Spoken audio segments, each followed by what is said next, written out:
Welcome, dear friends. As the day softly closes, I invite you to cozy up and let the gentle narration carry you away. Relaxation is the key to sweet dreams, and soon you'll be drifting into delightful and calming stories.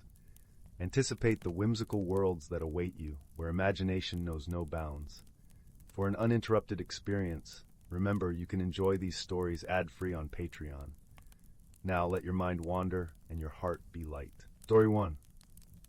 Once upon a star-kissed night, in a galaxy far, far away, two unlikely companions found themselves adrift in the vast expanse of space.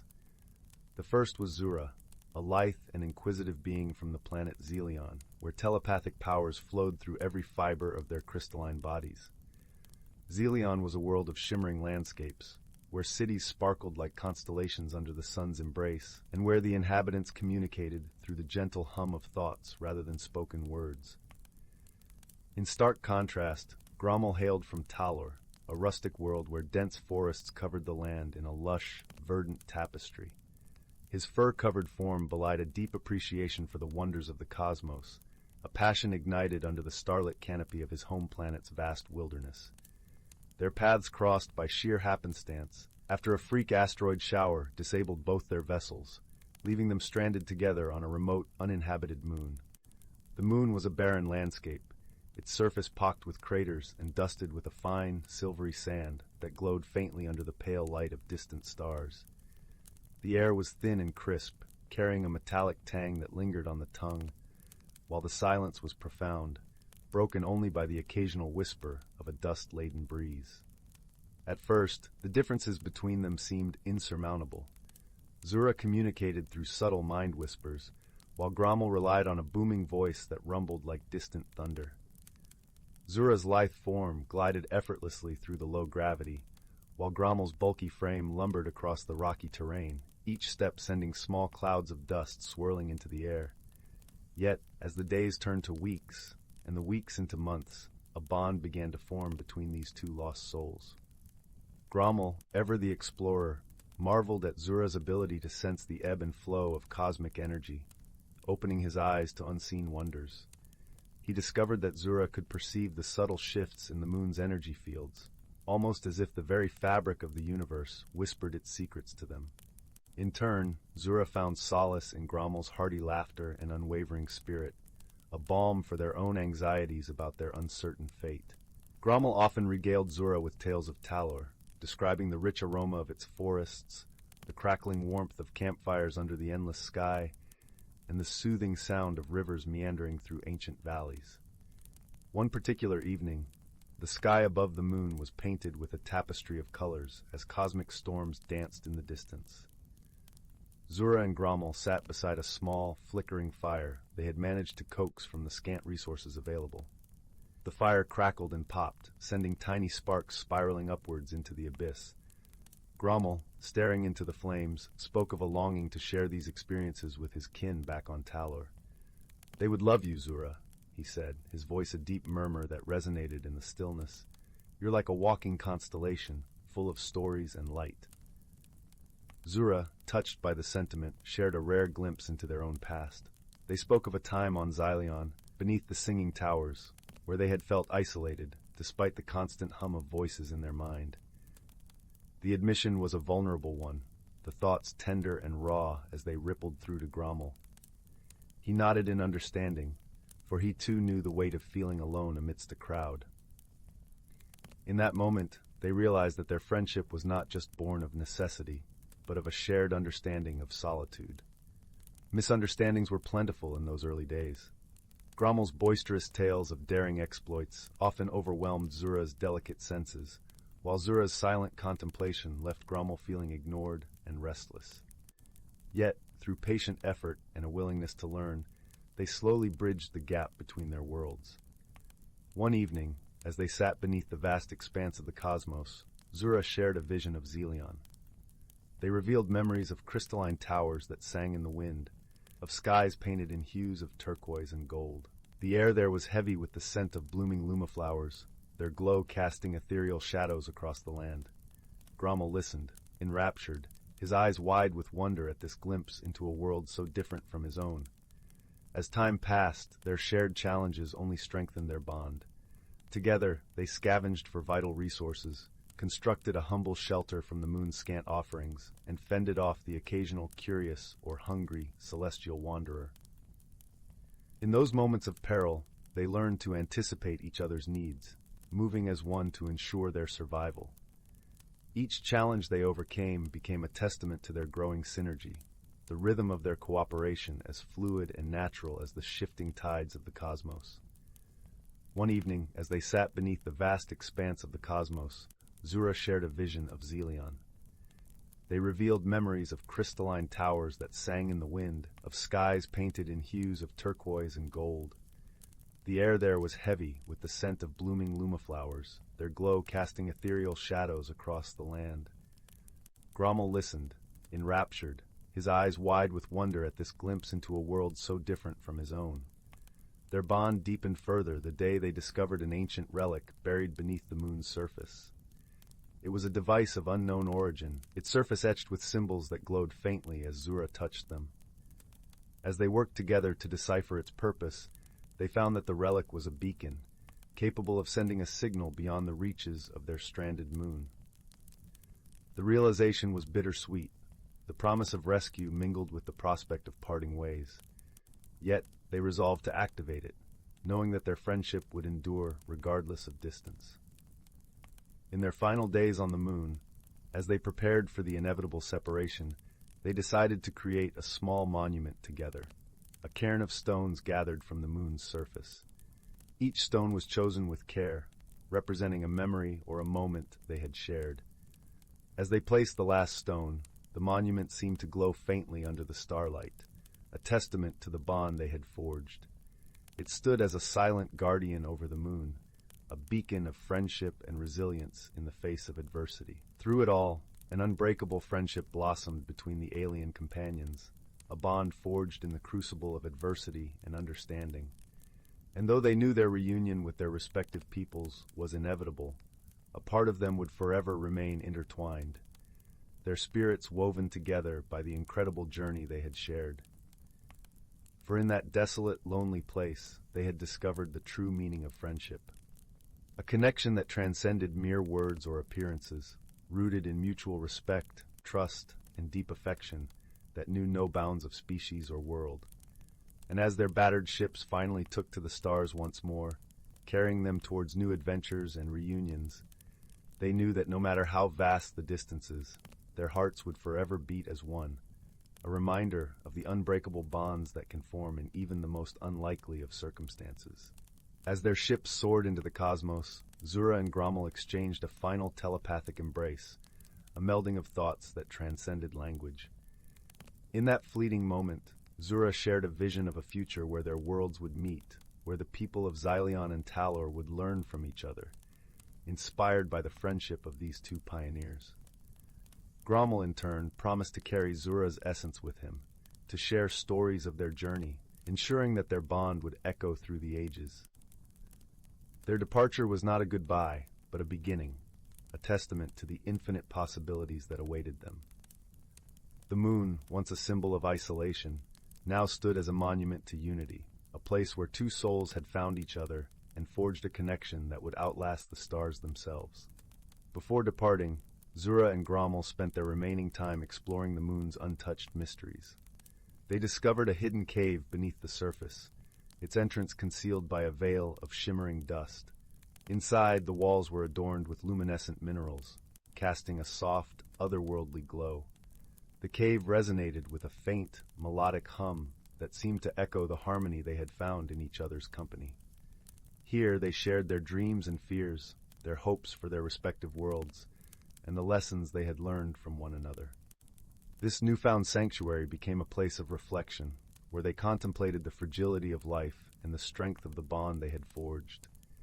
In that sacred space, they left behind a piece of themselves, a symbol of their friendship, a pair of intertwined crystals from Xylion and a section of bark from Talor, placed together on a ledge, a reminder of their shared journey. As they emerged from the cave, their hearts were light, buoyed by the knowledge that their friendship had transformed not just their own lives, but potentially the destinies of their entire worlds. They knew that their story would be a beacon of hope, a testament to the idea that even in the vast, lonely reaches of space, connections could be made and bridges could be built between the most disparate of beings. With this sense of peace, Zura and Grommel prepared for their departure, their hearts full of gratitude for the unexpected gift of camaraderie they had discovered on a barren moon. As their ships finally took to the stars, they carried with them not just the hope of rescue, but the promise of a brighter future for their worlds, forever linked by the unbreakable bond they had created. Story 2. In the quaint village nestled in the valley of whispering pines, beneath the vast expanse of a starlit sky, lived a young girl named Lila. The village, with its cobblestone streets and thatched roof cottages, was a tapestry of colors and sounds, where the scent of freshly baked bread mingled with the laughter of children playing in the meadows. The air was often filled with the gentle hum of bees from the nearby lavender fields, creating a symphony of nature that wrapped around the village like a comforting embrace. Each evening, as the sun painted the horizon with hues of lavender and gold, Lila would sit by her window, a small alcove adorned with hand-stitched cushions, gazing wistfully at the mysterious forest that bordered her home. The forest was the stuff of legends whispered among the village folk, an enchanting place known as the Everwood, where time seemed to dance to its own tune, and where wonders lay hidden beyond the reach of ordinary days. Lila was a curious soul, with eyes that mirrored the vibrant green of the valley in spring, and a mind that spun tales as intricate as the cobwebs glistening in the morning dew. She was known for her boundless imagination and a heart that yearned for stories untold. Her grandmother, a spirited woman with silver hair and a voice like the rustle of autumn leaves, often spoke of adventures she had embarked upon in her youth, tales of bravery and discovery that left Lila dreaming of her own journey beneath the whispering trees.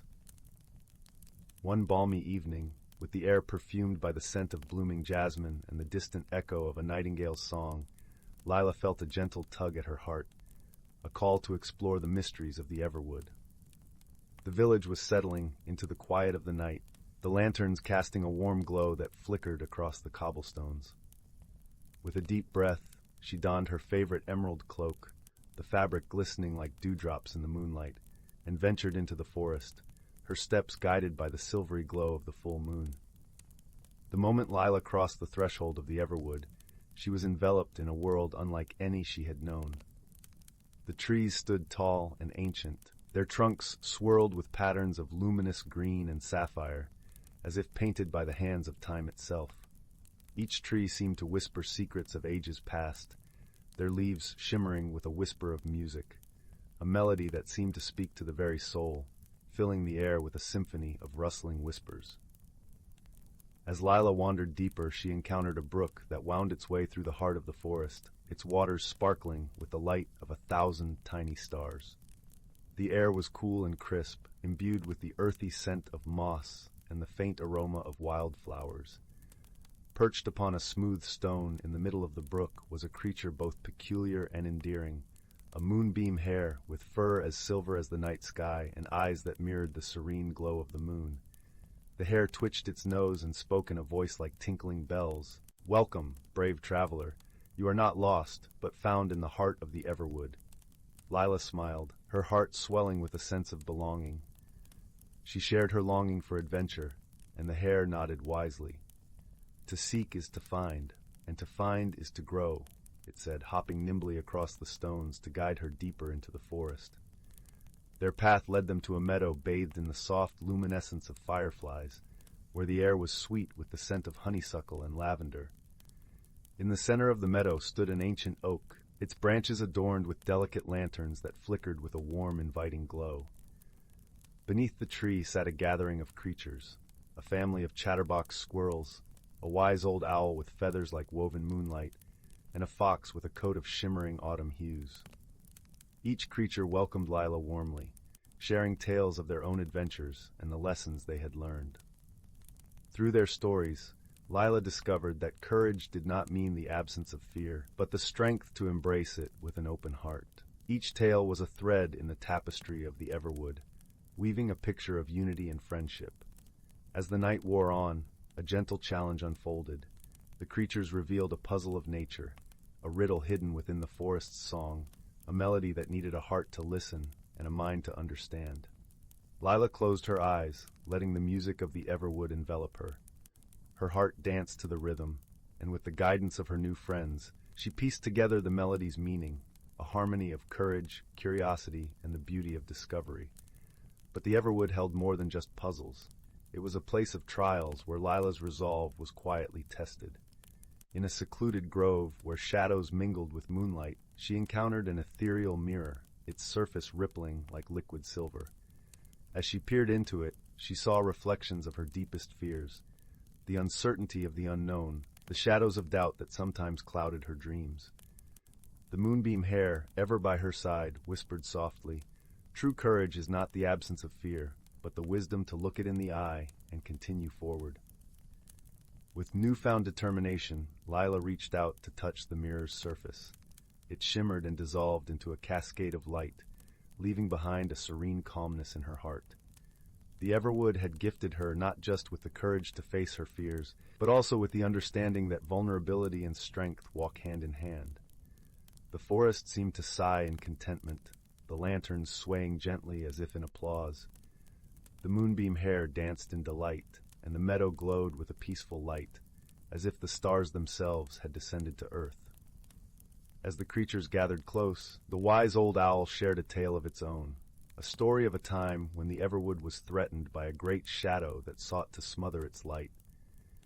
It was the courage and unity of the forest's inhabitants, much like Lila had shown, that had driven the darkness away.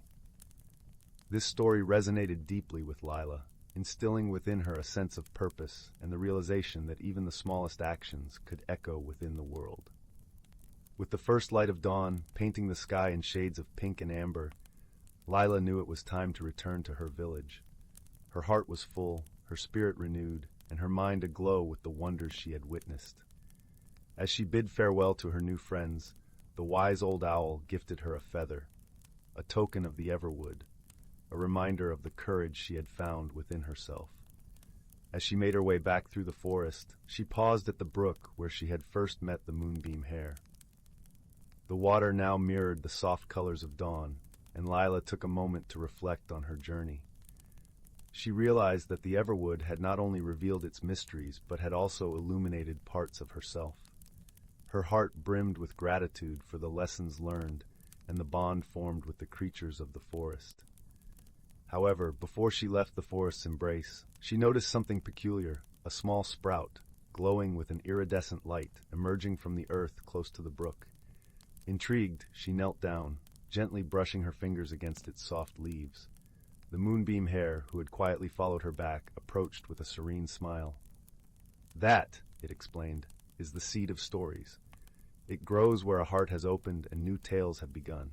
Lila understood then that her journey had sown the seeds for many stories yet to be told, not just in the Everwood but within her own life. This discovery filled her with an even greater sense of wonder and anticipation for the adventures that lay ahead. As she made her way home, she encountered an old woman, cloaked in a tapestry of greens and browns, almost blending into the forest itself. The woman had eyes like deep pools of wisdom and a gentle smile that seemed to know all. She introduced herself as Eliana, the keeper of the Everwood, a guardian who watched over the forest and its secrets.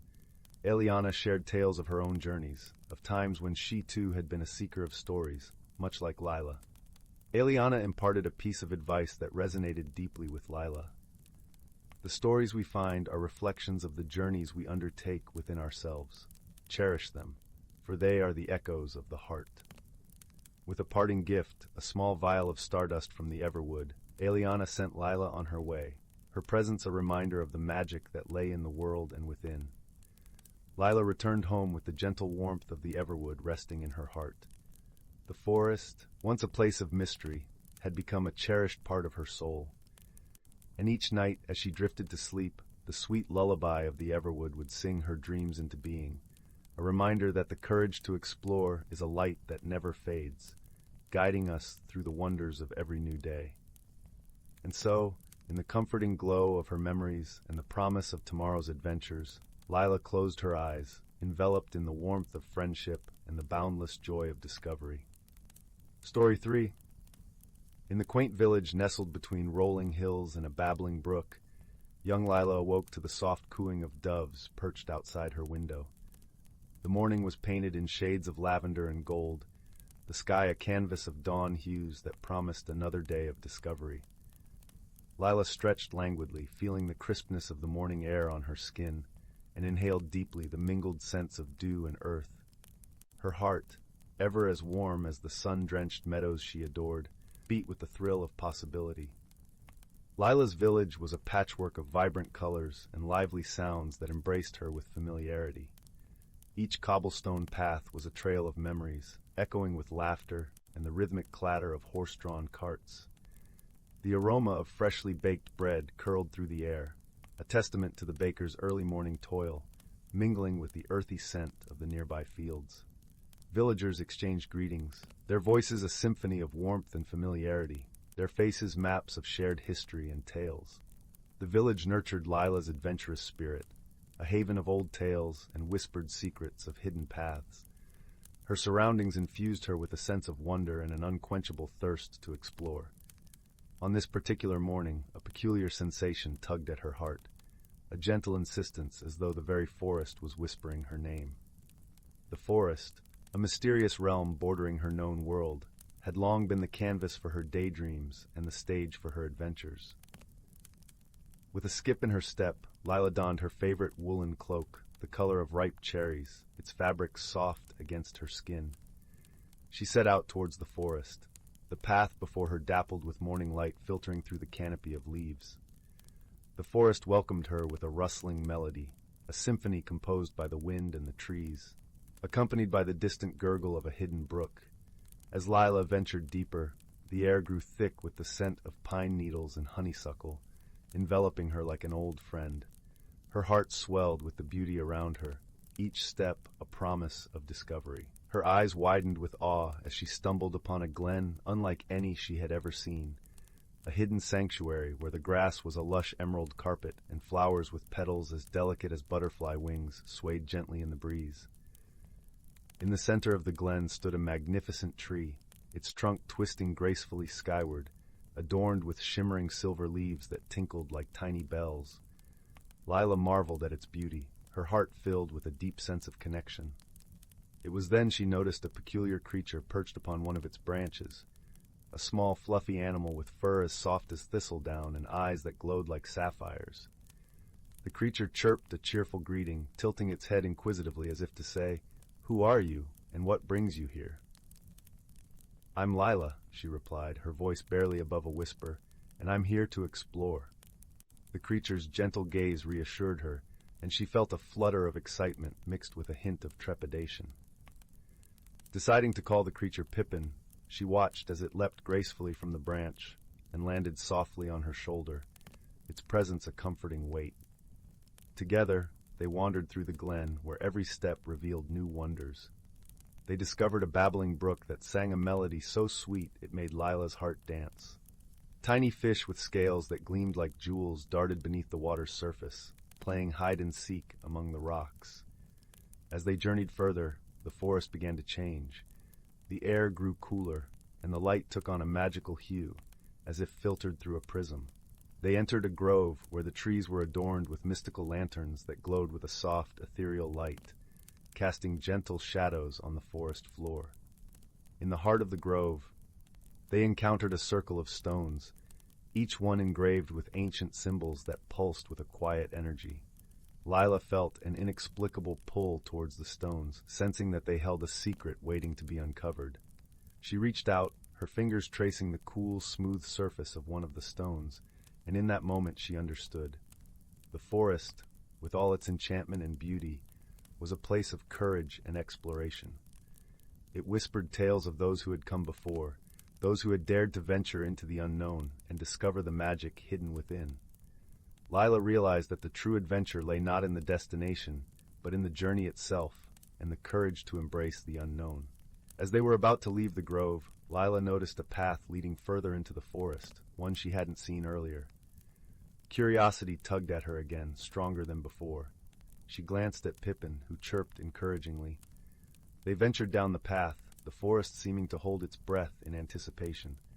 The path opened into a clearing where a gentle waterfall cascaded over rocks into a crystal-clear pond, its surface shimmering like liquid glass. The sound of the water was soothing, a lullaby from the earth itself. Lila knelt by the pond, her reflection rippling across the surface as she dipped her fingers into the cool water. Nearby, she saw a stone pedestal, its surface etched with the same symbols as the stones in the grove. Resting atop it was an intricately carved wooden box. Lila hesitated, a mixture of excitement and apprehension swelling within her. She reached for the box, her fingers brushing its smooth lid. As it opened, a gentle light spilled forth, enveloping her in warmth. Inside was a small golden pendant shaped like a leaf. It pulsed with a soft glow, as if imbued with the forest's very essence. Lila felt a connection to it, a sense of belonging and purpose. She slipped the pendant around her neck, its weight surprisingly familiar. Pippin chirped, his eyes alight with approval. As the sun began its descent, casting long golden shadows across the forest floor, Lila and Pippin stumbled upon a curious sight, a small, ancient cottage nestled within the grove. Vines of ivy draped over its stone walls, and a soft glow emanated from its windows, as if inviting them to step inside. Cautiously, Lila approached the door, which creaked open with a gentle nudge. Inside, the air was warm and fragrant with the scent of freshly baked bread and herbs. An old woman with kind eyes and hair like silver moonlight greeted them. Her name was Alondra, the forest's guardian and keeper of its secrets. Alondra shared stories of the forest's history, tales of bravery and friendship woven through the ages. She spoke of an ancient pact between the villagers and the forest, a promise to protect its wonders and cherish its mysteries. Lila listened, enraptured, feeling the weight of her own journey resonating with the stories of those who had come before. As the evening deepened, Alondra led Lila to a small, cluttered room filled with maps and scrolls. Each document, Alondra explained, contained the chronicles of past adventurers who had traversed the forest. Lila's heart swelled with awe as she realized she was now part of this legacy, a new chapter in this boundless story. She traced her fingers over a map that depicted paths yet unexplored, feeling the pull of future adventures and the promise of untold tales. With Pippin by her side, Lila felt a newfound sense of wonder and gratitude for the world around her. She knew that she was part of something much larger, a tapestry woven with threads of courage, friendship, and discovery. As the day began to wane and the sky turned a dusky pink, Lila and Pippin made their way back to the village. The forest, now bathed in the gentle glow of twilight, seemed to hum with contentment, as if pleased with the day's adventures. When she reached the edge of the forest, Lila turned to her new friend. "Thank you, Pippin," she said softly, her heart full. The creature chirped happily, nuzzling her cheek before scampering back into the trees, a guardian of the forest and a friend to those who dared to explore. Later that night, Lila lay awake in her bed, her mind swirling with the stories Alondra had shared. She found herself wondering about the villagers who had formed that ancient pact, the brave souls who had once walked the forest paths with hearts full of wonder and determination. As if in answer, a vision unfolded in her mind's eye, a vision of a young woman, much like herself, standing at the edge of the same village, looking towards the forest with a mix of fear and anticipation. This woman, Lila imagined, had embarked on her own journey many years ago, perhaps with a companion like Pippin, exploring the forest and discovering its many wonders. The image shifted, revealing the woman standing before a council of wise elders, the forest's pendant clasped in her hands, a symbol of her newfound knowledge and kinship with the magical woods. The vision faded, leaving Lila with a profound sense of connection, a link that spanned generations. She understood now that the forest was not just a place of adventure and mystery. It was a living testament to the courage and spirit of all who dared to explore its depths. She felt a renewed determination to honor that legacy, to be a guardian of the forest's secrets and a storyteller of its enchantments. As Lila snuggled beneath her cozy quilt, she closed her eyes and relived the day's adventures. She felt a deep sense of peace, knowing that the forest would always be there, a place of wonder and discovery, waiting to welcome her back. And so, With dreams woven from the magic of the forest and the warmth of friendship, Lila drifted into a gentle slumber, her heart forever open to the enchanting world beyond her doorstep. Story 4. In the gentle crook of a valley blanketed by a tapestry of wildflowers, where each petal seemed to whisper secrets to those who cared to listen, lay the quaint village of Willowbrook. This village, nestled against the whispering woods, was a place where time seemed to slow, where the air was perpetually sweet with the scent of blooming flora, and the song of nature played an endless symphony. The villagers lived in harmony with their surroundings, drawing water from the sparkling creek that danced over smooth stones and gathering under the shade of the ancient willow tree, whose sweeping branches told stories of generations past. Amidst this idyllic setting lived a young girl named Maisie. Her heart was as tender as the first bloom of spring, and her spirit was as wild and free as the wind that rustled through the leaves.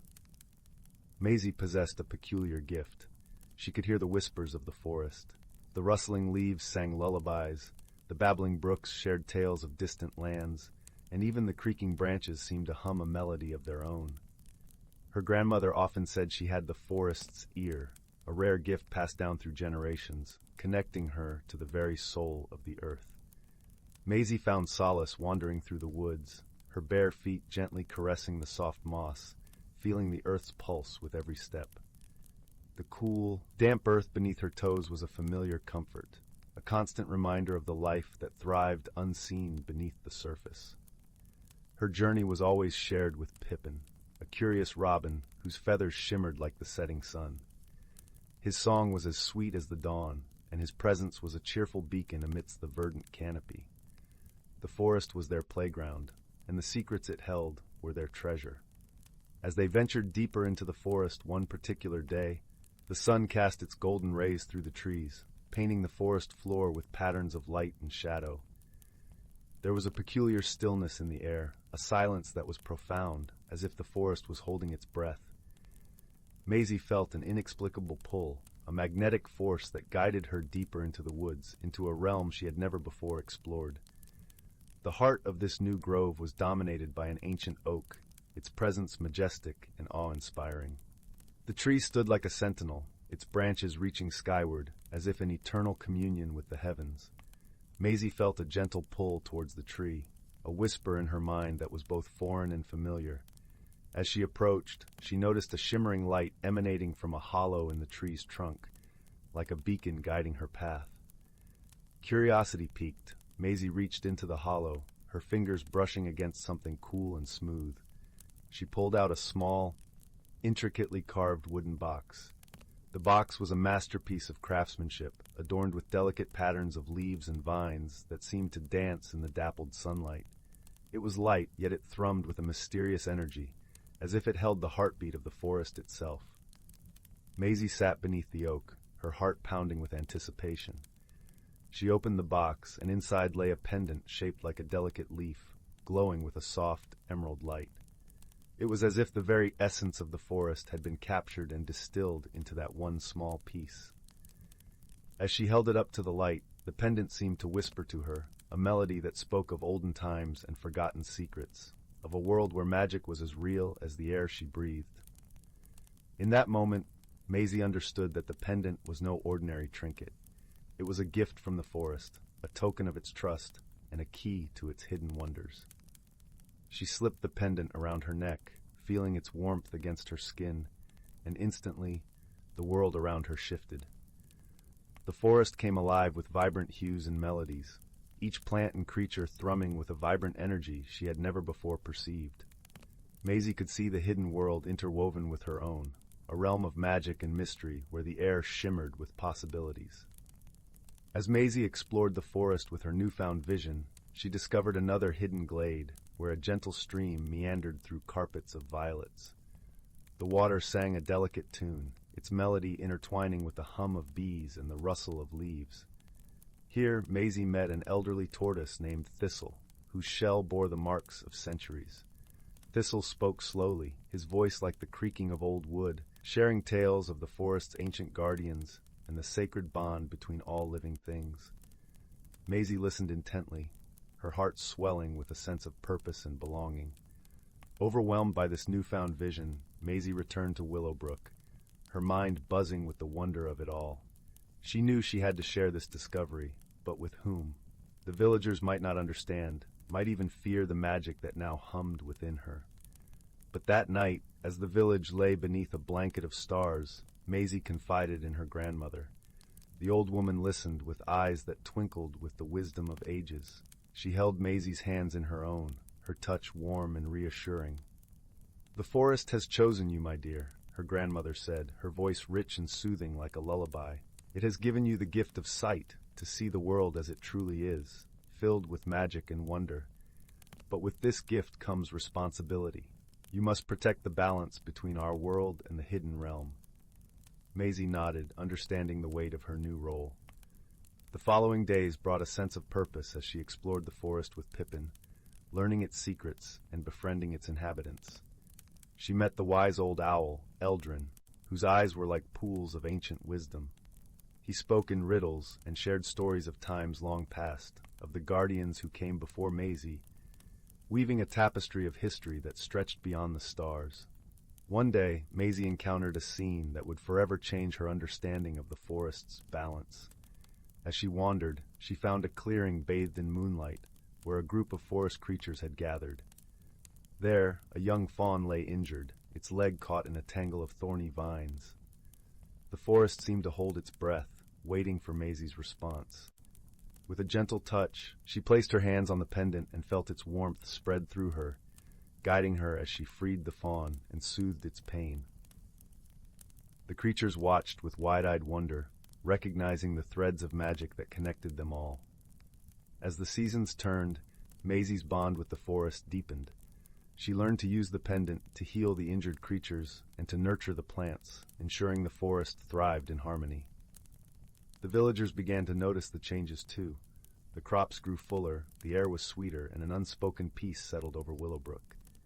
Yet, not all was serene. One cold winter's eve, a shadow crept into the forest. A traveling merchant named Rowan arrived in Willowbrook, his eyes sharp and calculating. He heard tales of the village's prosperity and, driven by greed, sought to exploit the forest's magic for his own gain. Rowan approached Maisie, feigning kindness, but his intentions were clear. He offered her riches and treasures, promising fame and fortune if she revealed the secret of the forest's magic. Maisie, wise beyond her years, saw through his facade. She politely declined, her resolve unwavering. But Rowan was persistent. He ventured into the forest, seeking the source of its power. The forest, sensing his malice, turned hostile. The paths twisted and turned, leading him astray. Thorns and brambles blocked his way, and the once gentle streams roared with warning. Lost and bewildered, Rowan stumbled upon the ancient oak. Desperate, he reached for the hollow, hoping to find the treasure he sought. But the forest would not yield its secrets to one with a heart of greed. As he reached into the hollow, the pendant's magic flared, repelling him with a force that sent him tumbling to the ground. Bruised and defeated, Rowan fled the forest, never to return. The villagers, witnessing his retreat, realized the depth of Maisie's bond with the forest. They came to see her not just as a young girl with a peculiar gift, but as a guardian of their land, a bridge between the human world and the magical realm. As spring blossomed anew, Maisie found herself standing at the edge of the forest, a gentle breeze tugging at her hair, whispering of adventures yet to come. She sensed a shift in the air, a promise of change that resonated deep within her soul. With Pippin perched on her shoulder, she resolved to explore the far reaches of the forest, to uncover its untouched mysteries and protect its hidden wonders. The village of Willowbrook flourished under Maisie's gentle guidance.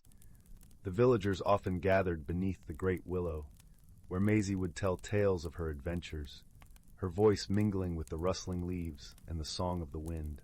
Her stories were not just tales of magic and mystery, but of the courage it took to protect the world she loved, to stand against those who would exploit it, and to nurture the threads of life that connected them all.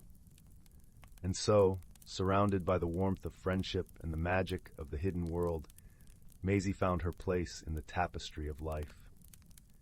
She knew that as long as she listened to the whispers of the forest, her heart would always guide her true. As the stars twinkled above Willowbrook, Maisie lay in her bed, the pendant resting against her heart. She closed her eyes, lulled to sleep by the gentle lullaby of the forest, knowing that she was exactly where she was meant to be. One evening, as Maisie wandered along the creek's edge, she noticed a silver mist rising from the water, casting an ethereal glow across the landscape. The mist curled and danced, drawing her gaze to a figure that emerged from its depths. A woman cloaked in robes of moonlight, her hair cascading like a waterfall of starlight. Her eyes held the wisdom of ages, yet they sparkled with a kindness that put Maisie at ease. "I am Liora, the guardian of the waters," the woman spoke, her voice like the gentle lap of waves against the shore. "I have watched over this land for centuries, and I have seen your heart, Maisie. Your courage and kindness have awakened the forest's magic." Maisie felt a warmth spread through her, a recognition that transcended words. "What should I do now?" she asked, her voice barely more than a whisper. Liora smiled, a gesture that seemed to illuminate the night. "Continue to listen, dear child. The forest will guide you, and together we shall protect the balance of this world." With those words, she faded back into the mist, leaving Maisie with a sense of profound peace. From that night forward, Maisie's connection to the forest deepened. She learned to listen not just with her ears, but with her heart, sensing the needs of the land and its creatures. The villagers, inspired by her tales and the prosperity she brought to their home, began to see the magic in their everyday lives, treasuring the harmony that Maisie had helped to restore. In the following months, Maisie's adventures continued to unfold. She discovered a hidden meadow where the air was filled with the perfume of wild roses and the soft buzz of dragonflies. It was here she met a group of children from a neighboring village who had wandered too far into the woods and lost their way. Maisie's gentle guidance led them back home, and in their eyes she saw the spark of wonder that the forest had ignited within them. Word of Maisie's deeds spread beyond Willowbrook, reaching distant villages and towns. People began visiting in search of the girl who could speak to the forest. Maisie welcomed them with open arms, sharing her knowledge and love for the land. She taught them to listen to the whispers of the forest, to respect and nurture the fragile balance between the seen and unseen worlds. And so, as the seasons turned and time flowed gently like the creek through Willowbrook, Maisie's story became legendary, a tale of a young girl whose heart was open to the whispers of the forest, and who, with courage and love, wove a tapestry of magic that would endure for generations. Story 5. In the quaint village nestled between rolling hills and a whispering forest, Linnea had always been a gentle soul, her flaxen curls catching the morning sun like spun gold, and her eyes reflecting the calm of a serene sea. The village itself was a picturesque mosaic of cobblestone paths and ivy-laden cottages, where the scent of fresh bread mingled with the sweet aroma of blooming lavender, carried by the soft breeze that danced through the streets. Yet, despite the tranquility that enveloped her daily life, Linnea felt an unfamiliar stirring within, a longing for change that both intrigued and unsettled her. Her days were spent tending to a small garden at the forest's edge, a sanctuary of vibrant herbs and flowers that thrived under her caring touch.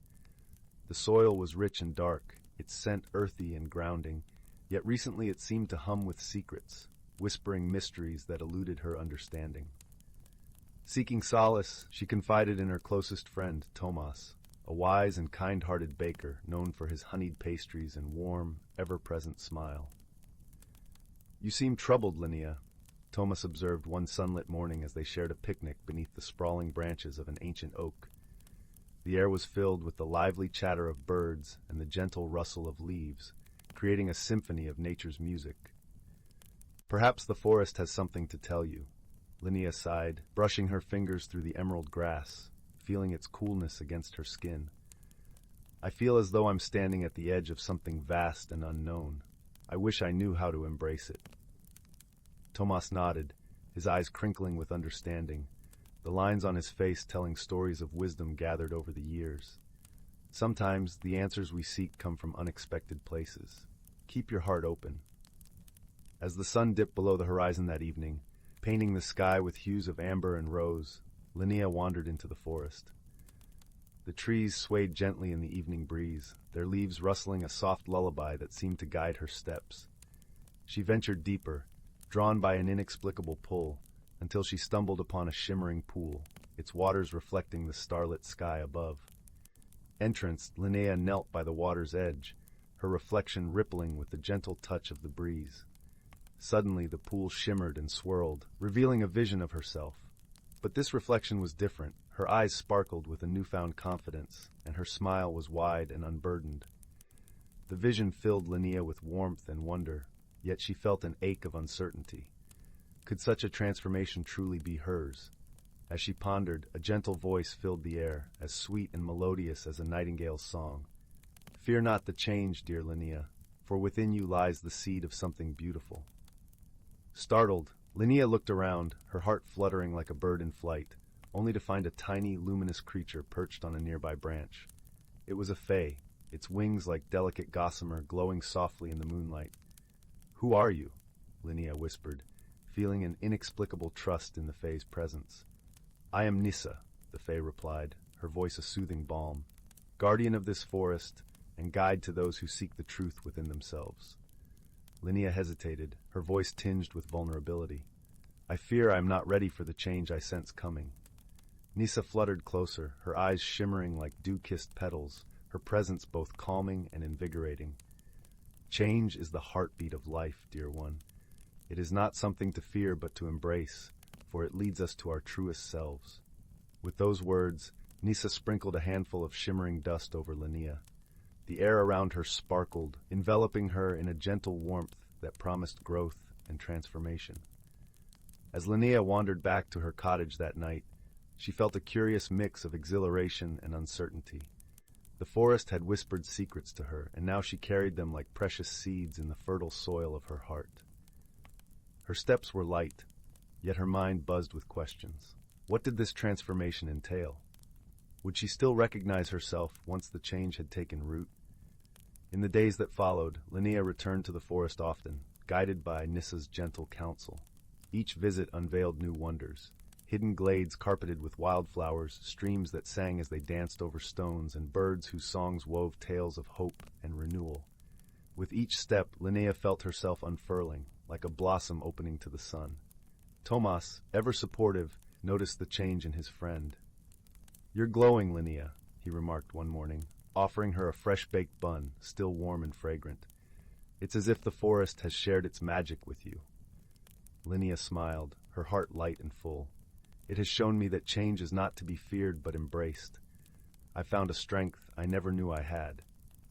One afternoon, as Linnea and Tomas strolled through the bustling village market, vibrant with the colors and scents of freshly harvested goods, they paused to listen to an old storyteller. His voice, rich and textured like aged parchment, wove tales of the village's past, of ancestors who had once stood at crossroads of their own, choosing paths that had shaped the village into what it was today. Linnea found herself reflecting on her own journey, realizing that she was a thread in this tapestry of change, contributing to the village's evolving story. As the village prepared for the harvest festival, Linnea decided to share her journey. She gathered her fellow villagers in the square, beneath the twinkling lights strung between the trees. The air was filled with the festive chatter of people, the scent of roasted chestnuts and spiced cider mingling in the cool evening breeze. With Tomas by her side, she recounted her encounters with Nissa and the lessons she had learned. "Change is a gentle river, guiding us to new shores," Linnea said, her voice steady and sure. "We need only to trust its course and allow it to carry us forward." The villagers listened, their hearts warmed by Linnea's tale of discovery. They saw in her a reflection of their own potential for growth and transformation, and the village itself seemed to bask in a newfound sense of possibility. On the night of the harvest moon, Linnea returned to the forest one last time. The pool shimmered in the moonlight, its surface a mirror of tranquility. As she gazed into its depths, the reflection of her transformed self smiled back at her, and Linnea knew that she had found her true path. "Thank you, Nissa," she whispered, feeling the fae's presence in the gentle rustle of leaves and the soft glow of starlight. With a heart full of gratitude and a spirit renewed, Linnea returned to her village, ready to embrace whatever the future held. The forest had revealed its magic, and within its embrace, Linnea had discovered the beauty of her own transformation, a journey of personal growth that would forever light her path. As she walked back to her cottage, the stars above twinkled with a newfound brilliance, mirroring the light within her own heart. In the days that followed, Linnea's garden flourished like never before, a testament to the inner changes she had undergone. She found herself more attuned to the subtle rhythms of the earth, her hands working in harmony with the soil. The villagers, inspired by her story, began to explore their own connections to the land and each other, weaving new stories of community and growth. Linnea had become a beacon of change, her journey igniting a spark within the village that promised a brighter, more vibrant future. As she stood at the edge of her garden, watching the sun rise over the rolling hills, Linnea knew that the forest's whisperings had indeed led her to embrace a life of beauty, possibility, and endless transformation. One evening, as the villagers gathered around a bonfire to celebrate the harvest, Linnea noticed an elderly woman sitting alone, her eyes reflecting the flickering flames. The woman was Marin, the village's keeper of ancient stories, known for her deep knowledge of the land and its secrets. Linnea approached her, sensing that Marin might hold wisdom that could deepen her understanding of the changes she had undergone. "Tell me, Marin," Linnea asked, her voice soft, "what do you know of the Fae and their purpose in our world?" Marin chuckled, a sound like dry leaves rustling. "Ah, the Fae. They are the guardians of the unseen, the whisperers of truths that linger just beyond our grasp. They guide those who wander from the path of certainty to the realm of possibility." Linnea listened intently, the warmth of the fire wrapping around her like a comforting embrace. "And what of change, Marin? How does one truly embrace it?" The old woman met Linnea's gaze, her eyes twinkling with the wisdom of ages. "Change is a dance, my dear. It demands courage and a willingness to step into the unknown, but it is through this dance that we discover the depths of our own strength and the beauty of our true selves." As the fire crackled and the stars glimmered above, Linnea felt a profound sense of peace settle within her. She understood that her journey was just beginning, a dance with the unknown that would lead her to places she had never imagined. With newfound resolve, she joined the villagers in their celebration, her heart open to the infinite possibilities that lay ahead. From that night on, Linnea became not only a beacon of change, but also a source of inspiration for those around her. Her story spread beyond the village, reaching neighboring communities and drawing people from far and wide who sought the wisdom she had gained. Linnea welcomed them all, sharing the lessons she had learned and encouraging others to find their own paths to transformation. The village, once a quiet enclave nestled between hills and forest, became a vibrant hub of creativity and growth. New ideas blossomed like wildflowers, and the bonds between villagers grew stronger, rooted in shared experiences and mutual support. Linnea's journey had not only transformed her, but had also sparked a ripple of change that touched the lives of everyone around her. As she stood on the hill overlooking the village, the forest whispering its ancient secrets in the gentle breeze, she knew that the dance of change would continue, each step leading her further into the vast, wondrous unknown. In the tranquil evenings that followed, Linnea would often find herself at the village's edge, where the whispers of the forest met the open sky. One particular evening, the sky was painted with the deep hues of twilight, and the stars began to twinkle like scattered diamonds. Linnea sat on a fallen log, her heart full of gratitude for the journey she had undertaken. As she gazed at the stars, she recalled Nissa's words and the wisdom of Marin. She understood now that the Fae had been a catalyst, igniting within her the courage to embrace her true self.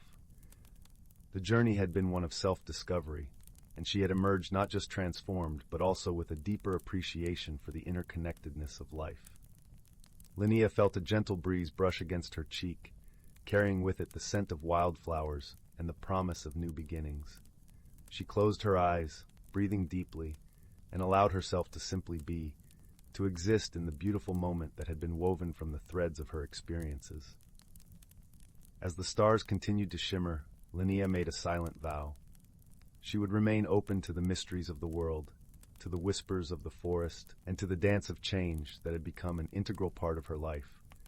She would continue to share her story, not just with words, but through the way she lived, inspiring others to seek their own paths to transformation. With a heart full of hope and a spirit unburdened by fear, Linnea rose from the log and began the walk back to her village. Her steps were light, and the path before her seemed to glow with the promise of endless possibilities. She knew that her journey was far from over, and that the dance with the unknown would continue to unveil the beauty and wonder that lay ahead. As Linnea returned to her cottage, the village lights twinkling warmly in the distance, she felt the gentle hum of life around her, a reminder that she was part of something greater, a tapestry of change and growth that connected every living thing. And with that realization came a profound sense of peace, a knowing that she was exactly where she was meant to be, standing at the threshold of a future bright with promise and transformation. Story 6. Once upon a time, nestled in the heart of the whispering woods, there lived a gentle soul named Finn. The woods were a realm of endless wonder, where the air danced with the sweet scent of pine and the ground blanketed with moss that felt like a soft, verdant carpet underfoot. The trees swayed gracefully, their leaves whispering secrets carried on the breeze, as if they were keepers of ancient wisdom. Finn was a creature of habit, content with the rhythms of his daily life. Every morning, he would rise with the sun, its golden rays gently warming his face as they filtered through the canopy. He cherished these quiet moments, sipping on dew-kissed tea brewed from wild herbs as the forest slowly awakened around him. But despite the serene beauty that surrounded him, Finn felt a restlessness stirring deep within his heart, a yearning for something he couldn't quite name. One crisp autumn day, as the leaves blazed in hues of amber and crimson, Finn's dear friend, a wise old owl named Oliver, perched beside him. Oliver's feathers shimmered like silver moonlight, his eyes deep wells of understanding. "Finn," Oliver hooted softly, "change is the wind that carries us forward. You sense it, don't you? The call of something new?" Finn nodded, his gaze drifting to the horizon where the sky met the distant mountains, shrouded in mist. "I feel it, Oliver, but I'm afraid. What if I'm not ready? What if I lose myself?" Oliver chuckled, a sound like rustling leaves, and spread his wings wide. "Fear is natural, dear Finn, but remember, the caterpillar must surrender to the cocoon to become the butterfly. Transformation is woven into the very fabric of life." That evening, as the forest bathed in the glow of twilight, Finn decided to explore a path he'd never taken before, one that meandered deeper into the heart of the woods. The trail was lined with mushrooms that glowed softly in the dim light, casting an otherworldly luminescence that guided his steps. As Finn ventured further, he came upon a glistening pond, its surface as smooth as glass, reflecting the stars that began to twinkle in the velvet sky. Here he met Willow, a graceful doe with eyes like liquid amber, who had heard the quiet longing in Finn's heart. "Welcome, Finn," Willow greeted him with a gentle nod. "This pond is a mirror, not just of the world above, but of the soul within. Gaze into its depths, and you may find the answers you seek." With a mixture of apprehension and curiosity, Finn knelt by the water's edge. As he peered into the pond, the surface rippled, and images began to form. He saw himself as a young sapling, yearning to grow taller, to reach for the sun. He saw moments of doubt, times when he'd shied away from new experiences, and yet he also saw the strength he had drawn from his friends, the love that had nurtured him like rain to parched soil. As the images faded, Finn felt a warmth blooming within him, a gentle understanding that change was not a loss, but a journey of becoming. He turned to Willow, gratitude shining in his eyes. "Thank you, Willow.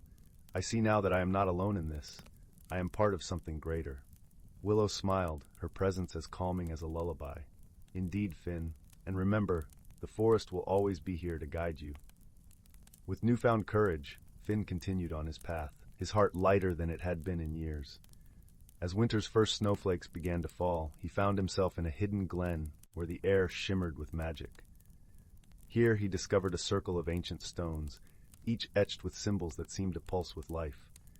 In the center stood a figure, a sorceress named Seraphina, her presence radiant with an aura of both strength and kindness. Her hair cascaded like liquid gold, and her voice was a soothing melody. Welcome, Finn. You have been chosen to receive a gift, one that will help you embrace the changes ahead.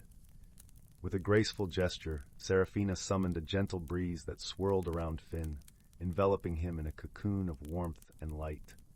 As the magic flowed through him, Finn felt a profound shift within, a blossoming of courage, a deep-rooted belief in himself. The transformation was subtle, yet profound. Finn's heart, once filled with uncertainty, now pulsed with the rhythm of the forest, a harmonious blend of strength and serenity. He thanked Seraphina with a bow, his spirit aglow with gratitude. As Finn made his way back to his cozy cottage, he was greeted by Oliver and Willow, who had been watching over him from afar. Together they shared stories by the crackling fire, their laughter mingling with the song of the wind outside. In the days that followed, Finn embraced the changes that life brought his way. He ventured beyond familiar paths, discovering hidden wonders and forging bonds with fellow forest dwellers. Each step was a dance of discovery, a testament to the wisdom he had gained. Through his journey, Finn learned that transformation was not something to fear, but a natural part of life's tapestry. With the support of friends like Oliver and Willow, and the magic of the forest within him, he found solace in the unknown, confident that he was exactly where he was meant to be. And so, as the seasons turned and the forest thrived in its ever-changing beauty, Finn flourished too, his heart forever open to the magic of new beginnings. As the stars twinkled overhead, he knew that the greatest journey was always the one that led him home to himself.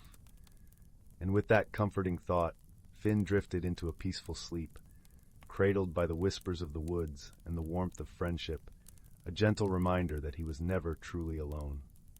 Story 7. Once upon a time, in a cozy little village nestled between rolling hills, there lived a young girl named Lily. Like most children her age, Lily had a vivid imagination and an insatiable curiosity about the world around her. One crisp autumn evening, as Lily sat by the crackling fireplace, her mother handed her a peculiar object, an old wooden hairbrush with an intricately carved handle. "This was your grandmother's," her mother said with a smile.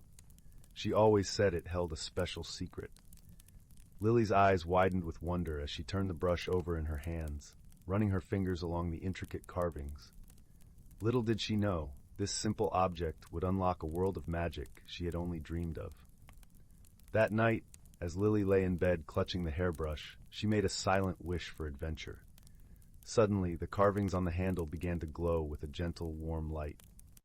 Before she could comprehend what was happening, Lily found herself whisked away on an extraordinary journey. She tumbled through a shimmering portal, emerging in a fantastical realm where trees danced and clouds took the shape of whimsical creatures. Lily gasped in awe, her eyes adjusting to the vibrant colors and enchanting sights that surrounded her. As she wandered through this magical world, she encountered a wise old owl perched on a nearby branch. "Welcome, young one," the owl hooted. "I am Galen, keeper of the stories in these enchanted woods." Lily listened intently as Galen explained that her grandmother's hairbrush was no ordinary object. It was a conduit for exploring the realms of imagination. With the brush in hand, Lily could travel to any world her heart desired, but she would need to navigate each realm with care and wisdom. Galen introduced Lily to her helpers on this journey, a playful rabbit named Thumper and a gentle giant named Rosie, whose kind eyes twinkled like stars. Together they set off on a path that wound through ethereal meadows and towering crystalline forests. Along the way, they encountered challenges that tested their wit and courage. At one point, they came upon a deep chasm that seemed impassable. Thumper suggested they simply leap across, but Rosie's wise words prevailed. True courage is not found in brash actions, but in taking the time to find a thoughtful solution. With patience and teamwork, they discovered a hidden bridge crafted from rainbow-hued vines, allowing them to cross the chasm safely. As they journeyed deeper into the realm, Lily learned valuable lessons about friendship, perseverance, and the power of imagination. She marveled at the breathtaking sights, from fields of glittering flowers that sang like wind chimes, to towering waterfalls that cascaded with liquid starlight. Throughout her adventures, Lily carried the hairbrush with her, a constant reminder of the magic that resided within ordinary things and within herself. After what seemed like an eternity of wonder and discovery, Lily found herself back in her cozy bedroom, the hairbrush clutched tightly in her hand. She had returned home, but the magic of her journey would forever remain etched in her heart. From that day on, Lily cherished the hairbrush, not just as a keepsake, but as a portal to endless possibilities. She knew that whenever she wished for adventure, all she had to do was hold the brush close and let her imagination soar. And so, night after night, Lily would drift off to sleep, the hairbrush tucked safely beneath her pillow, dreaming of the enchanted realms that awaited her. A world where the extraordinary was hidden in the most ordinary of places. Story 8. On the edge of the whispering woods, where the trees seemed to hum lullabies and the moonlight painted silver paths on the forest floor, there lay a quaint little village called Lumendale. The village was nestled in a valley, surrounded by rolling hills that were blanketed with wildflowers in the spring and swathed in snow during the winter. The air always carried the scent of pine and fresh earth, with just a hint of magic. In Lumendale, every cottage had a garden that seemed to bloom even in the depths of winter, and the lanterns lining the cobblestone streets glowed with a gentle golden light, as if illuminated by tiny stars. This village was home to many delightful creatures, both magical and mundane, who lived in harmony, sharing stories and songs as the sun set and the stars blinked awake. One chilly autumn evening, as the leaves began to turn shades of amber and crimson, a peculiar series of events began to unfold. It started with the bellflowers, which normally chimed a soft melody at dawn, mysteriously falling silent. The villagers who woke each day to this gentle music found the silence unsettling. Then, at twilight, the fireflies that danced in playful swirls above the meadows seemed to vanish without a trace. The villagers, puzzled by these strange occurrences, gathered in the cozy glow of the village hall, seeking guidance from the wise Elder Rowan. Elder Rowan was a kindly old sage with a beard like spun silver and eyes that twinkled like the night sky. He listened intently as the villagers shared their concerns, nodding thoughtfully. "There is a mystery afoot," he mused aloud, his voice as smooth as honey. "Something has disturbed the balance of our beloved Lumendale. We must uncover the root of this disturbance and restore harmony." Among the gathered villagers was a young girl named Isolde, whose curious nature and keen eyes were known to all. Isolde was always eager to learn and explore, her heart brimming with wonder for the world around her. She stepped forward, her cheeks flushed with determination. "Elder Rowan, may I help in solving this mystery?" she asked, her voice as clear as the babbling brook that ran through the village. Elder Rowan smiled warmly, nodding his approval. "Indeed, dear Isolde, your spirit and wisdom will be invaluable on this quest. But remember, you must tread kindly and listen closely to the world around you." With Elder Rowan's blessing, Isolde set out at first light, her breath misting in the crisp morning air. She wandered through the whispering woods, where the trees rustled secrets in the wind and the ground was a quilt of fallen leaves. As she walked, she noticed something peculiar, a trail of shimmering dust that seemed to dance in the sunlight.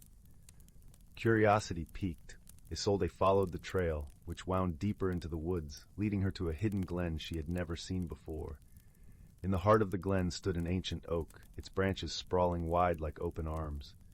Beneath the oak, nestled among the roots, sat a small, wise-looking creature with fur the color of twilight. The creature, a gentle sprite known as Sylvestra, looked up, her eyes the deep green of forest depths. "I have been waiting for you, young Isolde," she said, her voice as soft as the rustling leaves. "I sensed your approach and hoped you might help me." "Help you?" Isolde echoed, her heart swelling with a mix of awe and excitement. "Yes," Sylvestra replied with a nod that made her tiny bell-like ears jingle softly. "The balance of magic is shifting, and I fear it is due to a misplaced charm, a charm that once belonged to a woodland guardian." Isolde listened intently as Sylvestra explained that this charm, a simple stone etched with runes of protection and peace, had been accidentally taken by a mischievous breeze and hidden away in the forest. Without it, the harmony of Lumendale was gradually unraveling. "We must find this charm and return it to its rightful place," Sylvestra said, her voice carrying a note of urgency. With a sense of purpose, Isolde and Sylvestra set off together, their steps light and swift. They searched high and low, following whispering winds and glinting sunlight, until they came upon the edge of a serene pond, its surface a mirror of the azure sky. There, nestled in the reeds, Isolde spotted a faint glimmer, the charm half hidden beneath a blanket of fallen leaves. She carefully retrieved it, the stone warm to the touch and humming with a gentle energy. As Isolde held the charm aloft, the air around them seemed to sigh with relief. The bellflowers began to chime a soft, melodious tune, and the fireflies returned, twinkling above the pond like 1,000 tiny stars. Together, Isolde and Sylvestra returned the charm to the ancient oak in the glen.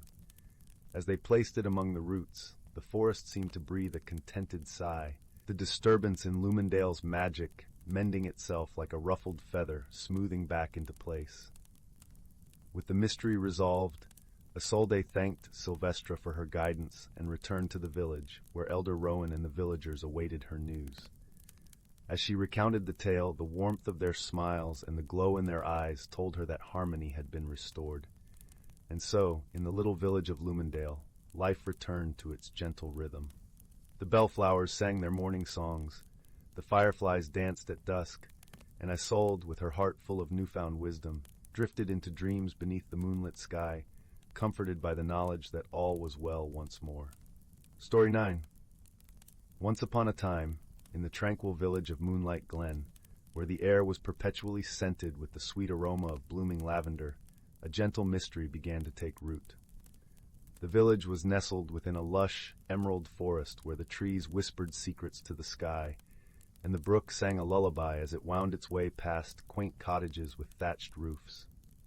In one such cottage lived young Maribel, a kind-hearted girl with eyes the color of the summer sky. She was known throughout Moonlight Glen for her curious nature and her knack for noticing the unnoticed. Maribel often spent her afternoons wandering the forest paths, accompanied by her loyal friend Pippin, a soft-footed fox with fur as red as autumn leaves and eyes that twinkled like stars. One evening, as the sun dipped below the horizon, painting the sky in hues of rose and gold, Maribel noticed something peculiar. The gentle chime of the village bells, which usually rang with the rhythm of the evening breeze, had shifted to an unusual melody, a melody that seemed to hum with a mystery waiting to be unraveled. Intrigued, Maribel and Pippin decided to follow the sound to its source.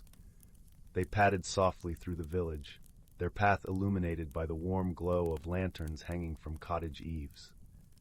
The path led them to the heart of the village, where the great elder oak stood, a tree so ancient and wise that its branches seemed to cradle the stars themselves. As they approached, Maribel noticed something strange. The bells, which were nestled within the branches of the elder oak, appeared to be gently swaying, though there was not a breath of wind to stir them. It was as if the bells were enchanted, and Maribel could feel a tingling of magic in the air. "Do you feel that, Pippin?" Maribel whispered, her voice barely louder than the rustling leaves. Pippin nodded, his ears twitching with curiosity. Together, they gazed up at the bells, their eyes wide with wonder. Just then, a soft, melodious voice filled the air, as if carried by the twilight itself. "Ah, Maribel and Pippin, I've been expecting you," the voice said, warm and inviting. Startled yet comforted, Maribel looked around to see who had spoken. To her astonishment, an emerald-green fairy emerged from the elder oak, her wings shimmering like gossamer in the moonlight. She was the forest guardian, a wise and gentle spirit who watched over Moonlight Glen. "Guardian!"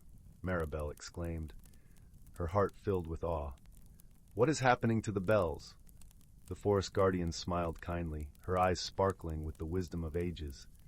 "The bells have taken on a life of their own, for they have absorbed the dreams and wishes of the villagers," she explained. "They seek to share these dreams with the world, but they need your help to do so." Maribel listened intently, her mind whirring with possibilities. "How can we help?" she asked eagerly.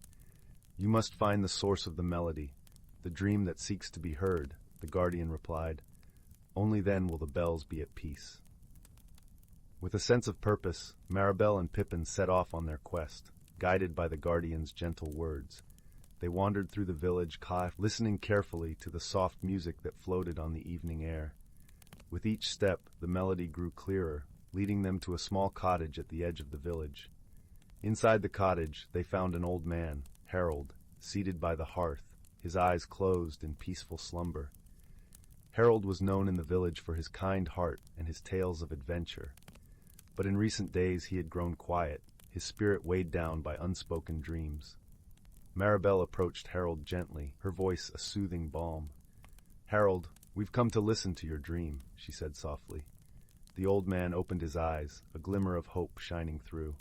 "Ah, my dear, I dream of a world where stories never fade, where every voice is heard and every heart is understood," he murmured, his voice filled with longing. Maribel nodded, her heart swelling with understanding. "Your dream is beautiful, Harold," she whispered, "and it deserves to be heard." With a newfound resolve, Maribel and Pippin returned to the elder oak, where the bells awaited. Guided by the guardian, they wove Harold's dream into the melody, allowing it to flow through the bells and into the night. As the dream took flight, the bells rang out, their sound a harmonious blend of hope and joy. The village was bathed in a gentle light, and for a moment it felt as if time itself had paused to listen. When the last note faded into the night, Maribel felt a deep sense of peace. The mystery of the bells had been unraveled, and the dreams of the village had found their home in the stars. The forest guardian appeared once more, her face aglow with gratitude.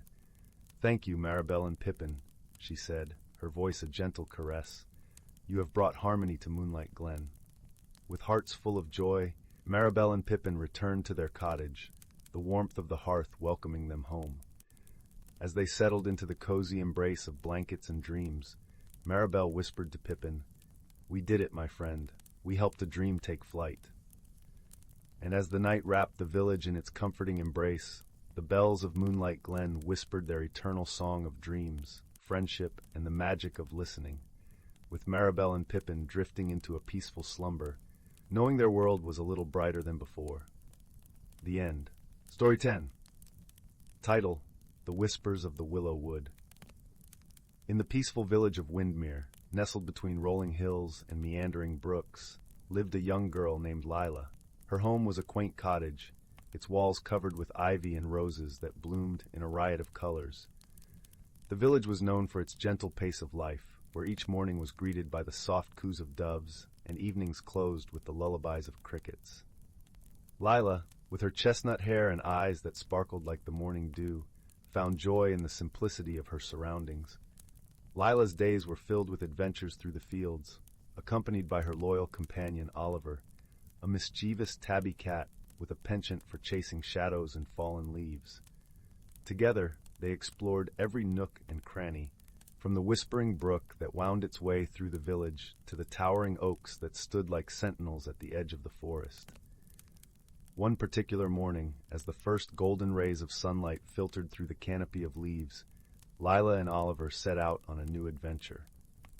They followed a path less traveled, one that wound deeper into the heart of the forest, a place known as the Willow Wood. The villagers spoke of it in hushed tones, claiming it was a realm where reality and magic intertwined. As they entered the Willow Wood, Lila felt a tingle of excitement mixed with a hint of trepidation. The air was cool and fragrant, carrying the scent of damp earth and wildflowers. Sunlight danced through the leaves, creating patterns of light and shadow that seemed to shift and change as they walked. Oliver trotted ahead, his tail held high, occasionally glancing back to ensure Lila was following. They hadn't ventured far when they stumbled upon a peculiar sight. In a small clearing, bathed in a pool of sunlight, stood a willow tree unlike any Lila had ever seen. Its branches swayed gently, though there was no breeze, and its leaves shimmered with a silvery glow. At the base of the tree, nestled among its roots, lay an object that caught Lila's eye, a small, intricately carved wooden box.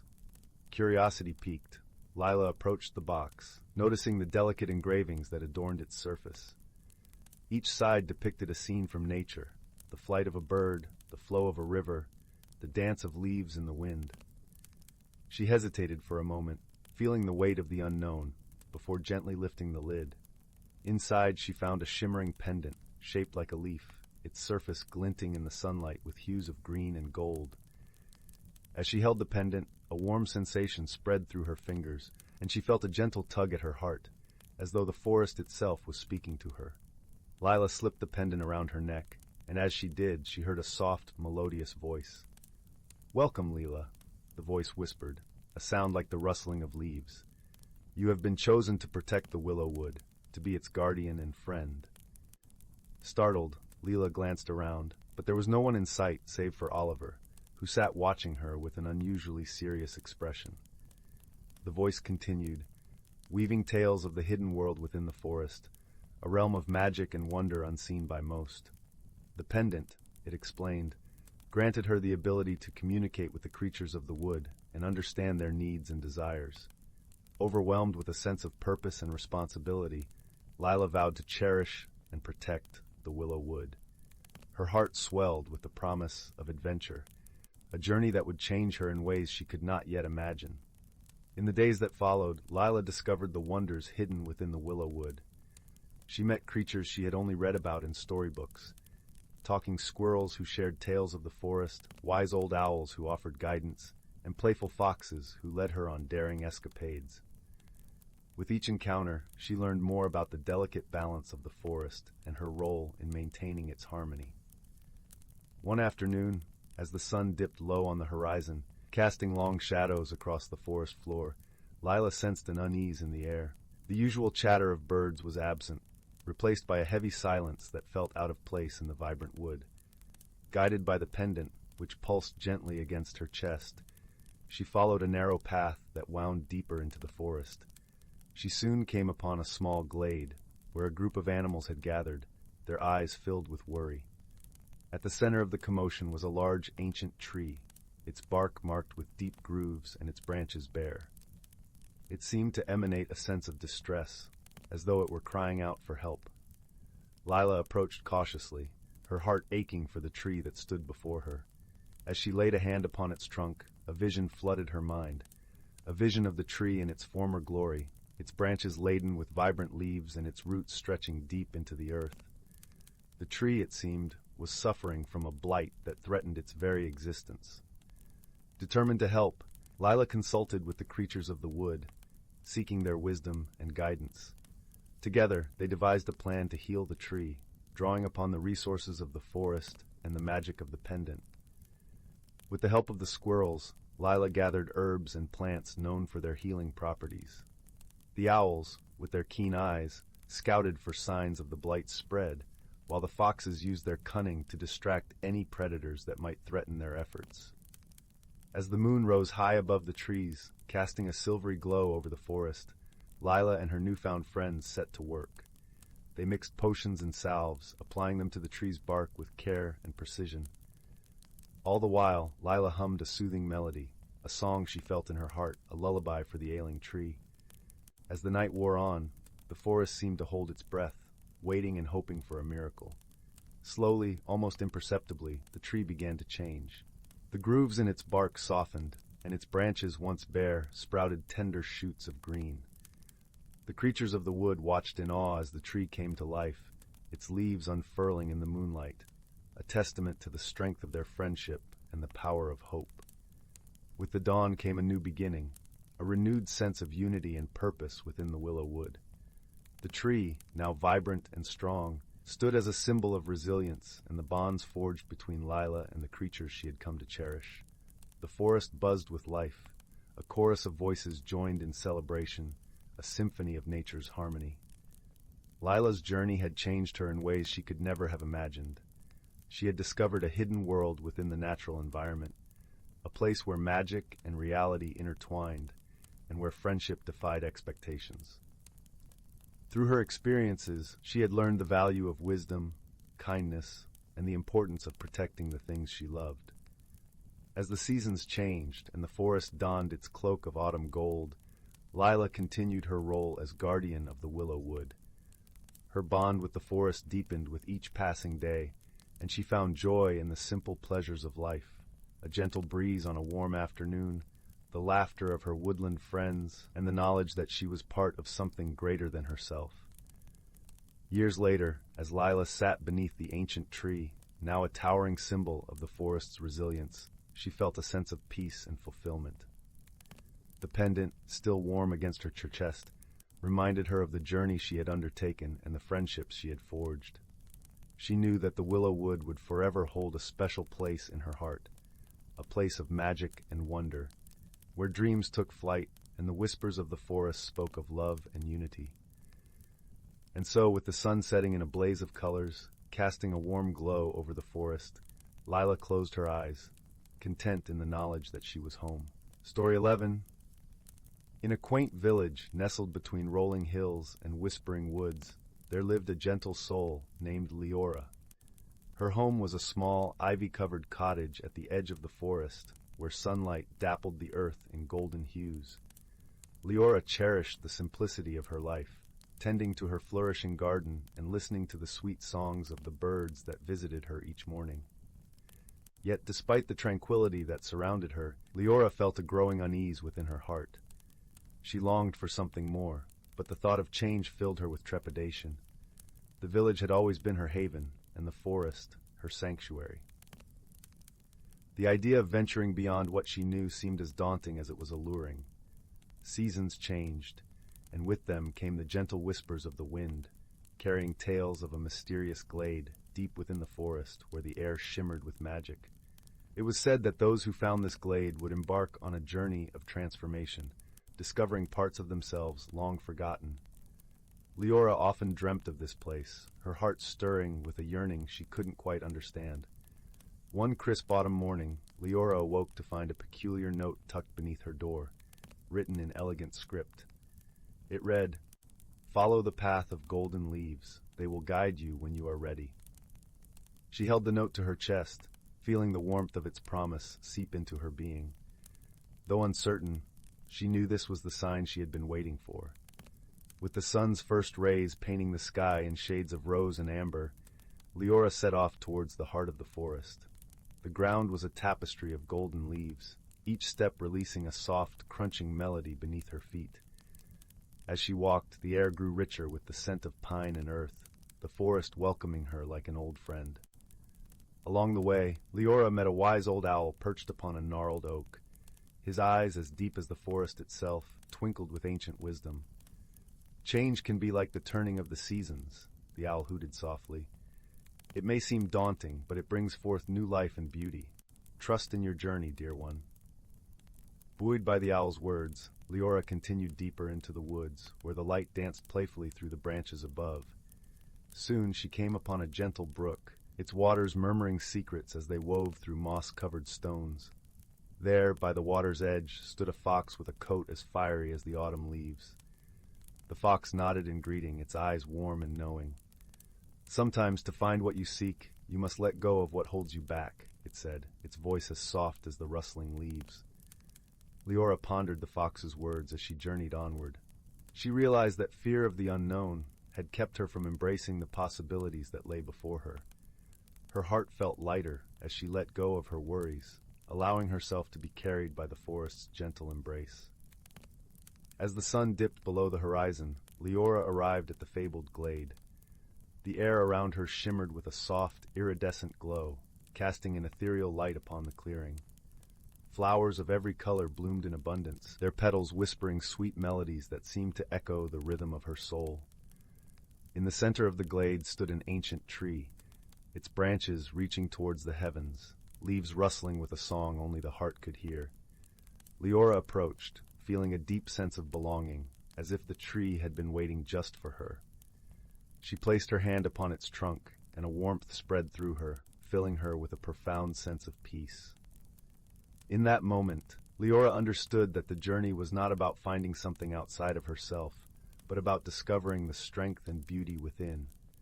The magic of the glade had awakened her spirit, illuminating the path she was meant to follow.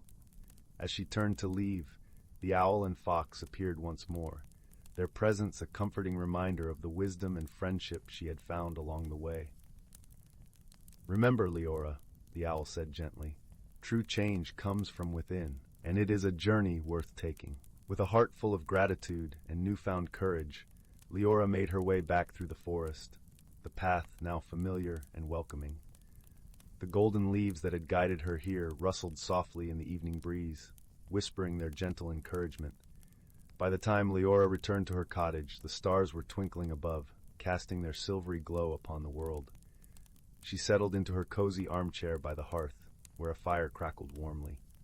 As she sipped a fragrant cup of herbal tea, she reflected on her journey, feeling a deep sense of fulfillment and joy. Embracing change had not been easy, but it had led her to a place of inner peace she had never known. And as she drifted into a restful sleep, Liora knew that the magic of the forest would always be with her, a gentle reminder of the beauty that lay within her own heart. And so, in the quiet of the night, under the watchful gaze of the moon, Liora's story of transformation whispered through the trees, carried by the winds to those who might one day seek their own path of discovery. Story 12. In a small, sun-dappled village nestled between emerald hills and a whispering river, there lived a gentle soul named Liora. Her days were spent tending to the vibrant garden her grandmother had lovingly nurtured for years. The air around her home was always sweet, with the mingling fragrances of thyme, lavender, and the heady scent of roses. One golden afternoon, while the sky was brushed with the lazy strokes of twilight, Liora sat beneath an ancient oak tree, its branches a tapestry of rustling leaves.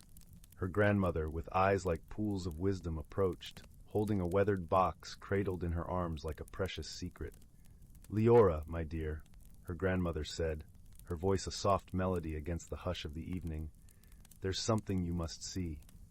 Curiosity alight in her eyes, Liora opened the box to reveal an assortment of artifacts, each a treasure steeped in the stories of her ancestry. Among them lay a delicate silver locket, a worn leather-bound journal, and a small, intricately carved wooden figure. Her grandmother explained, "These are gifts from our ancestors, passed down through generations. Each holds a piece of our heritage, a lesson from the past." Liora, feeling the weight of history resting gently in her hands, traced her fingers over the locket. It glimmered softly, catching the last light of day, as if whispering secrets of old. Her grandmother shared that the locket had belonged to a wise ancestor known for her kindness and strength, a matriarch who used her wisdom to guide the village through the toughest of times. Eager to learn more, Liora opened the journal, its pages filled with elegant script and sketches of the village in days long past. There, she found stories of courage, love, and unity, tales of how her ancestors had come together to build a community rooted in compassion and understanding. As the evening deepened and the stars began to sprinkle the sky, her grandmother spoke of the wooden figure, a symbol of protection and harmony. This was carved by our ancestor, a master craftsman who believed that every piece of wood held a spirit that could bring peace to our home. Liora felt a tingling warmth spread through her heart, a connection to her past that she had never quite felt before. The artifacts were not just relics. They were keys to understanding herself and her place in the world. With each story her grandmother shared, she discovered not just the history of her family, but the values that had shaped their lives: kindness, resilience, and unity. Days turned to weeks as Liora delved deeper into her heritage. She began to see reflections of her ancestors' wisdom in her own life. When the village faced a drought, Liora organized a gathering beneath the ancient oak where they shared resources and supported one another, just as her ancestors had done. Through this journey of discovery, Liora found a profound sense of belonging. She realized that she was part of a legacy that was alive in every act of kindness, in every moment of unity. The lessons from the past were not just stories to be told, but truths to be lived. On a serene night, with the moon casting a silvery glow over the garden, Liora sat once more beneath the oak tree. She held the locket, the journal, and the wooden figure close to her heart, feeling the gentle presence of her ancestors around her. In that moment, she understood that she was a guardian of their legacy, a thread woven into the rich tapestry of her heritage. As she drifted into a peaceful slumber, cradled by the warm embrace of her family's stories, Liora knew that she would carry their wisdom forward, nurturing it with every breath, every heartbeat.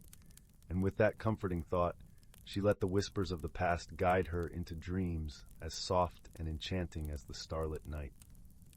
Story 13. Title: The Whispering Woods and the Lantern of Light.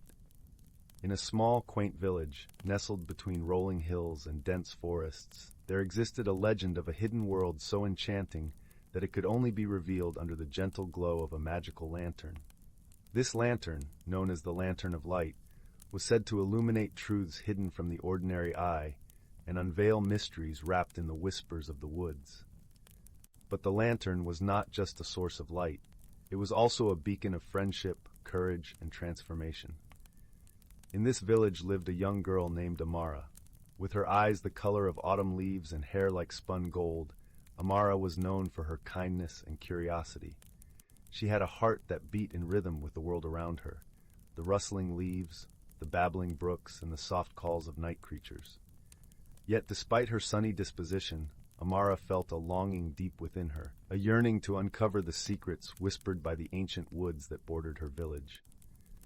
One crisp autumn evening, as the sun dipped below the horizon, painting the sky in hues of amber and rose, Amara sat by her window, watching the shadows lengthen and dance. Her grandmother, a wise old woman with eyes twinkling like stars, joined her, bringing with her the warm, comforting scent of chamomile tea. "My dear Amara," her grandmother began, her voice soft and soothing, "have I ever told you about the lantern of light?" Amara shook her head, her curiosity piqued. Her grandmother smiled, a gentle, knowing smile, and began to weave a tale as old as time itself. "Long ago," she said, "when the world was still new and the boundaries between the seen and unseen were as thin as a spider's web, there existed a lantern crafted by the forest spirits themselves. This lantern had the power to reveal hidden worlds and bring to light the truths that lay buried beneath layers of time and shadow. But it was said that only those with a pure heart and a brave spirit could wield its light." As her grandmother's story unfolded, Amara's heart swelled with a desire to find this lantern, to lift the veil of mystery that surrounded the woods, and perhaps find the piece of herself she felt was missing.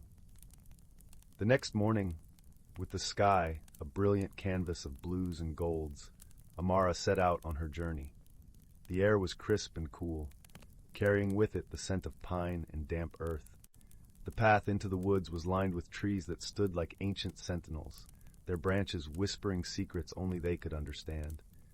As Amara ventured deeper into the forest, she felt an unfamiliar tingle of excitement and trepidation. The world around her was alive with the sounds of rustling leaves and distant birdsong, the air shimmering with possibility. Her heart beat in time with the rhythm of the earth, each step taking her closer to the unknown. Suddenly, from the corner of her eye, Amara spotted a flicker of light. Curious, she followed it, weaving her way through the trees until she arrived at a small clearing. There, bathed in the soft glow of sunlight filtering through the canopy, stood a lantern unlike any she had ever seen. Its surface shimmered like liquid gold, and it seemed to pulse with an inner light, a gentle warmth that called to her. As she reached out to touch it, a voice, soft and melodious, filled the air. "Who seeks the light of truth?" it asked, echoing through the clearing like a gentle breeze. "I do," Amara replied, her voice steady and filled with resolve. "I seek the light to understand the whispers of the woods and to find what I have lost within myself." The lantern glowed brighter, as if acknowledging her sincerity, and Amara felt a warmth spread through her, filling the empty spaces in her heart. She knew then that her journey was only beginning. With the lantern of light in hand, Amara ventured deeper into the woods, each step revealing wonders she had never imagined. The trees seemed to come alive, their branches swaying in a dance of joy, and creatures of all shapes and sizes emerged from the shadows, their eyes filled with curiosity and kindness. Amara soon found herself at the edge of a sparkling river, its waters singing a melody that spoke of ancient times and forgotten memories. She knelt by the riverbank, the lantern casting a warm glow over the water, and listened to its song. As she did, a figure emerged from the depths, shimmering like moonlight on the water's surface. It was a river spirit, her form shifting and changing like the river itself. Her eyes were deep pools of silver, filled with wisdom and kindness, and her voice was a soft, melodic ripple. "Welcome, Amara," the spirit said, her words flowing like the river's current. "I am Serene, guardian of the waters. What brings you to our hidden world?" Amara took a deep breath, the scent of the river mingling with the crisp air, and shared her story. She spoke of her longing to uncover the secrets of the woods, to find the missing piece of her heart, and her desire to bring light to the hidden truths of the world. Serene listened, her eyes never leaving Amara's face, and when Amara finished, the spirit smiled, a gentle, understanding smile. "You carry the light of truth within you," she said softly. "And with the lantern of light, you have the power to bring understanding and harmony to the world. But remember, the greatest truths are often found not in the light, but in the shadows." Amara nodded, her heart swelling with gratitude and a newfound sense of purpose. She knew now that her journey was not just about finding answers, but about embracing the mysteries of the world and letting them guide her to her true self. With Celine's blessing, Amara continued her journey, the lantern's glow lighting her path through the woods. She encountered many wonders along the way: a grove of trees that sang with the voices of the wind, a meadow where flowers bloomed in colors unseen, and a glade where animals gathered in peaceful harmony. In each place, Amara learned something new, each lesson a piece of the puzzle that was her heart.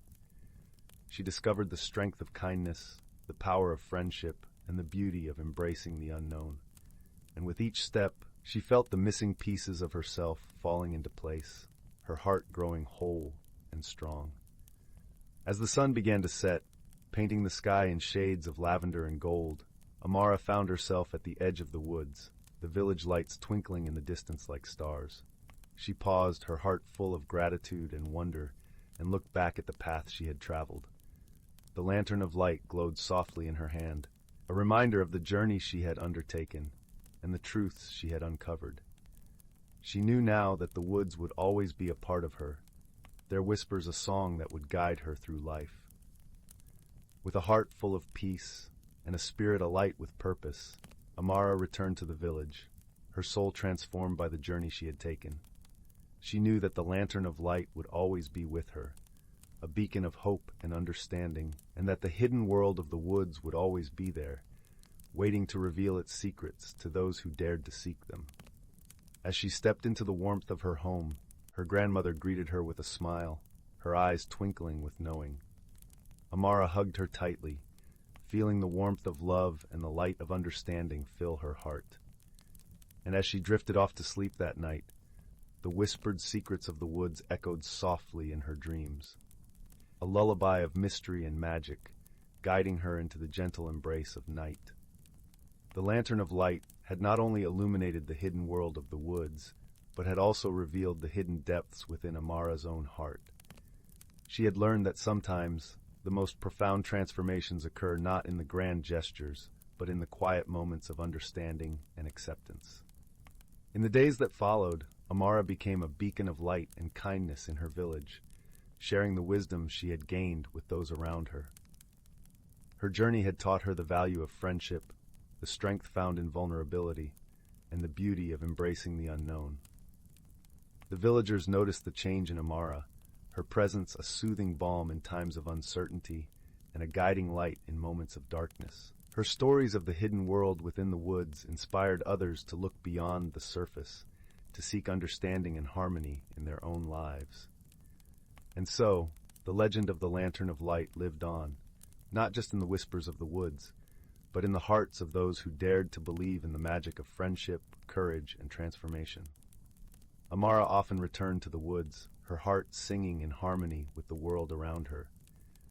She would visit Celine by the river, their conversations filled with laughter and wisdom, and explore the hidden corners of the forest, ever eager to learn and grow. The forest had become her sanctuary, a place where she could be herself, free from the expectations of the world. And in the gentle embrace of the woods, Amara found a peace that resonated deep within her soul. One day, as she wandered through a sun-dappled glade, Amara encountered a young boy named Finn. He was sitting quietly, his eyes wide with wonder as he watched the butterflies dance in the air. Amara approached him gently, her heart filled with the joy of friendship. "Hello," she said softly, her voice as warm as the sun. "What brings you to this hidden world?" Finn looked up, his eyes sparkling with curiosity. "I heard stories about the woods," he replied, his voice filled with awe. "I wanted to see if the magic was real." Amara smiled, recognizing the same longing she had once felt. "The magic is real," she assured him. "It's in the rustling leaves, the singing rivers, and the whispers of the woods. But most of all, it's in the connections we make, the friendships we form." Finn nodded, a smile spreading across his face. Together they explored the wonders of the forest, their laughter mingling with the songs of the birds and the whispers of the trees. As they wandered, Amara shared the lessons she had learned on her journey, her words weaving a tapestry of understanding and hope. And Finn, in turn, taught her to see the world through fresh eyes, to marvel at the simple beauty of a dewdrop or the gentle flutter of a butterfly's wings. Their friendship became a source of strength and joy, a bond forged in the heart of the woods and nurtured by the light of understanding. They often returned to the forest together, each visit a new adventure, a new story waiting to unfold. In time, the legend of the Lantern of Light became a cherished tale in the village, passed down from generation to generation. It was a story of courage and friendship, of seeking and finding, and of the enduring power of the human spirit. Amara's journey had shown her the importance of embracing the unknown, of seeking truth not just in the light but in the shadows as well. She had learned that the greatest transformations often occur when we are willing to look beyond the surface, to see the world with open hearts and minds. And so, under the starlit skies and the gentle embrace of the whispering woods, Amara found her place in the world, her heart forever illuminated by the light of friendship and the magic of the hidden world.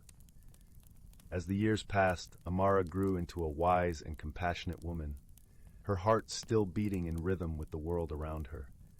She became a storyteller, weaving tales of wonder and wisdom, sharing the magic of the woods with all who would listen. Her stories inspired others to seek out their own hidden worlds, to embrace the mysteries of life with courage and curiosity. And in doing so, they discovered that the true magic of the Lantern of Light lay not just in its ability to reveal hidden truths, but in its power to illuminate the paths of those who dared to dream. Through her storytelling, Amara touched the lives of many, her words a gentle guiding light in times of darkness. She encouraged others to look beyond the ordinary, to seek the extraordinary in the everyday, and to find the beauty in the unknown. And so, the legacy of the Lantern of Light lived on, a beacon of hope and understanding in a world ever-changing yet ever the same. The hidden world of the woods remained a place of wonder and enchantment, a sanctuary for all who sought its embrace. And within its depths, the whispers of the trees and the songs of the rivers continued to weave their magic, a timeless melody of friendship, courage, and transformation. Amara's journey had taught her that the greatest adventures often begin in the heart, and that the light of understanding can guide us through even the darkest of times. As she sat by the river one evening, the lantern casting its gentle glow over the water, Amara felt a deep sense of peace and belonging. The world around her was alive with the sounds of night, the air filled with the scent of earth and sky. In that moment, she knew that the Lantern of Light would always be with her, a symbol of the journey she had undertaken and the truths she had uncovered. And she knew that as long as there were those willing to seek the light, the hidden world of the woods would continue to reveal its mysteries, offering its magic to all who dared to dream. In the embrace of the whispering woods, Amara found her forever home, her heart forever alight with the magic of friendship and the power of transformation. And as she drifted into a gentle slumber, the stars above twinkling like diamonds in the night sky, she knew that her story was far from over. For in the heart of every story lies the promise of a new beginning, a new adventure waiting to unfold. And with the Lantern of Light to guide her, Amara was ready to embrace whatever the future held, her spirit ever bright, her heart ever open to the wonders of the world. And so the story of the Lantern of Light came to be, a tale of courage, friendship, and the enduring power of the human spirit. It was a story that would be told for generations to come, a beacon of hope and understanding in a world filled with mystery and magic. Amara's journey had shown her that true transformation comes from within, and that the light of understanding can guide us through even the darkest of times. And in the gentle embrace of the whispering woods, she found a forever home, her heart forever alight with the magic of friendship and the power of transformation. As the stars shimmered above and the world slumbered in peaceful harmony, the whispers of the woods sang a lullaby of mystery and magic, guiding Amara into the gentle embrace of night. And in the heart of the forest, the Lantern of Light continued to shine, a beacon of hope and understanding for all who dared to seek its light. Story 14. In the heart of a lush, whispering forest, where the sun dappled the ground with patches of golden light and the air carried the sweet aroma of pine needles and wildflowers, there nestled a quaint village known as Bramblebrook. The villagers were kind folk, living in harmony with nature, their cottages woven into the landscape as if grown from the very earth itself. At the edge of this village, where the forest grew denser and shadows danced beneath the towering oaks, lived a gentle young woman named Maisie. Maisie was known throughout Bramblebrook for her kindness and her ability to weave stories that transported listeners to worlds unseen. Her cottage was a cozy refuge, warmed by a hearth that crackled with a comforting glow and shelves lined with books that whispered tales of far-off lands. But what made Maisie truly unique was her gift, an ancient, magical quill that could bring to life any story she wrote. This quill, said to be crafted from the feather of a mythical phoenix, shimmered with hues of fiery orange and deep crimson. It was a gift from her grandmother, passed down through generations, each caretaker understanding the weight and wonder of its power.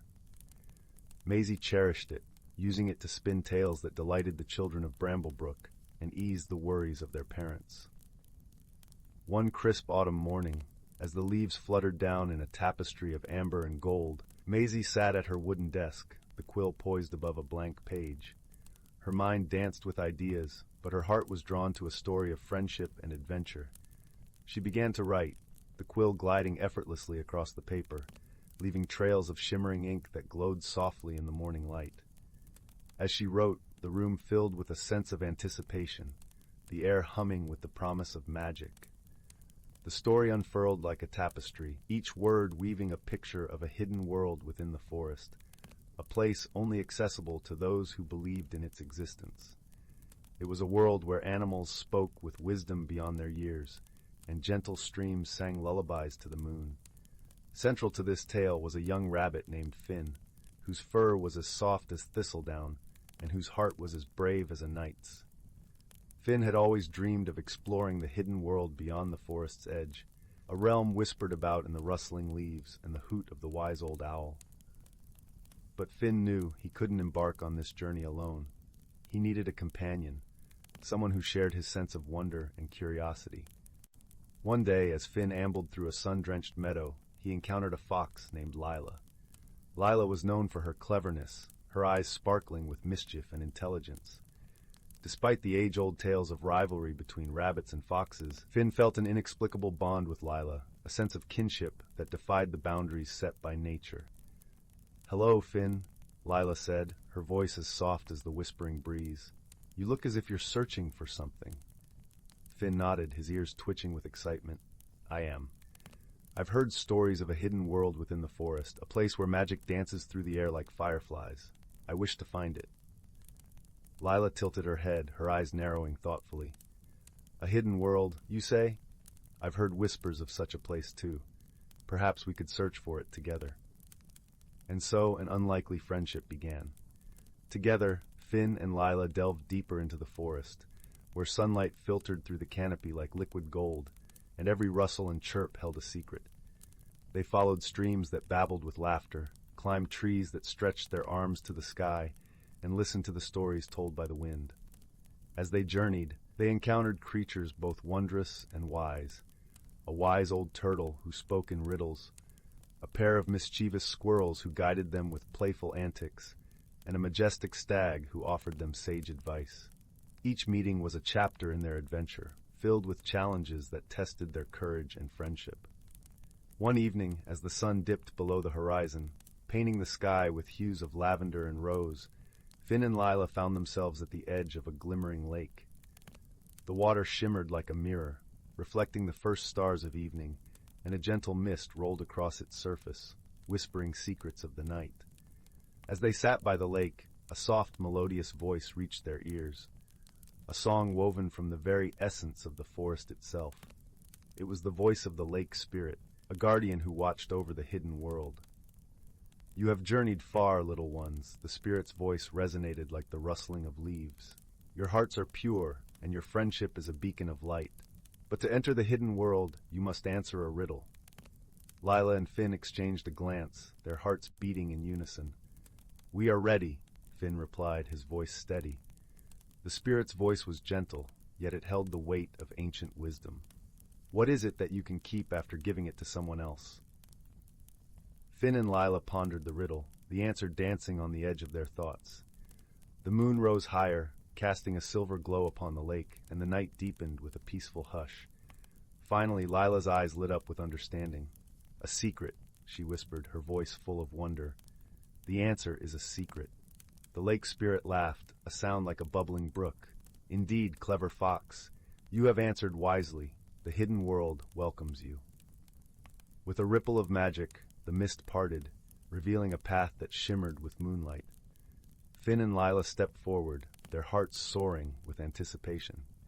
They had found the entrance to the hidden world, a place where dreams took flight and magic was as real as the earth beneath their feet. In this enchanted realm, they discovered wonders beyond imagination. Flowers that sang in harmony with the wind, trees that whispered stories of ages past, and creatures that danced in the moonlight, their laughter echoing through the forest.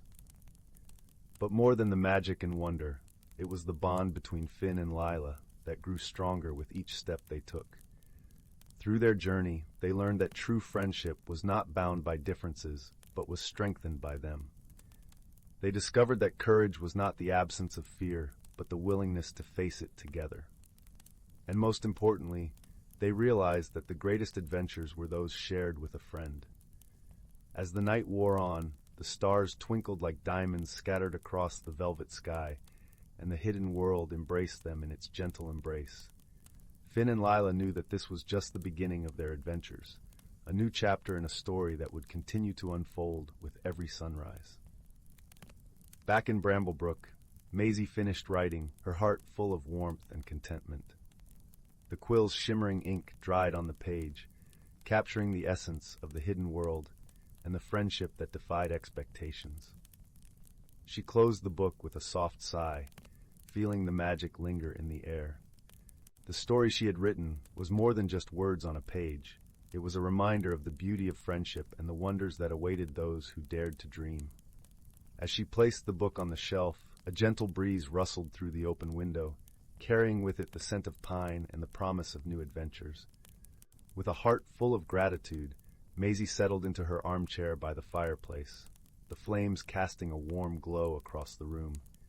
Outside, the forest whispered its lullabies, and the world seemed to hold its breath in peaceful slumber. Maisie knew that the stories she wrote were not just for the children of Bramblebrook, but for herself as well, a reminder that magic was all around, waiting to be discovered by those who believed in its gentle power. Story 15. In the heart of a lush, sprawling forest where the leaves whispered secrets and the streams sang gentle lullabies, lived a young girl named Clara. Clara was a creature of habit, content with the familiar trails and the comforting canopy of emerald leaves that shaded her world. She knew the forest's every nook and cranny, from the ancient oaks that stood like wise guardians to the babbling brook that laughed its way over smooth stones. Yet, Clara felt a stirring inside her, a quiet but persistent yearning that she did not understand. It was as though the forest itself was calling her to venture beyond her well-trodden paths and discover something new. But change was a daunting concept for Clara, a shadowy specter that loomed large and intimidating. One breezy afternoon, Clara was wandering along her favorite path, her fingers trailing through the ferns that lined the way. The sun filtered through the leaves, casting dappled patterns on the ground. It was a perfect day, a day like any other, until she stumbled upon a peculiar sight. Nestled among the roots of an old willow tree was a tiny door, so small and intricate that it seemed to have been crafted by a master carpenter. It was painted in hues of soft lavender and adorned with delicate carvings of stars and moons. Curiosity, a feeling she rarely indulged, tugged at Clara's heart. With a hesitant breath, she knelt down and gently knocked on the door. To her surprise, it swung open with a soft creak, revealing a spiral staircase that descended into the earth. Clara's heart fluttered with a blend of excitement and fear. What lay beneath the surface of her beloved forest? She glanced around, half expecting to see familiar faces, but the forest was serene, as if holding its breath in anticipation. Summoning her courage, Clara stepped through the doorway and began her descent. The staircase wound downward, each step echoing softly in the dimly lit passage. The walls glowed with a gentle phosphorescence, casting a comforting light around her. As she descended, Clara felt a change within herself, a loosening of the fears that had held her back. It was as though the very act of stepping into the unknown was transforming her heart. At the bottom of the staircase, Clara emerged into a cavernous chamber, its ceiling a tapestry of twinkling lights, like a night sky captured underground.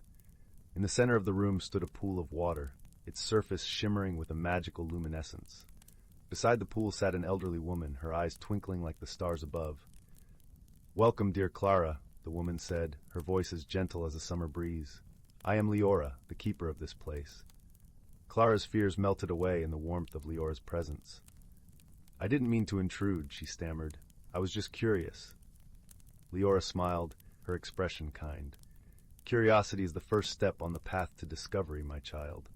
You are here because your heart seeks something more, something beyond the edges of what you know." Clara nodded, feeling the truth of Leora's words resonate within her. "But I'm afraid of change," she confessed, her voice barely a whisper. "Ah, change," Liora mused. "It is both a challenge and a gift. Like the seasons, we must embrace it to grow. You see, Clara, magic is all around us, in the air we breathe, the earth beneath our feet. It is within us too, waiting to be awakened." With a gentle gesture, Liora beckoned Clara to the pool. This water holds the magic of transformation. It reflects not just who we are, but who we can become. Look into it and see the possibilities. Tentatively, Clara approached the pool. Peering into its depths, she saw her own reflection, but it was not static. Her image shimmered and shifted, showing her different facets: brave, compassionate, wise. It was a vision of who she could be if she embraced change. As she gazed into the pool, Clara felt a warmth spreading through her, a newfound strength taking root. She realized that the fear of change was but a stepping stone, not a barrier. With each breath, she let go of her doubts, feeling lighter and freer. Liora watched with a knowing smile, her eyes filled with the gentle wisdom of ages. "Remember, Clara, you are never alone on this journey. The forest, your friends, and even the stars will guide you if you let them." Clara turned to Liora, gratitude welling up within her. "Thank you, Liora. I think I'm ready to embrace whatever comes next." With a nod of encouragement, Liora replied, "The path is yours to choose, dear one. Trust in yourself and the magic that resides within." As Clara began her ascent back to the surface, she carried with her the lessons of the underground chamber. Each step on the spiral staircase felt lighter, as if she were shedding her old fears and embracing her potential. When she emerged once more into the sunlight-dappled forest, the world seemed brighter, more vibrant. The leaves rustled with a melody of welcome, and the brook's laughter seemed to echo her own newfound joy. Clara returned to her familiar paths with a different perspective. She realized that change was not something to fear, but a beautiful journey of discovery. The forest, with all its mysteries and wonders, was a reflection of her own inner landscape, ever changing, ever growing. As days turned to weeks, Clara found herself exploring new trails, meeting new friends among the woodland creatures, each encounter enriching her life with warmth and wisdom. She learned to listen to the whispers of the trees and the songs of the streams, finding guidance and comfort in their timeless presence. And in those quiet moments, under the canopy of stars, Clara understood that the magic of transformation was not in becoming someone else, but in becoming more fully herself. The forest had always been her home, but now it was also a canvas for her dreams. A place where she could grow and change, supported by the gentle embrace of nature. In the end, Clara's journey was not just about discovering the magic of the forest, but about uncovering the magic within her own heart. With each new day, she embraced her path with courage and joy, knowing that the world was full of wonders waiting to be explored. And as she drifted to sleep each night, the forest cradled her in its gentle arms, whispering promises of new adventures to come. Story 16. In a quaint little village, nestled between the rolling hills of the verdant countryside, there lived a young woman named Lily. Lily was known throughout the village for her kind heart and gentle spirit, yet she harbored a secret fear of change. She loved the familiar patterns of her life, the morning sun casting golden rays over her garden, the comforting chatter of the villagers at the market, and the serene whispers of the forest that bordered her home. Lily's cottage was a haven of warmth, its walls lined with shelves of books that spoke of far-off lands and ancient mysteries. Yet, despite the stories of adventure and transformation that filled her evenings, Lily felt a growing restlessness within her soul, a quiet yearning for something more, though she knew not what. One particularly crisp autumn morning, as the leaves danced in shades of amber and crimson, Lily set off on her usual walk through the forest. The air was rich with the earthy scent of fallen leaves and the promise of the approaching winter. It was during this walk that she stumbled upon something quite extraordinary, a small, glimmering pond she had never seen before. The water shimmered with hues of silver and gold, and an ethereal mist hovered over its surface, whispering secrets in a language only the heart could understand. Drawn to the pond's mysterious allure, Lily approached cautiously. As she peered into the water, she saw not her reflection, but a vision of herself surrounded by a soft, radiant light. In this vision, she was no longer hesitant or fearful, but confident and free, her eyes alight with the joy of discovery. Startled by the vision, Lily stepped back, her heart pounding with a mix of fear and wonder. She knew this was no ordinary pond, but a magical one, a mirror reflecting not who she was, but who she could become. As she pondered this strange occurrence, she heard a gentle rustling behind her. Turning, she saw a wise old tortoise slowly making his way towards her. His shell was a mosaic of emerald and jade, and his eyes twinkled with ancient wisdom.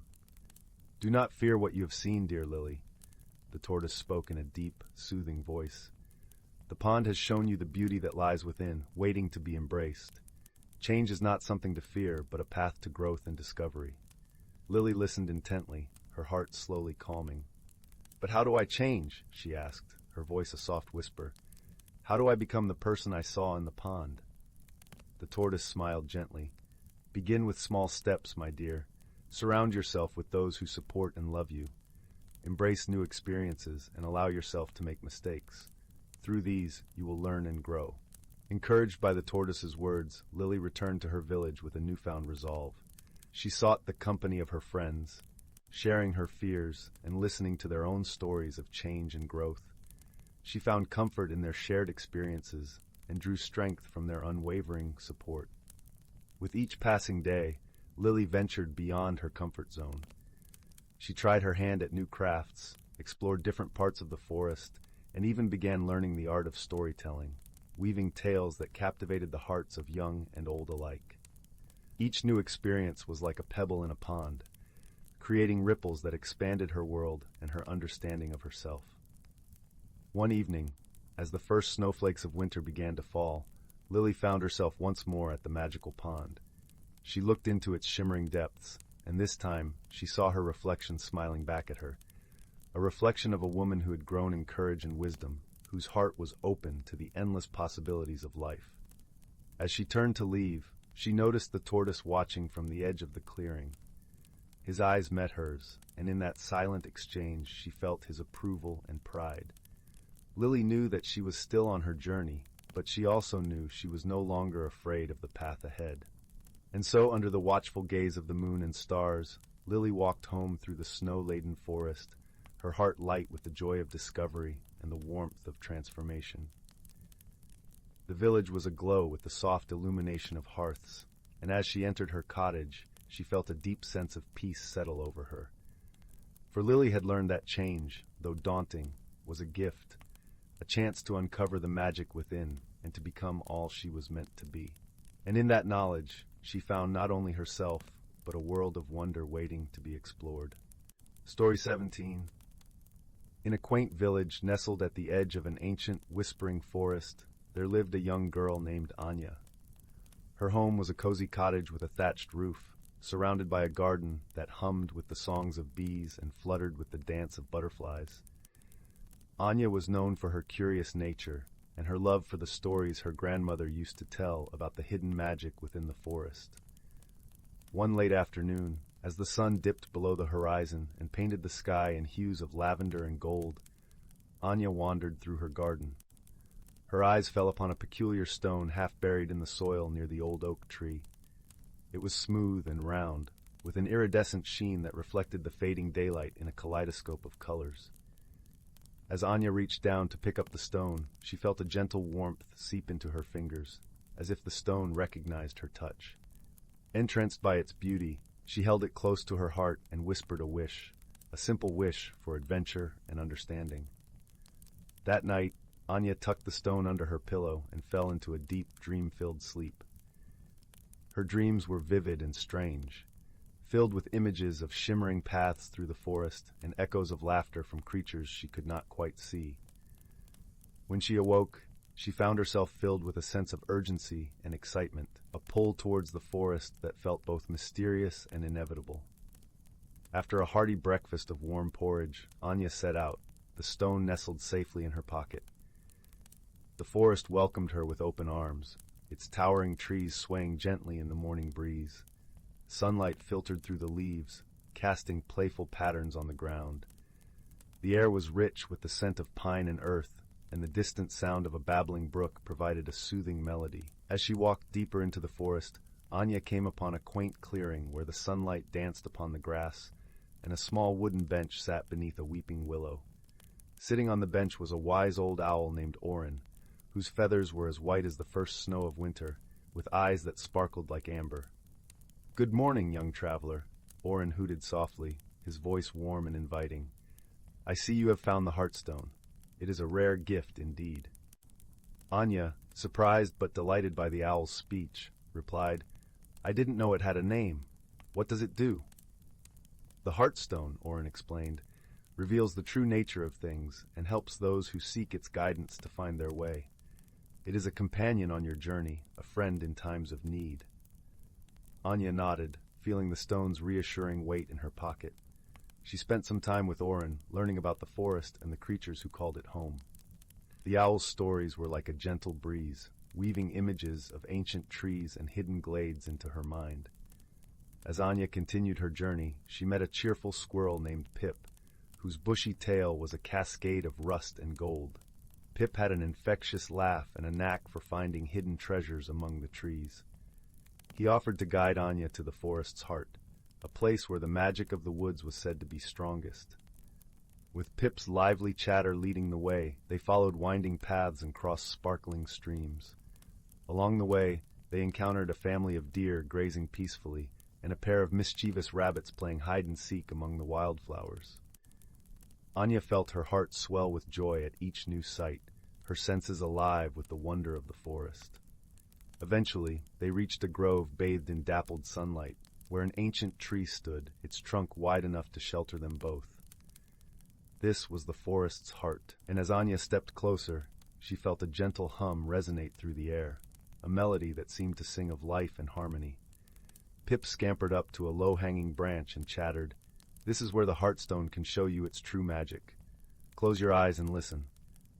Anya did as Pip instructed, holding the stone tightly. As she closed her eyes, the warmth of the Heartstone spread through her, and she felt herself becoming part of the grove. She could hear the stories of the trees, the whispers of the wind, and the heartbeat of the earth beneath her feet. In that moment, Anya understood the interconnectedness of all things: the trees, the creatures, the very soil under her toes. She realized that the challenges she faced were not meant to be conquered by force, but through understanding and kindness. With this newfound wisdom, Anya returned to the village, her heart light and her mind clear. She shared the stories of her journey with her family and friends, teaching them the lessons she had learned from the forest. The stone, now a treasured companion, continued to guide her, a reminder of the magic and wonder that lay in the world around her. And so, in the gentle embrace of the village, with stars twinkling above and the soft rustle of leaves in the night, Anya drifted into a peaceful sleep, her dreams filled with the promise of new adventures and the comforting knowledge that she was never truly alone. Story 18. The Enchanted Grove and the Whispering Breeze. In the quaint village of Willowmere, where the mist from the nearby river often floated like a gentle veil over the cottages, there lived a young girl named Liora. Her small home, nestled at the edge of the village, was surrounded by an orchard of apple trees that blushed a deep crimson in the autumn months. Liora was known for her curious spirit and a heart as warm as the sunbeam that filtered through the canopy of trees above her. One particularly crisp morning, as the sun peeked over the horizon, painting the sky in strokes of pink and gold, Liora set out on her daily wander. The leaves crunched under her feet, each step resonating with the soft rhythm of nature's symphony. Today, however, there was an added thrill in the air, a whisper of adventure that tickled the back of her mind. Liora had heard tales of a hidden grove, a mystical place said to be guarded by the spirits of the forest. It was whispered among the villagers that within this grove lay a secret, an enchanted object that could grant a single wish to the one who found it. No one had ever returned to confirm these tales, and over time they had faded into the realm of legend. But Liora, with her heart full of wonder and her mind a tapestry of dreams, held a belief as steady as the river that flowed through Willowmere. She ventured deeper into the forest, the trees growing denser and the air cooler.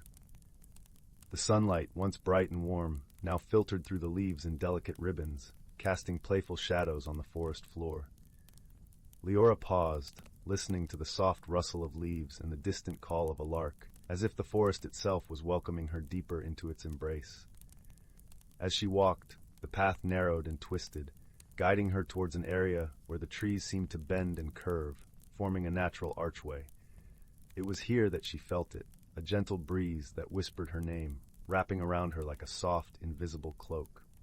Liora, filled with a sense of belonging, stepped through the archway and into the grove. The grove was a place of ethereal beauty. The ground was carpeted with soft moss, and flowers of every hue imaginable bloomed in abundance, their petals opening like the pages of a favorite story. In the center of the grove stood an ancient tree, its bark silvered with age and wisdom, its branches reaching out to cradle the sky. It was beneath this tree that Liora saw it, a small, shimmering stone nestled in the roots. The stone was unlike anything she had ever seen. It glowed softly, like moonlight captured in crystal form.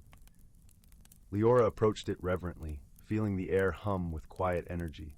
As she reached out to touch it, she hesitated, recalling the tales of wishes and magic. Her mind whirred with possibilities, but her heart whispered a single thought, a wish for friendship, true and enduring, that could change the world. With a gentle, deliberate touch, Liora placed her hand on the stone. The grove seemed to hold its breath, the world around her pausing in anticipation. Then the stone began to warm under her touch, a soft glow spreading through her fingers and into her heart. Liora closed her eyes, focusing on the warmth and the feeling of connection that pulsed through her. When she opened her eyes, she was no longer alone. Standing before her was a figure, shimmering and translucent, like a reflection caught in morning mist. It was the spirit of the grove, a guardian who had watched over this place for centuries. "Welcome, Liora," the spirit spoke, its voice a gentle breeze that rustled the leaves and stirred the flowers. "You have found the heart of the grove. What is it that you wish for?" Liora, her heart full of hope and kindness, spoke with a voice steady with conviction. "I wish for a friendship that can change the world, a bond that is true and enduring, bringing light to those who find themselves lost in the shadows." The spirit regarded her with eyes that sparkled like dewdrops. "Your heart is pure, and your wish is noble. Such a friendship is a rare gift, one that requires courage and faith.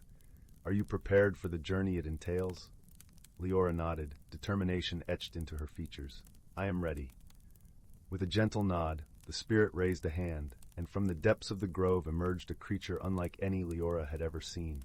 A fox with fur as white as winter snow, eyes as bright as summer skies, and a tail that shimmered with the colors of autumn leaves. It approached Liora with a grace that seemed to dance with the wind, its gaze meeting hers with an understanding that spoke volumes. "This is Kyra," the spirit introduced, "a guardian of the forest, much like myself. She will be your guide and companion. Together you will learn the true meaning of friendship and the power it holds." Liora knelt down, extending a hand to the fox. Kyra nuzzled against her, a warmth spreading from Leora's heart throughout her entire being. In that moment, a bond was formed, one that felt as ancient and unbreakable as the roots of the great tree that sheltered them. With the spirit's blessing and Kyra by her side, Liora set off on a journey that would take her far beyond the borders of Willowmere. Together, they traveled through forests and fields, across rivers and mountains, discovering hidden wonders and meeting others who, like them, sought the light of friendship. Each encounter was a chapter in their story, filled with laughter, challenges, and moments of profound realization. They met a lonely giant who longed for companionship, a family of birds who needed help finding a new home, and a wise old owl who shared tales of the stars and their secrets. Through each adventure, Liora and Kyra learned the true essence of friendship, a bond forged through understanding, respect, and the willingness to stand by one another, come what may. As seasons changed and time flowed like the river beside Willowmere, Liora began to understand the depth of her wish. It was not just about finding a friend, but becoming one. Someone who could see the world through another's eyes, bringing comfort and joy to those around her. One evening, as the sun dipped below the horizon, painting the sky in hues of purple and gold, Liora and Kyra found themselves back at the grove. The spirit awaited them, its presence as gentle and wise as ever. "You have traveled far and learned much," the spirit spoke, its voice a melody of the forest. "Tell me, Liora, what have you discovered on your journey?" Liora looked at Kyra, her heart overflowing with gratitude and love. "I have learned that true friendship is a gift beyond measure. It is about giving and receiving, about being present in each moment and finding strength in the bonds we create. Kyra has shown me that together we can light up even the darkest paths." The spirit nodded, a smile in its eyes. "Your journey has been one of transformation, not just of the world around you, but within yourself. The wish you made has already begun to change the world, one heart at a time." With those words, Liora felt a sense of peace and fulfillment wash over her. She knew that the journey was far from over, that there were still many adventures to be had and friendships to be forged. But with Kyra by her side and the spirit's blessing in her heart, she felt ready to face whatever lay ahead. As the stars began to twinkle in the night sky, Liora and Kyra curled up beneath the ancient tree, the grove enveloping them in a cocoon of serenity. The world was vast and full of wonders, and together they would explore it, one step at a time, their friendship a beacon of light guiding them forward. And so in the gentle embrace of the enchanted grove, Liora drifted into a peaceful slumber, her dreams filled with the promise of new beginnings and the enduring magic of true friendship. Story 19. In the heart of an ancient forest, where the whispers of the wind carried the secrets of time, a gentle brook meandered through a tapestry of emerald moss and dappled sunlight. This was a place where the air was sweet with the scent of pine and wildflowers, and the earth hummed with the harmonious breath of nature. Amidst this tranquil haven lived a community of kind-hearted creatures, each playing their part in the delicate balance of the forest. There was Nia, the wise old owl with feathers as soft as the night sky, whose eyes gleamed like polished amber. Her perch was high in the ancient oak, a tree as old as the forest itself, its gnarled bark a testament to the ages it had witnessed. Beneath her watchful gaze, the forest thrived, her wisdom guiding the creatures in times of need.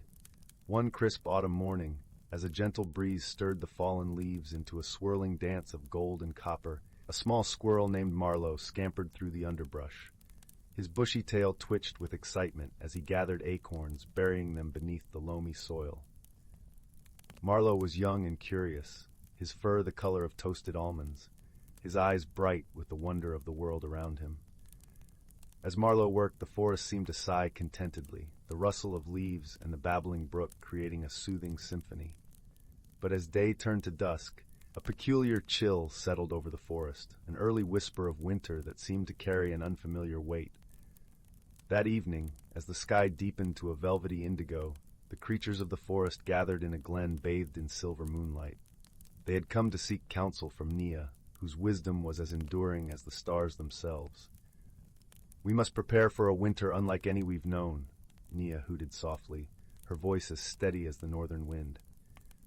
"The signs are clear. The chill in the air speaks of a longer, harsher season. Yet we must not fear. We have the strength of our community and the wisdom of the forest to guide us. The creatures listened intently, their trust in Nia as unwavering as the ancient oak. Even Marlowe, who was prone to the distractions of youth, felt a sense of calm wash over him as he nestled into the crowd, his heart warmed by the unity of his friends. In the days that followed, the forest hummed with activity. The creatures worked together, their efforts a testament to the harmony that bound them. The beavers reinforced their dam, creating a haven of warmth against the icy winds. The birds flitted through the branches, weaving nests from twigs and downy feathers. Even the foxes, known for their solitary ways, joined in, their russet coats a flash of color in the crisp air. As the first snowflakes began to drift lazily from the sky, the forest transformed into a world of pristine beauty. The brook, once a lively ribbon of water, lay beneath a delicate lace of ice, its sound now a gentle murmur. The trees wore coats of shimmering frost, their branches bending under the weight of winter's touch. Marlowe watched this transformation with wide eyes, his heart swelling with a newfound understanding. He realized that this was not a time of scarcity, but of quiet strength and resilience. The forest was teaching him the rhythm of the seasons, the ebb and flow of life that was as constant as the rising sun. One evening, as the moon cast its silvery glow over the snow-clad landscape, Marlowe found himself drawn to the foot of the ancient oak. There, nestled in the roots, he discovered a small gathering of creatures, their faces lit by the soft glow of fireflies. "Nia," Marlowe whispered, his voice a breath of wonder in the still air. "How do we know that spring will come again?" Nia gazed at him with eyes full of gentle wisdom. "The forest holds many secrets, dear Marlowe, but some truths are as old as the stars. Just as the sun rises after the darkest night, so too does spring follow winter. It is the cycle of life, a promise woven into the very fabric of our world." Marlowe nodded, comforted by Nia's words. He understood now that the forest was a tapestry of life, each thread essential and interconnected. The seasons were not mere changes in weather, but chapters in a story, each one bringing its own magic and lessons. As the winter deepened, the creatures huddled together, sharing warmth and stories beneath the starry sky. They spoke of the past, of the ancestors who had walked the forest floor before them, leaving behind a legacy of wisdom and harmony. In these stories, Marlowe found a sense of belonging, a connection to something greater than himself. And so the winter passed, not in hardship, but in a celebration of unity and resilience. When at last the first hints of spring began to whisper through the forest, it was not with fanfare, but with the subtle grace of life awakening. Buds appeared on the trees, shy and tentative, yet filled with the promise of new beginnings. The brook began to sing once more, its voice a joyful melody that echoed through the air. The forest, in its infinite wisdom, had endured, and with it, the creatures who called it home. As the days grew longer and the warmth of the sun returned, Marlowe felt a deep sense of gratitude. He realized that the lessons of the forest were not just about survival, but about the beauty of harmony and the strength found in friendship. And so, under the canopy of vibrant leaves and the gentle embrace of the spring breeze, Marlowe scampered through the forest, his heart light and his spirit free. He understood now that he was a part of this ancient, magical tapestry, and that the wisdom of the forest would guide him always. And as the sun dipped below the horizon, casting a golden glow over the world, the creatures of the forest settled into a peaceful slumber, their dreams filled with the promise of tomorrow and the enduring magic of the world they cherished. Story 20. In the heart of a tranquil village, nestled against the rolling foothills of the whispering forest, where the gentle babbling of brooks sang a serene lullaby, lived a young girl named Lila. Her world was filled with the warm hues of sunset skies and the comforting scent of lavender fields that stretched beyond sight. Her home, a quaint cottage with a thatched roof, sat at the edge of the forest, its windows always aglow with the soft light of evening candles. Lila was known throughout the village for her vibrant spirit and her curious nature. She had an unusual knack for discovering things hidden from plain sight, a talent that often led her on adventures beyond the familiar paths. Her most cherished companion was a wise old cat named Marlowe, whose fur was the color of twilight and whose eyes shimmered like emeralds. Together, they explored the fringes of the forest, always seeking the stories whispered by the wind through the trees. One crisp autumn afternoon, as the leaves danced in fiery reds and deep golds, Lila found herself drawn to a part of the forest she had never ventured into before. It was an area known to the villagers as the Vale of Echoes, a place where the air seemed to hum with secrets and the light played tricks, creating shadows that flickered like ghostly apparitions. Intrigued and unafraid, Lila stepped beyond her usual bounds, Marlowe padding softly at her side. As they wandered deeper into this mysterious part of the forest, Lila's attention was captured by a peculiar sight. Nestled within the roots of an ancient oak was a small, glistening object. It seemed to pulse with a gentle golden glow, as if it had captured the essence of sunlight. Curiosity piqued, Lila crouched down, brushing away the fallen leaves and revealing a beautifully carved wooden box. Its surface was etched with intricate patterns that seemed to move and change under her gaze. With a careful hand, she opened the box, revealing a delicate pendant made of a stone she had never seen before. It was a vibrant azure, like the sky after a summer storm, and it shimmered with an inner light that felt alive in her palm. As she held it, a warm, comforting sensation spread through her, as though she was enveloped in a gentle embrace. Marlowe, eyes wide with recognition, nudged her hand with his nose. "This is more than just a trinket, Lila," he purred, his voice a soft melody in the quiet of the forest. "It is the pendant of whispers, an artifact of great power and mystery. It is said to connect its bearer to the hidden world within our own, a realm where the impossible becomes possible." Heart fluttering with excitement, Lila slipped the pendant around her neck. She felt a subtle shift in the air, as if the forest itself was welcoming her into its hidden depths. Suddenly, the world around her seemed to shimmer and transform. The trees appeared taller, their leaves a vibrant kaleidoscope of colors she had never seen. The air was filled with the gentle hum of unseen creatures and the sweet fragrance of blossoms that bloomed in impossible hues. As they continued their exploration, Lila and Marlowe stumbled upon a glade bathed in dappled sunlight. In the center stood a circle of stones, ancient and worn, yet humming with an energy that resonated with the pendant's glow. It was here that they met the first of many unexpected friends, a small, luminous creature with wings like stained glass. Its voice was a tinkling bell, and it introduced itself as Fina, a guardian of the hidden world.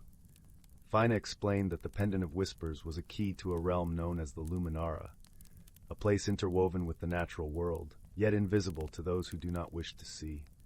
The Luminara was a sanctuary for creatures of magic and wonder, a refuge for beings who thrived in the shadows of reality. However, the balance of this delicate world was under threat, and it was up to Lila to restore harmony. The young girl listened intently, her heart swelling with a sense of purpose. She learned that the pendant could awaken her ability to hear and understand the voices of the Luminara, guiding her in her quest. But she was not alone in this journey. Alongside Marlowe and Fina, she would meet others who would aid her, each with their own gifts and wisdom. As the sun dipped below the horizon, painting the sky in shades of indigo and rose, Lila felt a deep sense of belonging. She had always known there was more to the world than met the eye, and now she was part of something extraordinary.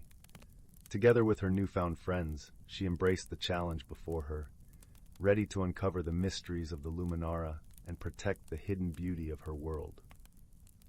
The days that followed were filled with wonder and discovery.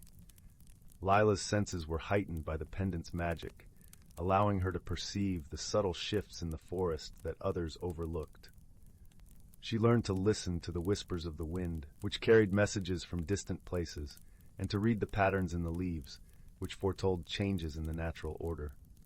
Fina introduced Lila to the denizens of the Luminara, ethereal beings who moved with the grace of a gentle breeze.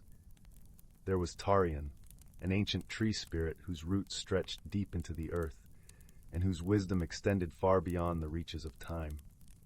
There was also Neri, a water nymph who danced upon the surface of the streams, her laughter like the tinkling of flowing water. Each new friend taught Lila something valuable. Tarian showed her the importance of patience and the strength found in stillness, while Neri encouraged her to embrace the flow of life and the beauty of change. Together, they formed a bond that transcended the boundaries of their worlds, united by a shared purpose.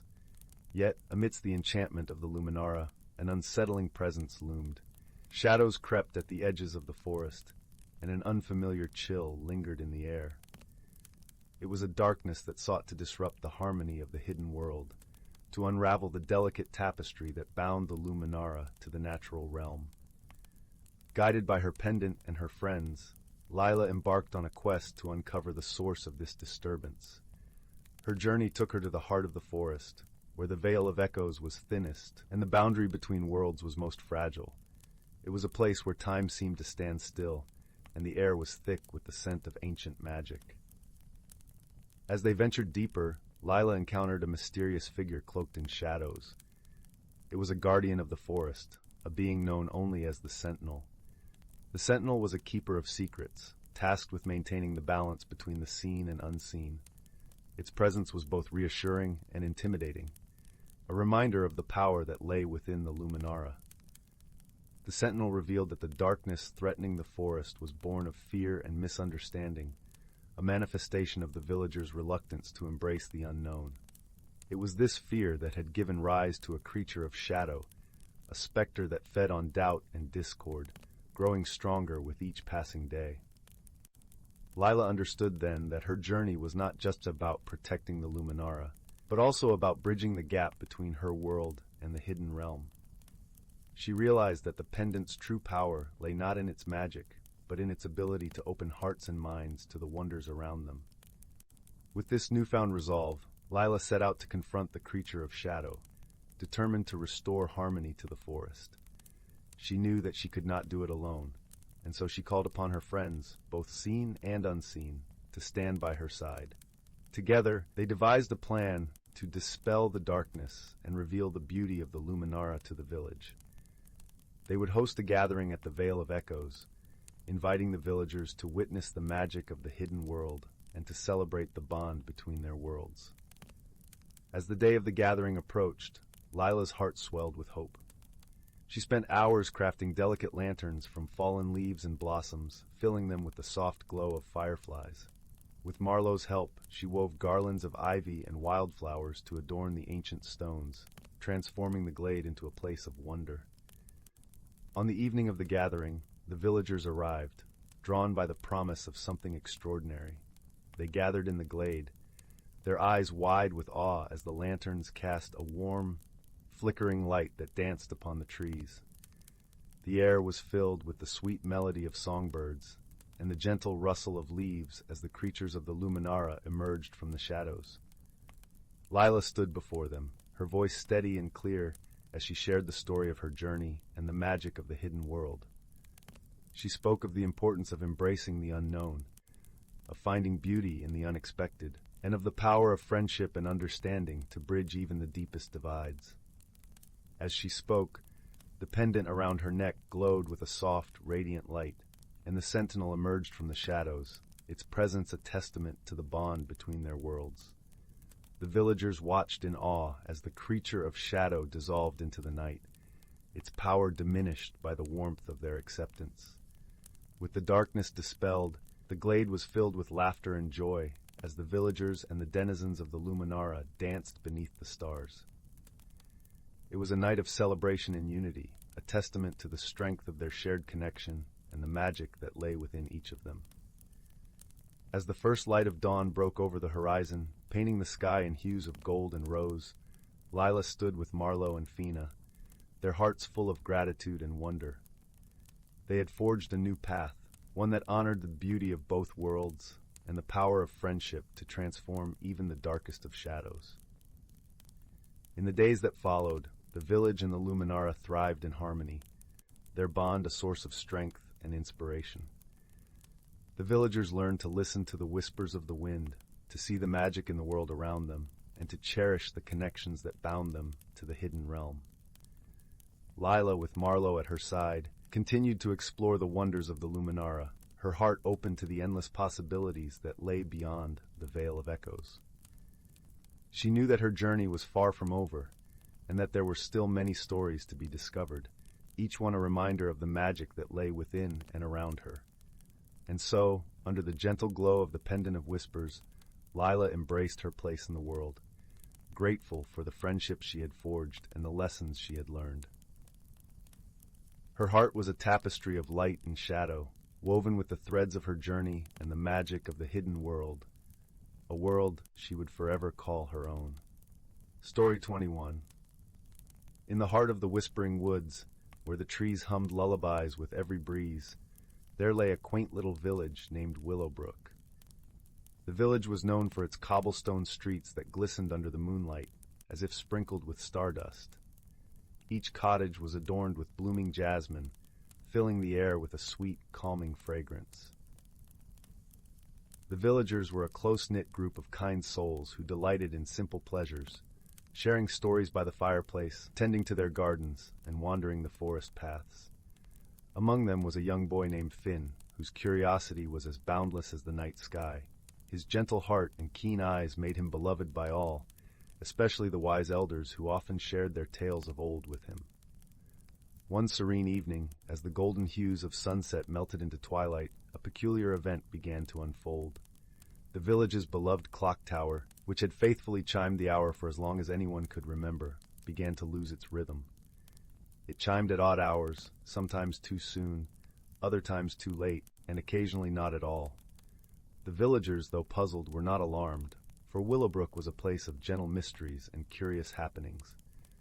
Finn, however, found himself irresistibly drawn to the mystery of the clock tower. He wondered what could have caused such an odd disruption in their peaceful routine. With a heart full of determination and a mind ready for adventure, he decided to set out and uncover the secrets behind the clock's strange behavior. The following morning, with the sun casting warm rays through the morning mist, Finn set off towards the clock tower.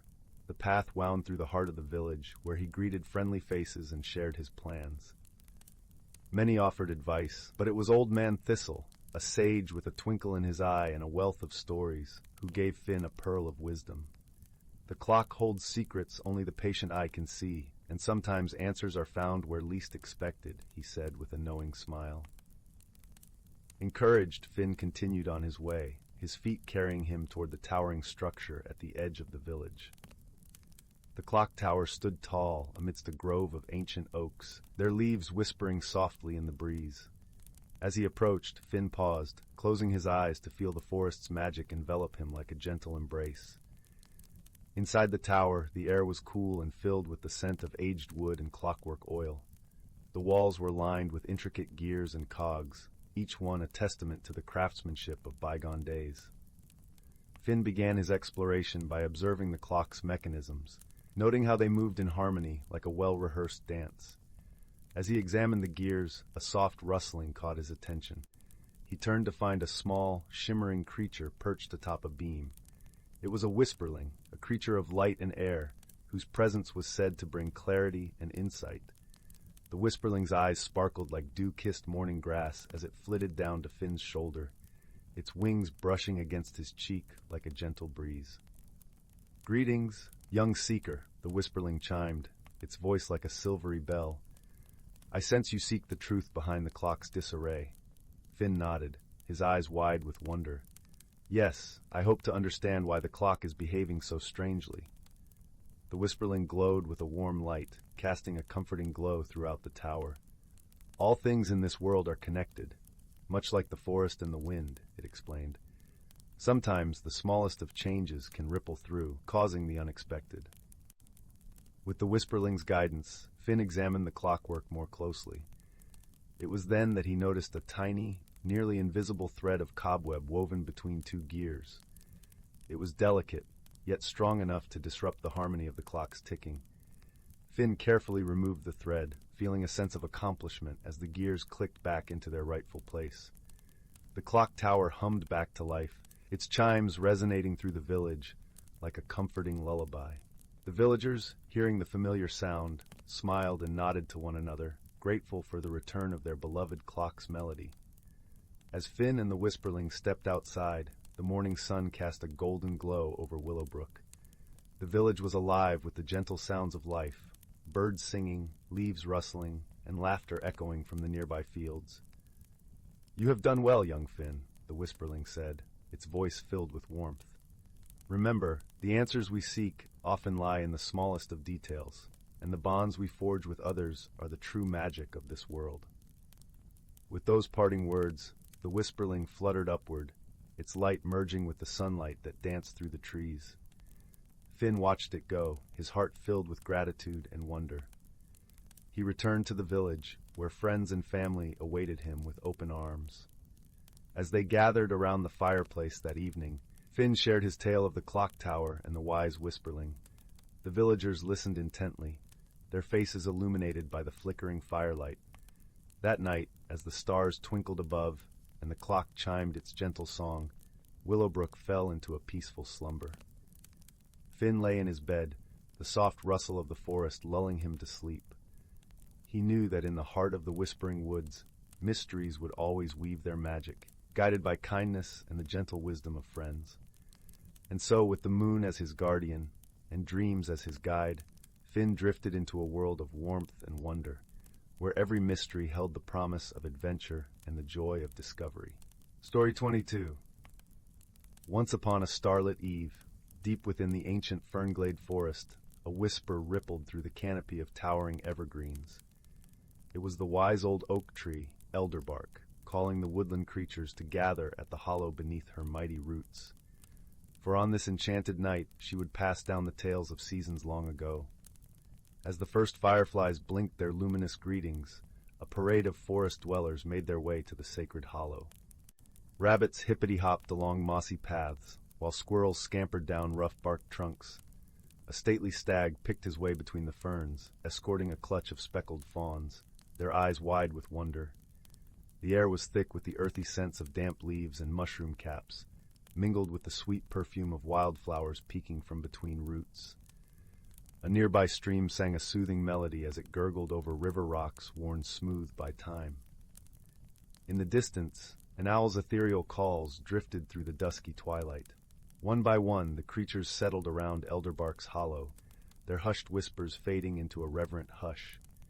Even the wind seemed to hold its breath as the great oak's bark creaked and groaned, her ancient boughs unfurling like arthritic limbs. "Welcome, my forest friends," Elderbark's deep, resonant voice rumbled forth. "Tonight, we gather to honor the cycle of nature's dance and the magic that ebbs and flows through our woodland home." With those words, the hollow seemed to shimmer with an otherworldly light. Pinpricks of luminescence flickered in the loamy soil, and the very air thrummed with energy. "Ah, you feel it, don't you?" Elderbark chuckled, her voice warm like sunbeams filtering through leaves. The stirrings of springtime awakening after winter's long slumber. And so the ancient tree began to weave her tale, painting vivid pictures with words. She spoke of how the first tender buds would soon unfurl, their vibrant greens ushering in a rebirth of life force, of how wildflowers would pepper the forest floor in shimmering bursts of color, how songbirds would trill their joyous melodies from dawn till dusk to welcome the season of renewal. As Elderbark's rich voice flowed like the forest's lifeblood, the creatures were spellbound. They saw it all through her words. The downy ducklings waddling behind their mother, the busy buzzing of bees drunk on nectar, the gentle patter of spring showers awakening the slumbering earth. Yet for all its beauty, Elderbark cautioned, the balance of the forest was a delicate dance. One misstep could disrupt the intricate choreography of nature's cycles. Only by working in perfect harmony, giving and receiving as equals in the great circle of life, could they preserve the magic of the fern-glade. And so the creatures vowed to play their parts with peaceful purpose, to tend the wilderness as diligently as a mother tending her young. The squirrels would bury caches of nuts and seeds to ensure bountiful harvests. The bees would spread pollen to proliferate plant life. Even the humble mushrooms and mosses would nurture the soil that nourished them in turn.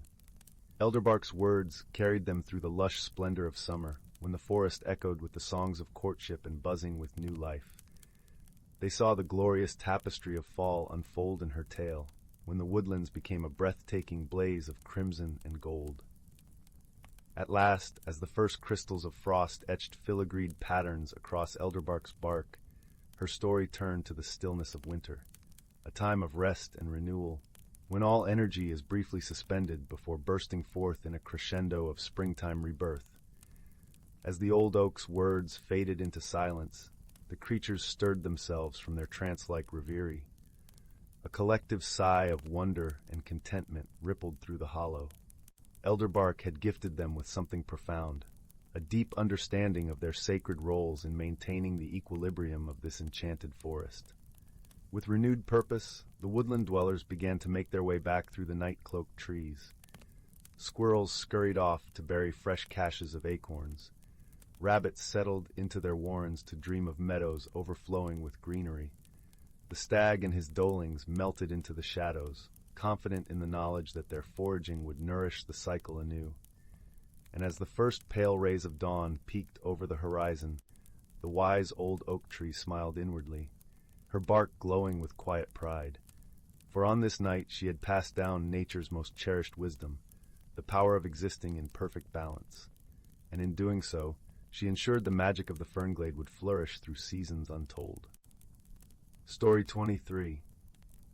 Title: The Secret of the Whispering Woods.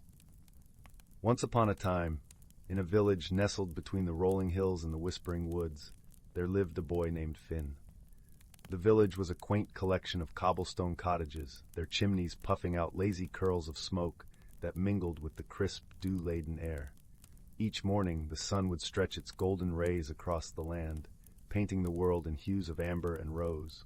Finn was known throughout the village for his curious nature and kind heart. With tousled brown hair and eyes that sparkled with the mischief of 1,000 unasked questions, he spent his days exploring the woods that bordered his home. The villagers, with their tales of enchantment and mystery, often warned him of the woodland's secrets. But Finn, ever the dreamer, saw the woods not as a place of danger, but as a realm of endless possibilities. One cool autumn afternoon, as leaves danced like confetti in the gentle breeze, Finn set out on an adventure deeper into the woods than ever before. The air was sweet with the scent of pine and earth, and the sounds of rustling leaves and distant bird calls formed a symphony of nature's own making. Finn's heart swelled with the thrill of discovery as he followed a narrow, winding path, his boots crunching softly on the forest floor. After what seemed like hours, Finn stumbled upon a clearing bathed in dappled sunlight. In the center stood an ancient oak, its gnarled branches stretching skyward like the arms of a wise old sage. At the foot of the tree, partially hidden beneath a blanket of fallen leaves, lay a peculiar object, a small, intricately carved wooden box. Finn knelt down, brushing away the leaves to reveal more of the box's intricate design. The carvings depicted swirling patterns and strange symbols that seemed to shimmer as the light played across them. With a sense of awe and a hint of trepidation, Finn lifted the box from the ground. It felt warm in his hands, almost as if it held a life of its own. Curiosity getting the better of him, Finn gently opened the lid. Inside, nestled on a bed of soft moss, was a delicate, luminescent stone. It pulsed with a gentle glow, casting a serene light that seemed to dance with the rhythm of Finn's heartbeat. As he held the stone, he heard a soft, melodic whisper, like the murmur of a distant stream or the rustle of leaves in the wind. Finn couldn't understand the words, but he felt their meaning with every fiber of his being. The stone was special, imbued with a magic older than the woods themselves. It spoke of journeys yet to come, of paths yet to tread, and of a hidden world waiting to be discovered, a world where friendship and courage would light the way. Excited and a little daunted by his discovery, Finn carefully placed the stone back into the box and closed the lid. As he did, the whispering ceased, leaving an echo of its melody lingering in the air. With a newfound sense of purpose, Finn clutched the box tightly and made his way back to the village, his mind swirling with possibilities. That night, as the village slept under a blanket of twinkling stars, Finn lay awake, the box resting on his bedside table. The moonlight streamed through his window, casting a gentle glow on the carved wood. Finn's thoughts were a whirlwind of wonder and anticipation. He knew that with the dawn, his journey would begin, a journey that would change him in ways he could not yet imagine. The next morning, Finn set out once more, the box tucked securely in his satchel. The path through the woods seemed different now, as if the trees themselves leaned closer, eager to share in his adventure. As he walked, Finn felt a sense of companionship, as though the very forest was guiding him, whispering secrets in a language only his heart could understand. Hours passed, the sun climbing higher in the sky as Finn ventured deeper into the woods. He soon came upon a bubbling brook, its waters clear and inviting. As he paused to drink, he noticed a curious figure watching him from across the stream, a small, delicate creature with wings that shimmered like sunlight on water. The creature, a sprite of the woods, regarded Finn with eyes that gleamed with ancient wisdom. Despite its ethereal appearance, there was a warmth to its gaze that put Finn at ease. The sprite flitted closer, its wings humming softly in the still air. "Welcome, young traveler," the sprite said in a voice as light as a feather. "You have found the Heartstone, a gift from the forest itself. With it, you hold the key to a world beyond the veil of the ordinary." Finn listened, entranced by the sprite's words. "What must I do?" he asked, his voice barely more than a whisper, as if afraid to shatter the magic of the moment. "Follow your heart," the sprite replied, a gentle smile playing upon its lips. "The Heartstone will guide you, but remember, its power lies not in the stone itself, but in the bonds of friendship and the courage within you." With that, the sprite took flight, disappearing into the canopy above. Finn watched it go, feeling a sense of connection and understanding. The journey ahead was not one he would walk alone. As days turned into weeks, Finn's adventures led him to places he'd never dreamed of.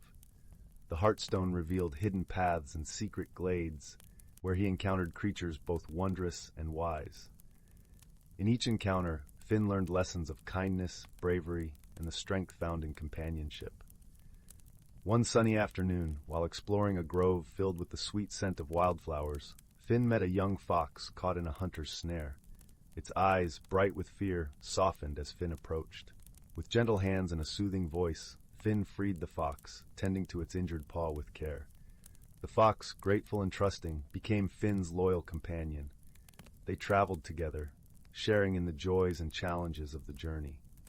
The fox, with its keen senses and playful spirit, taught Finn the value of seeing the world through different eyes, of finding joy in the simple beauty of the world around them.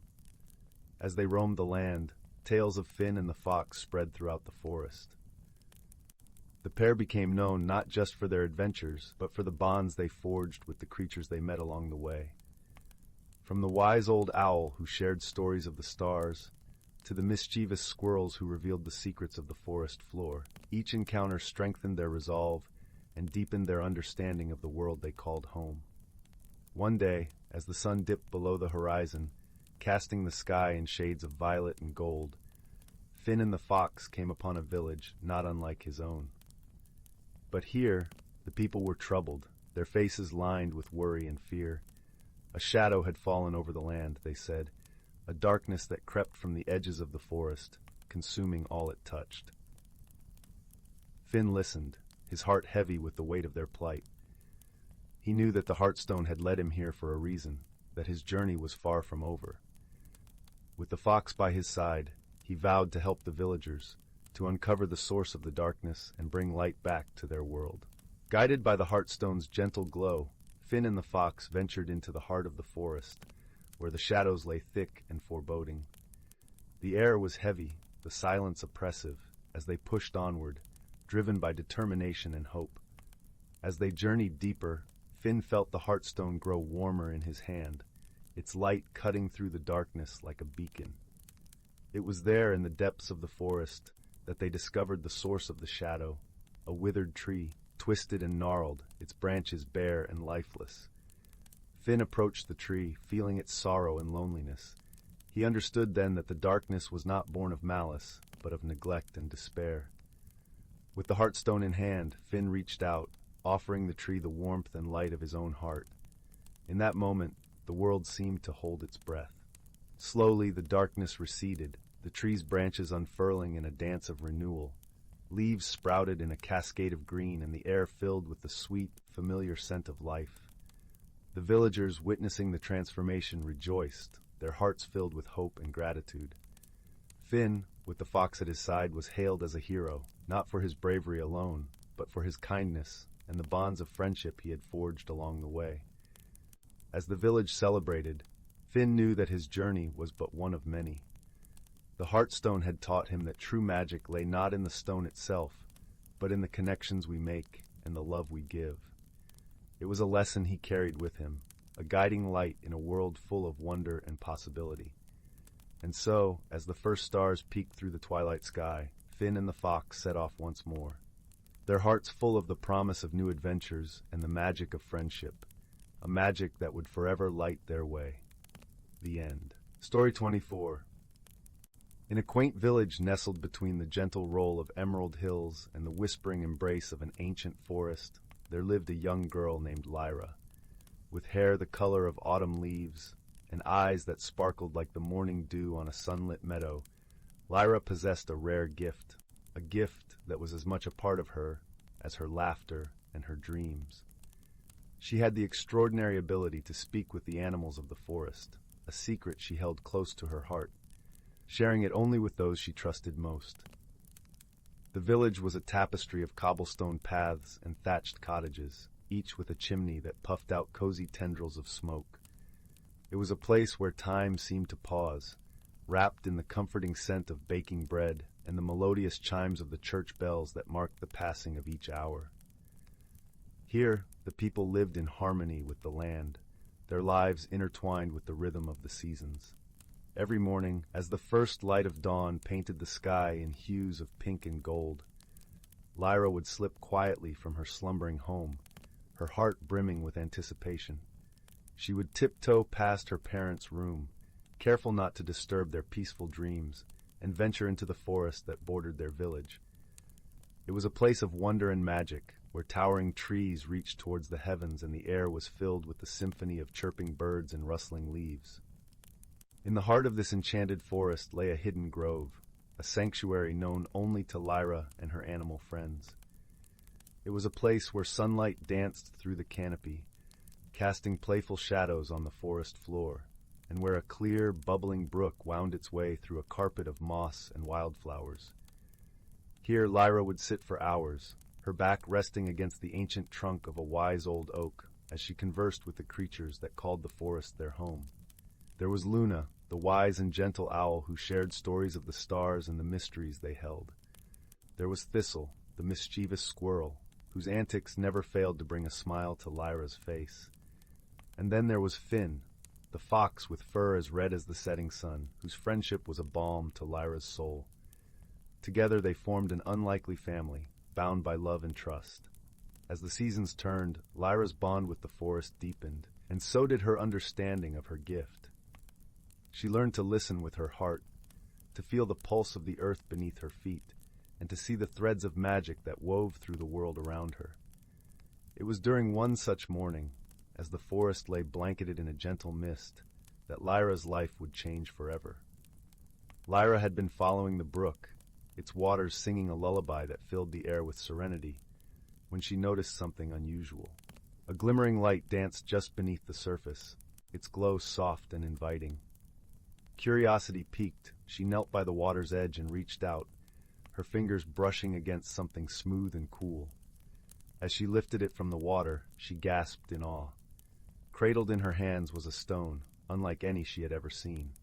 It was translucent, shimmering with an inner light that shifted through every color of the rainbow. The stone seemed to hum with energy, a gentle thrum that resonated with the very core of her being.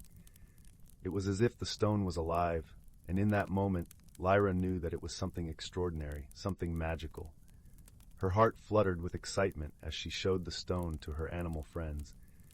Luna's eyes widened with recognition, and she spoke in a voice tinged with reverence. "That is a moonstone," she said, her words laced with wonder. "It is said to possess great power, a gift from the moon herself. It can reveal hidden truths and illuminate the path for those who seek it." Lyra's mind swirled with possibilities, her imagination alight with dreams of adventure. She felt a pull, a yearning to discover the secrets the moonstone held and to understand the destiny it promised. With the moonstone as her guide, Liora embarked on a journey that would lead her beyond the boundaries of her familiar world, into realms of magic and mystery. The days that followed were filled with preparation and anticipation. Lyra's parents, though unaware of the true nature of her quest, supported her with love and encouragement. They packed her a satchel with provisions and draped a cloak over her shoulders to guard against the chill of the night. With a final embrace, they sent her on her way, their hearts filled with pride and a touch of worry. As Lyra ventured deeper into the forest, the moonstone's glow became her compass, guiding her through the labyrinth of trees and shadows. She walked with purpose, her heart steady and her spirit buoyed by the presence of her animal friends who flanked her on either side. The forest seemed to sense her resolve, the path unfolding before her with an ease that spoke of unseen forces at play. Days turned into weeks, and the journey took Lyra through landscapes that defied imagination. She crossed fields of wildflowers that sang in the wind, scaled mountains whose peaks kissed the clouds, and traversed valleys where time seemed to stand still. With each step, the moonstone revealed a world hidden from ordinary eyes, a world where magic danced in the air and the impossible became reality. Yet as the journey unfolded, Lyra faced challenges that tested her courage and her heart. There were moments when doubt crept in, when the path grew dark and the way forward seemed uncertain. It was during these times that her friends proved invaluable, their unwavering support and wisdom guiding her through the storm. One evening, as the sun dipped below the horizon, casting the sky in a tapestry of crimson and gold, Lyra found herself standing at the edge of a great chasm. The moonstone's light flickered uncertainly, as if struggling against an unseen force. Lyra's heart raced, her mind grappling with the enormity of the obstacle before her. It was Luna who spoke first, her voice steady and sure. "The chasm is an illusion, a test of faith," she said, her eyes reflecting the fading light. "Trust in yourself, Lyra. Trust in the magic that flows within you." Lyra took a deep breath, her fingers tightening around the moonstone. She closed her eyes, allowing Luna's words to wash over her, and she stepped forward, her foot finding solid ground where none had seemed to exist. As she continued, the illusion dissolved, revealing a bridge of light that spanned the chasm, shimmering with the radiance of 1,000 stars. With each step, Lyra felt her confidence grow, the fear that had gripped her heart melting away like morning frost. When she reached the other side, she turned to her friends, gratitude shining in her eyes. "I couldn't have done it without you," she said, her voice soft with emotion. Finn nuzzled her hand, his eyes warm with affection. "We are stronger together," he said, his voice a gentle promise. As they continued their journey, Lyra's heart swelled with a newfound sense of purpose. She realized that the moonstone was not just a guide, but a mirror, reflecting the strength and magic that lay within her. It was a lesson she carried with her, a beacon of hope that illuminated the path ahead. Finally, after what felt like a lifetime of adventure, Lyra and her friends arrived at their destination, a hidden valley cradled in the embrace of the mountains. It was a place of breathtaking beauty, where the air shimmered with magic and the land was alive with the songs of the earth. At the heart of the valley stood a grand tree, its branches reaching towards the sky, its roots entwined with the very fabric of the world. The moonstone pulsed with a gentle light, and Lyra knew she had found what she sought. As she approached the tree, she felt a presence, ancient and wise, welcoming her with open arms. It was as if the valley itself had been waiting for her, holding its breath in anticipation of her arrival. Lyra placed the moonstone at the base of the tree, and in that moment the valley came alive with color and light. The tree's branches glowed with a luminescent energy, casting a warm golden glow that bathed the valley in its embrace. The air was filled with a melody, a symphony of life and magic that resonated with the very essence of the earth. In that moment, Lyra understood the true gift of the moonstone. It was not just a tool of magic, but a catalyst for transformation, a reminder of the power of friendship, trust, and love. It was a lesson she carried with her, a truth that would guide her for the rest of her days. With her heart full and her spirit renewed, Lyra returned to her village, her journey complete. She carried with her the memories of the adventures she had shared with her friends, the lessons learned, and the magic discovered. She knew that while her journey had ended, the bonds she had forged would last a lifetime. Back in the village, life continued as it always had, the sun rising and setting in its eternal dance. Yet for Liora, the world had changed, infused with a vibrant magic that pulsed in every leaf, every breath of wind. She shared her stories with the villagers, her words painting vivid pictures of the wonders she had seen and the lessons she had learned. The villagers listened with rapt attention, their hearts touched by the magic of her tale. They marveled at the courage and wisdom of the young girl who had ventured beyond the known world and returned, transformed by her journey. In her words they found inspiration, a reminder of the beauty and magic that lay hidden in the everyday world. As the years passed, Liora grew into a wise and compassionate woman, her gift a guiding light in her life.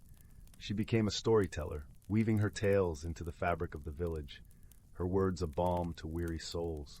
She nurtured the bonds of friendship and love, her heart open to the wonders of the world. And so in the embrace of the village she called home, Liora lived a life rich with magic and meaning. She never forgot the lessons of the Moonstone, the power of trust and friendship, and the magic that lay within her. Her story became a part of the village's legacy, a tale whispered by the fireside, a beacon of hope and inspiration for generations to come. In the quiet of the night, when the world was wrapped in a blanket of stars, the villagers would gather, their hearts open to the magic of the stories that Liora shared.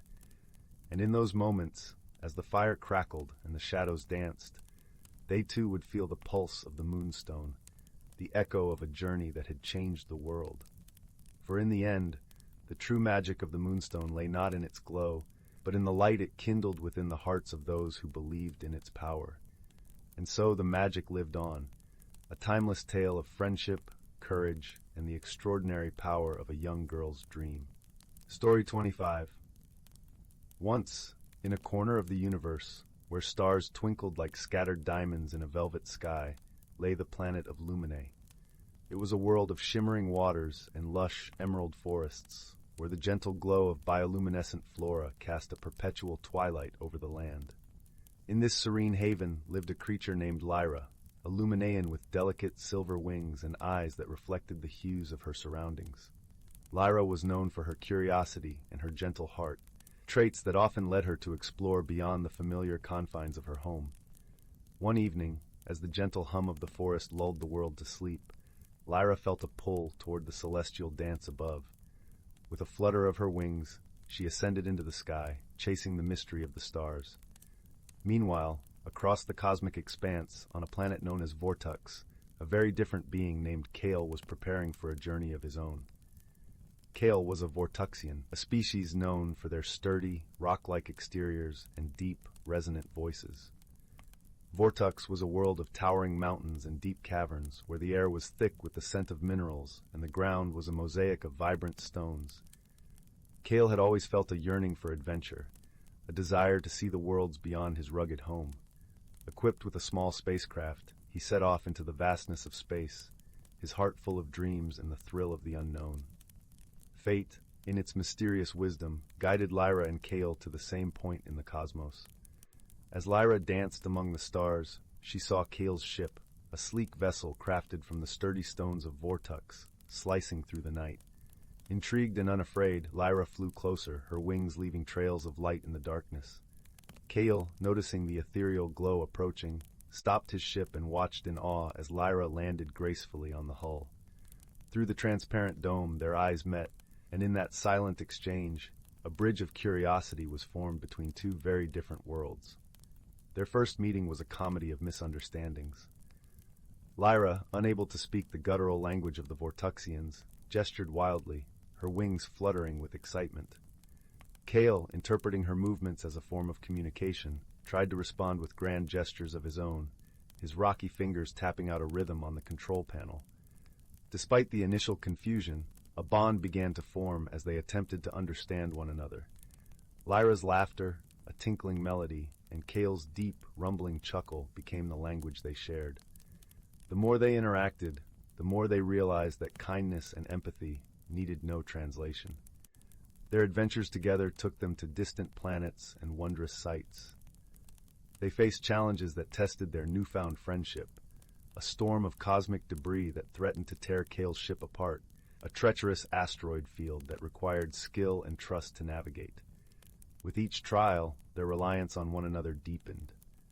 On a particularly challenging day, as they hovered above a planet with swirling tempestuous skies, Liora felt a pang of doubt. The storm below mirrored the turmoil within her heart. She feared that her delicate wings and gentle nature might not be enough to weather the trials of the universe. Sensing her unease, Kale placed a comforting hand on her shoulder, his touch warm and steady. "We are stronger together," he murmured, his voice like the roll of distant thunder. "Your light guides us, Liora." That simple affirmation, spoken with sincerity, renewed Lyra's spirit. She realized that true strength lay not in physical might, but in the courage to trust and the willingness to support one another. In turn, Liora taught Kale the beauty of seeing the world through a lens of wonder and empathy. Her gentle nature softened the rough edges of his perspective, and he learned to find joy in the smallest of things, a flower blooming in the crevice of a rock, the dance of light across the waters of an alien sea. As their journey continued, they encountered a planet cloaked in perpetual night. The inhabitants, creatures of shadow and silence, were wary of the newcomers. Sensing their fear, Liora and Kale decided to stay and help, using their unique abilities to bring light and warmth to the shadowed world. Lyra's wings cast a soft glow, illuminating the darkness, while Kale used his strength to reshape the land, creating pathways that allowed the light to reach every corner. Together, they brought hope and transformation, earning the gratitude and friendship of the planet's people. Through these shared experiences, the true essence of their friendship blossomed. They discovered that differences were not barriers, but bridges to understanding and growth. The lessons learned and the bonds forged became the foundation of a connection that transcended the stars. As they returned to their respective homes, having fulfilled their shared journey, Liora and Kale carried with them the warmth of their friendship. In the quiet moments of their individual nights, they gazed at the sky, knowing that somewhere out there, a dear friend was doing the same. And so in that vast, starry universe, among the twinkling constellations and the whispering winds of distant worlds, Liora and Kale's story became a timeless reminder that true friendship knows no boundaries, and that together, even the most unlikely of companions can shine brighter than any star. Story 26. Once upon a time, in a quaint village nestled between emerald hills and an expansive, whispering forest, there lived a young girl named Liora. Her hair was the color of chestnut bark, and her eyes sparkled like dewdrops catching the first light of dawn. The village of Winden Hollow was a peaceful place, where the air always seemed to carry the sweet scent of blooming wildflowers, and the gentle hum of bees played a constant, soothing melody. Liora was known throughout the village for her curious nature and her affinity for the whispering forest. She spent her days weaving stories about the creatures she imagined lived within its depths, tales of wonder and enchantment that delighted the other children. But what truly set Liora apart was her grandmother's gift, an old, heart-shaped locket passed down through generations. This locket, worn around her neck, was said to hold mysterious powers, though its secrets had yet to be revealed. One crisp autumn morning, as the leaves painted the ground in shades of amber and gold, Liora decided to venture deeper into the forest than she ever had before. There was an air of adventure about the day, a feeling that something extraordinary lay just beyond the next bend of the path. With each step, the forest seemed to welcome her, the rustling leaves whispering secrets only she could hear. As she walked, Liora noticed a peculiar light glimmering through the trees, a silvery glow that danced like moonbeams on water. Intrigued, she followed the light, her heart pounding with anticipation. The path wound through towering oaks and beneath arches of intertwining branches until she arrived at a small clearing bathed in the ethereal glow. In the center of the clearing stood an ancient oak tree, its gnarled roots spreading wide like the arms of an embracing elder. But what captured Liora's attention was the delicate creature perched upon one of the branches, a tiny bird with feathers that shimmered like stardust. It sang the sweetest melody, a song that seemed to resonate with the very core of her being. As Liora listened, she felt a warmth emanating from her locket, a gentle pulsing that matched the rhythm of the bird's song. The locket's surface tingled against her skin, and she sensed that it was somehow responding to the music. Hesitant yet curious, she opened the locket, revealing a soft, radiant glow within. The bird ceased its song and fluttered down to Liora, landing gracefully on her shoulder. It chirped softly, as if greeting an old friend. At that moment, Liora understood that the locket and the bird were connected, two parts of a greater whole. The bird, sensing her understanding, nuzzled against her cheek, and Liora felt a surge of warmth and joy. "Thank you," she whispered, realizing that the bird had granted her a gift, not of flight or magical powers, but of connection, of understanding the language of the forest and its creatures. With this newfound ability, the forest transformed before her eyes. She could hear the stories whispered by the trees, feel the laughter of the brook that danced through the woods, and sense the gentle wisdom of the creatures that called the forest home.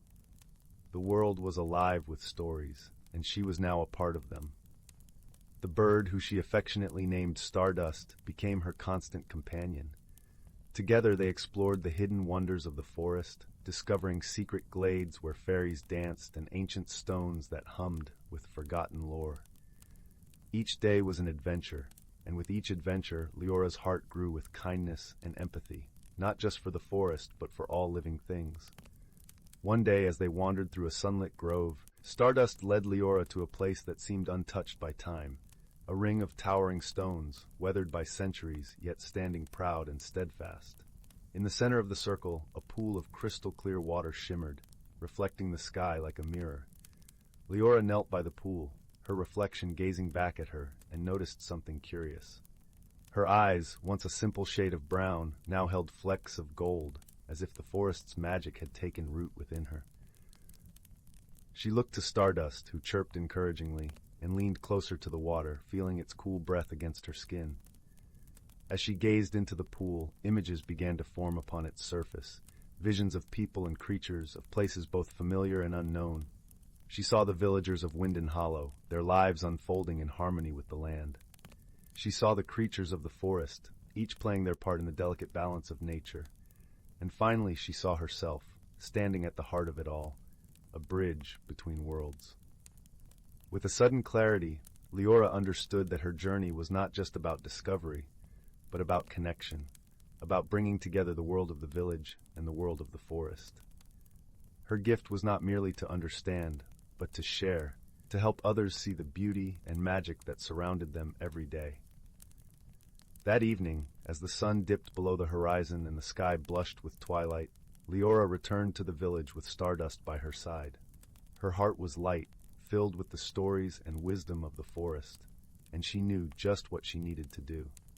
Gathering the villagers beneath the great oak in the center of Winden Hollow, she shared her tales of wonder and enchantment. She spoke of the hidden world within the forest, of the creatures and the magic that dwelled there, and of the peace and harmony that could be found when they opened their hearts to nature's embrace. The villagers listened, captivated by Liora's words, and slowly they began to see the world through her eyes. They realized that the forest was not just a backdrop to their lives, but an integral part of their community, a place of beauty and wisdom, deserving of their care and respect. In the days that followed, the bond between the village and the forest grew stronger.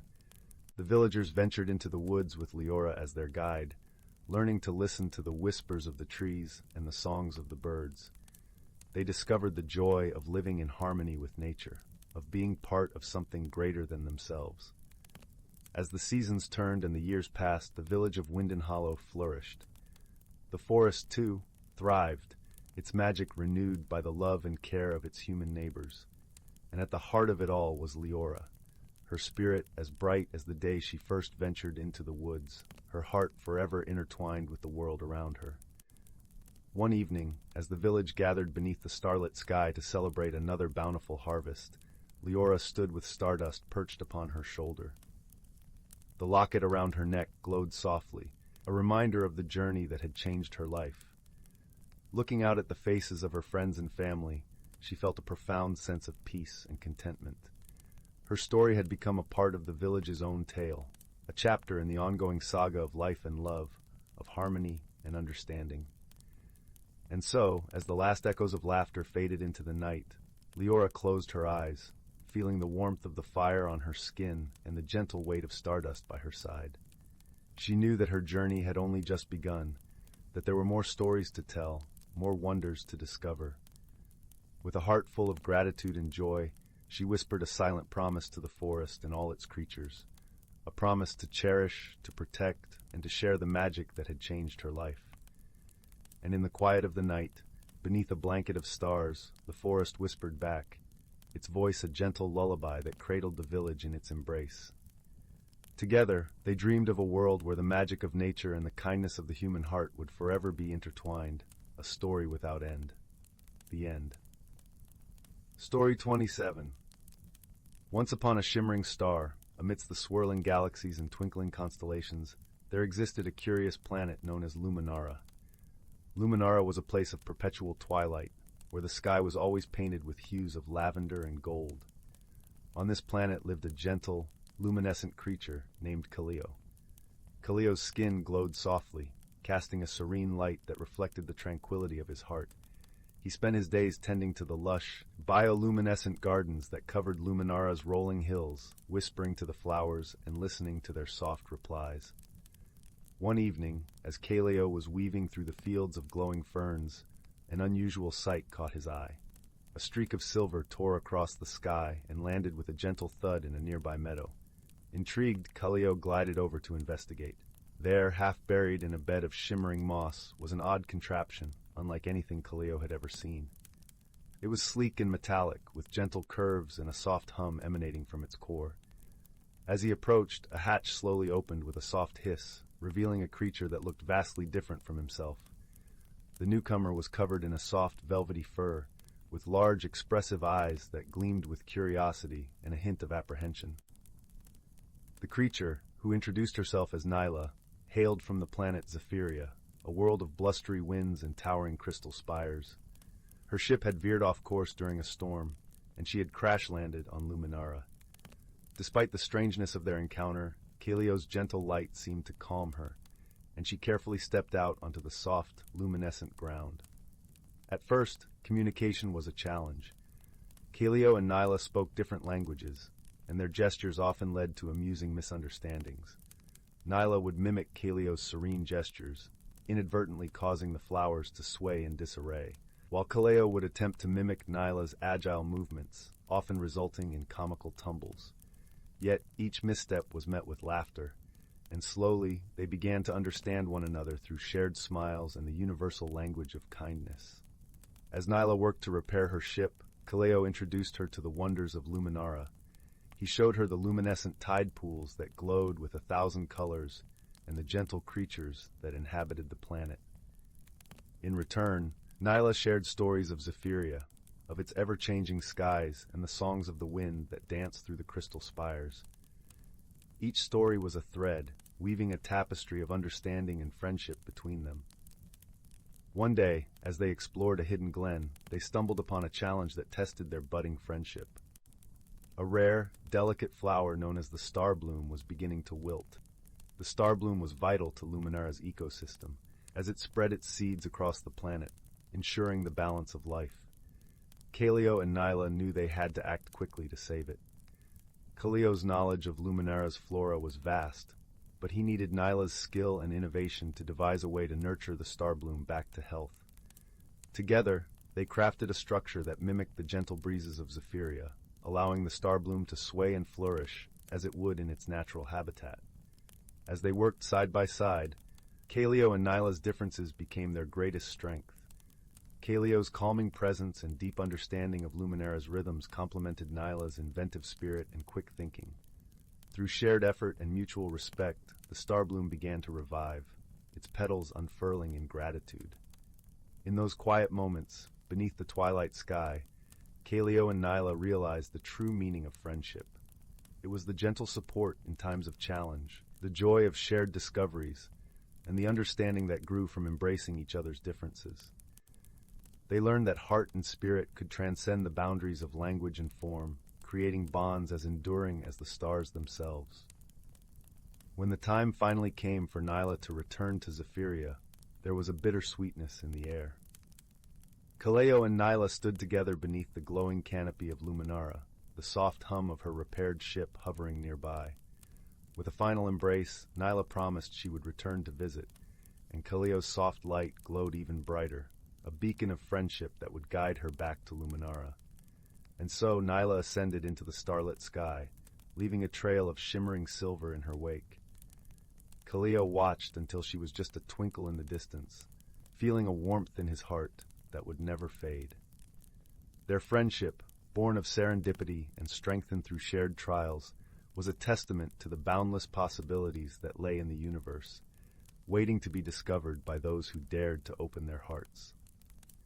In the days that followed, Kaleo tended to his gardens with a renewed sense of joy, knowing that somewhere out there, beneath the windswept skies of Zephyria, a dear friend was thinking of him too.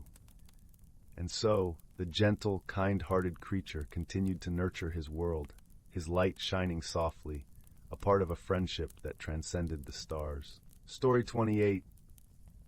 Once upon a time, in the heart of a lush, emerald valley cradled by the gentle arms of mist-covered mountains, there lay a village that seemed to have been whispered into existence by the winds themselves. The village was known as Haven Ridge, a place where time moved like the flow of the serene river that wound its way through the fields of wildflowers, dancing to the tune of the seasons. In this tranquil village lived a young woman named Arya. She had hair the color of chestnut leaves in the fall, and eyes as bright as the sky at dawn.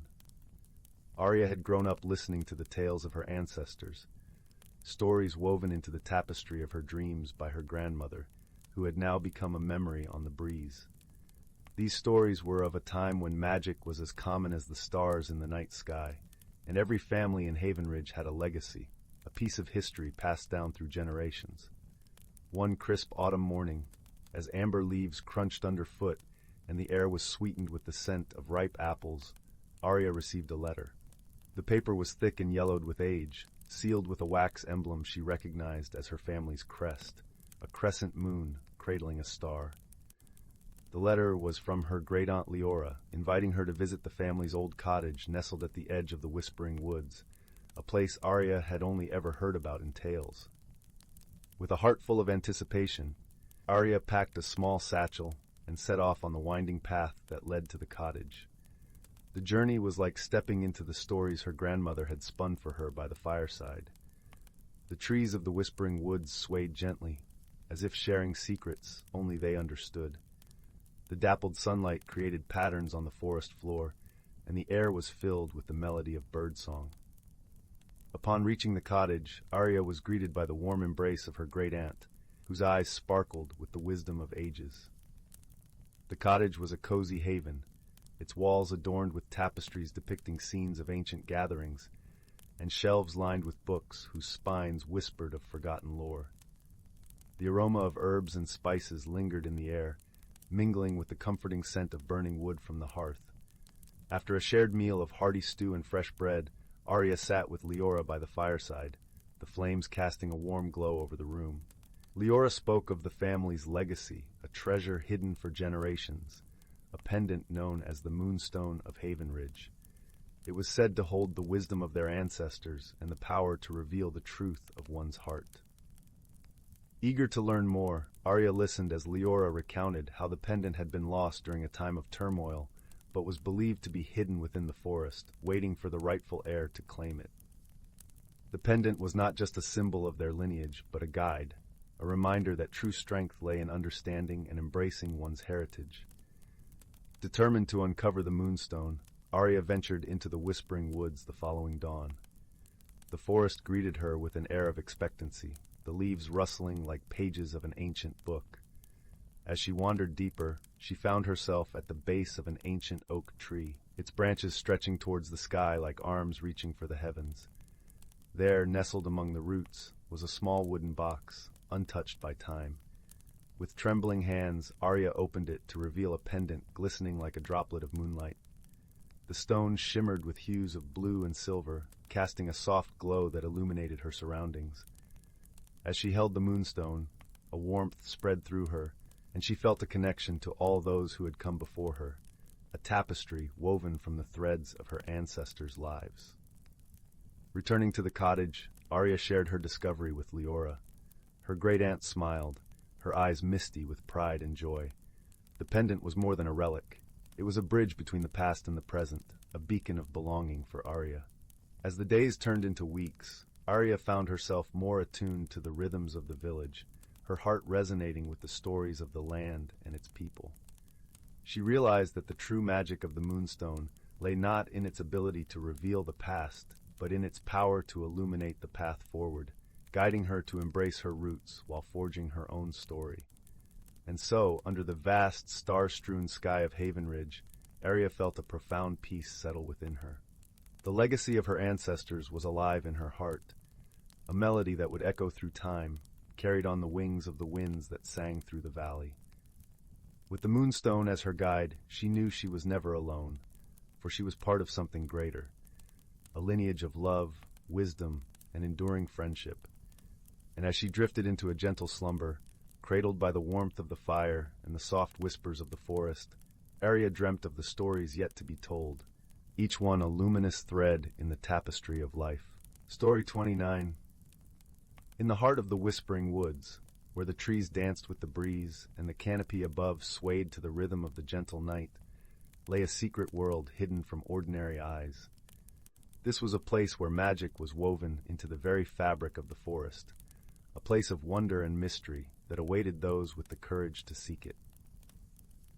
The story begins with a young girl named Liora, who lived in the quaint village of Bramble Hollow, nestled just beyond the forest's edge.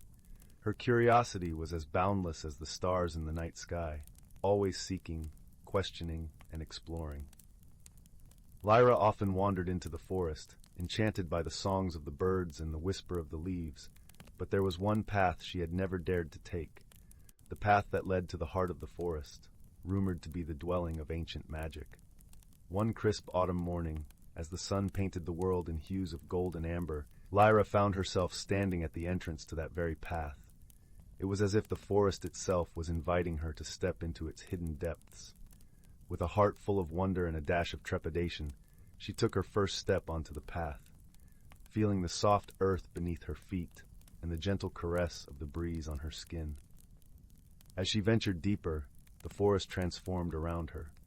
The trees grew taller and more ancient, their branches intertwining to form a canopy that filtered the sunlight into a soft, dappled glow.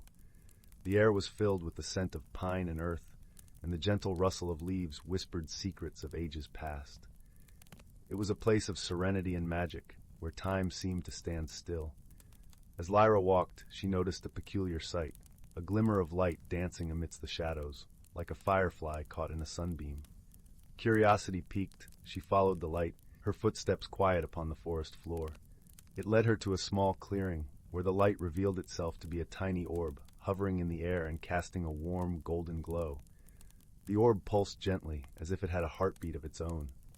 Liora reached out, curiosity overcoming any hesitation, and as her fingers brushed against it, a surge of warmth spread through her. The forest seemed to hold its breath, and for a moment the world was filled with a profound silence.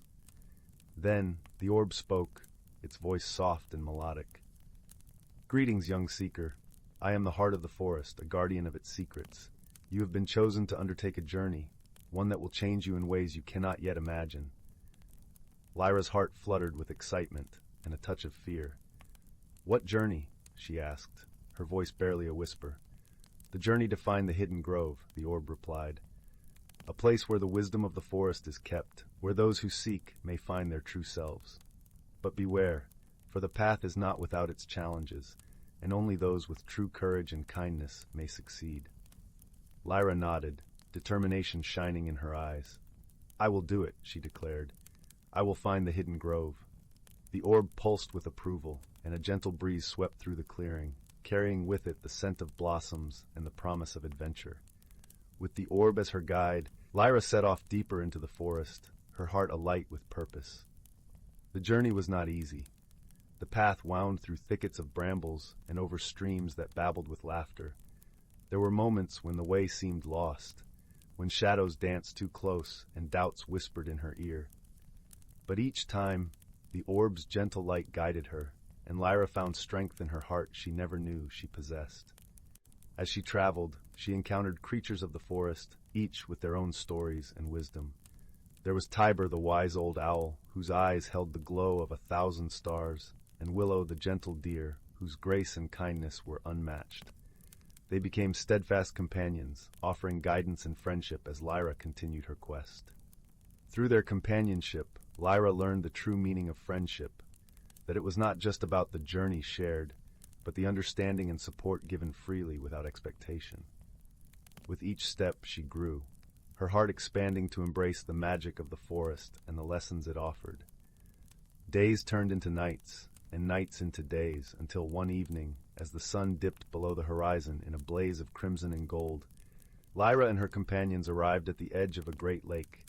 It was a place of breathtaking beauty, where the water shimmered like liquid silver under the moon's gentle gaze. At the center of the lake stood a small island, shrouded in mist, and upon it stood the hidden grove. The orb pulsed with excitement, its light dancing across the water. "You have arrived," it whispered. "The hidden grove awaits." Lyra felt a thrill of anticipation. She stepped into a small boat that Tiber had fashioned from fallen branches, and with Willow's gentle encouragement she paddled across the lake. The water lapped softly against the boat, and as the mist enveloped her, she felt the weight of the journey lift from her shoulders. When she reached the island, she found herself standing before a great stone archway, entwined with vines and flowers that glowed with an inner light. It was a portal, a gateway to the hidden grove. With a deep breath and a heart full of courage, Lyra stepped through. What she found on the other side was beyond anything she had imagined. The hidden grove was a place of unparalleled beauty, where trees stood tall and proud, their leaves shimmering like jewels in the moonlight. The air was filled with the sweet scent of blossoms, and the gentle hum of magic resonated through the grove. In the center of this magical place stood an ancient tree, its roots deep and its branches reaching towards the heavens. It was the heart tree, the source of the forest's wisdom and magic. Lyra approached it with reverence, feeling the warmth of the orb in her hand. "You have done well, young seeker," a voice echoed through the grove, rich and soothing as a lullaby. It was the heart tree, its voice filled with wisdom and kindness. "You have shown courage, kindness, and the true spirit of friendship. You have learned the lessons of the forest, and now you shall receive its gift." Lyra watched in awe as the orb floated from her hand, merging with the heart tree in a burst of radiant light. The grove shimmered with magic, and Lyra felt a profound sense of peace and understanding fill her being. She knew now that the true magic of the forest was not just in its wonders, but in the connections forged, the lessons learned, and the strength found within oneself. With a heart full of gratitude, Lyra thanked the heart tree and her companions. Tiber and Willow stood by her side, their eyes filled with pride and joy. Together, they had embarked on a journey that had transformed them all, leaving them forever changed. As dawn broke over the whispering woods, painting the sky in hues of pink and gold, Lyra bid farewell to the hidden grove. She knew she would return one day, drawn back by the magic and wisdom of the forest. But for now, her heart was full, and she carried with her the lessons of courage, friendship, and the knowledge that true magic lay within. And so, with the gentle rustle of leaves and the song of the forest as her companion, Lyra made her way back to Bramble Hollow. The journey had ended, but her adventure had only just begun, for she had discovered a hidden world within herself, a world of endless possibilities and boundless wonder. In the quiet of the night, as the stars twinkled above and the forest whispered its ancient lullaby, Lyra drifted into a peaceful slumber, her dreams filled with the magic of the whispering woods and the promise of adventures yet to come. And so, dear reader, as you close your eyes and let the warmth of the story envelop you, remember that the magic of the forest, the strength of friendship, and the courage to seek the unknown are within each of us, waiting to be discovered and cherished. For in every heart lies a hidden grove, a place of wonder and wisdom, just waiting to be found. Story 30. In the heart of an ancient forest, where the dappled sunlight filtered through a canopy of emerald leaves, there lay a hidden world known only to those who tread softly and listened deeply. This was the realm of the woodland whispers, a place where nature's creatures lived harmoniously, their lives intertwined with the magic of the earth and sky. The gentle hum of life was a constant symphony here. The rustle of leaves was a whisper of secrets shared between the trees, each one a sentinel of time, their trunks gnarled and wise. The air was thick with the sweet scent of moss and wildflowers, a tapestry of fragrances that shifted with the seasons. At the heart of this forest stood the grand oak, a colossal tree whose roots delved deep into the earth, drawing wisdom from the ages. Its branches stretched wide, embracing the sky with a grace that spoke of centuries. It was said that the grand oak held the spirit of the forest, its heart beating in time with the pulse of the earth. Among the denizens of this enchanted wood was a gentle deer named Liora. Her coat was the color of autumn leaves, warm and soft, and her eyes shone with an understanding that belied her youth. Liora was known for her kindness and her ability to see the magic in the mundane. She often wandered the forest, her hooves barely making a sound on the soft, damp earth as she sought out those in need of help or companionship. One crisp morning, as the mist clung to the forest floor like a silvery veil, Liora set out on her usual walk. The air was cool and fresh, carrying the earthy scent of fallen leaves. As she meandered through the trees, she heard a soft, sorrowful sound. It was the gentle lament of a brook, its waters low and struggling to sing the cheerful tune it once knew. Concerned, Liora followed the sound to a small clearing where the brook ran. She saw that its waters had thinned to a trickle, choked by fallen branches and debris. The brook was the lifeblood of the forest, nourishing the roots of the trees and providing a home for many creatures. Without its full flow, the balance of the forest was at risk. As Liora surveyed the scene, she noticed a family of otters nearby, their usually playful demeanor subdued. The otters, known for their merry antics, relied on the brook for their lively games and as a source of food. The eldest otter, wise and gentle, approached Liora with a concerned look in his eyes. "Dear Liora," the otter began, his voice as smooth as the pebbles that lined the brook, "our home is in trouble. The brook is dwindling, and with it, our joy and sustenance. Can you help us find a way to restore its flow?" Liora nodded, her heart filled with determination. "Together, we shall find a way to heal the brook and bring harmony back to our home," she reassured. With the otter family in tow, Liora began to gather the other creatures of the forest. Birds with feathers like rainbows, squirrels with bushy tails, and even the wise old tortoise all assembled, their eyes filled with hope and trust. They knew that by working together, they could overcome any challenge. As the sun peeked through the canopy, casting a warm, golden glow over the clearing, Liora addressed the gathered creatures. "The forest has given us so much," she said, her voice soft yet firm. "Now it is our turn to give back. Let us clear the brook of its burden, so its waters may flow freely once more." With a harmonious blend of chirps, chatters, and gentle nudges, the creatures set to work. The birds, with their keen eyes and nimble beaks, carefully picked away the smaller twigs and leaves. The squirrels, with their agile bodies, scampered up and down the banks, carrying away debris. The tortoise, slow but steady, helped shift the larger branches, his strength surprising to those who underestimated him. As they worked, the forest seemed to come alive with magic. The air hummed with energy, a gentle reminder of the power that lay in unity. The sunlight danced on the water's surface, creating a mosaic of light and shadow that flickered like the flames of a welcoming hearth. Hours passed, and as the sun reached its zenith, the brook began to swell. The trickle turned into a stream, then a babbling flow, its voice growing stronger and more joyful with each passing moment.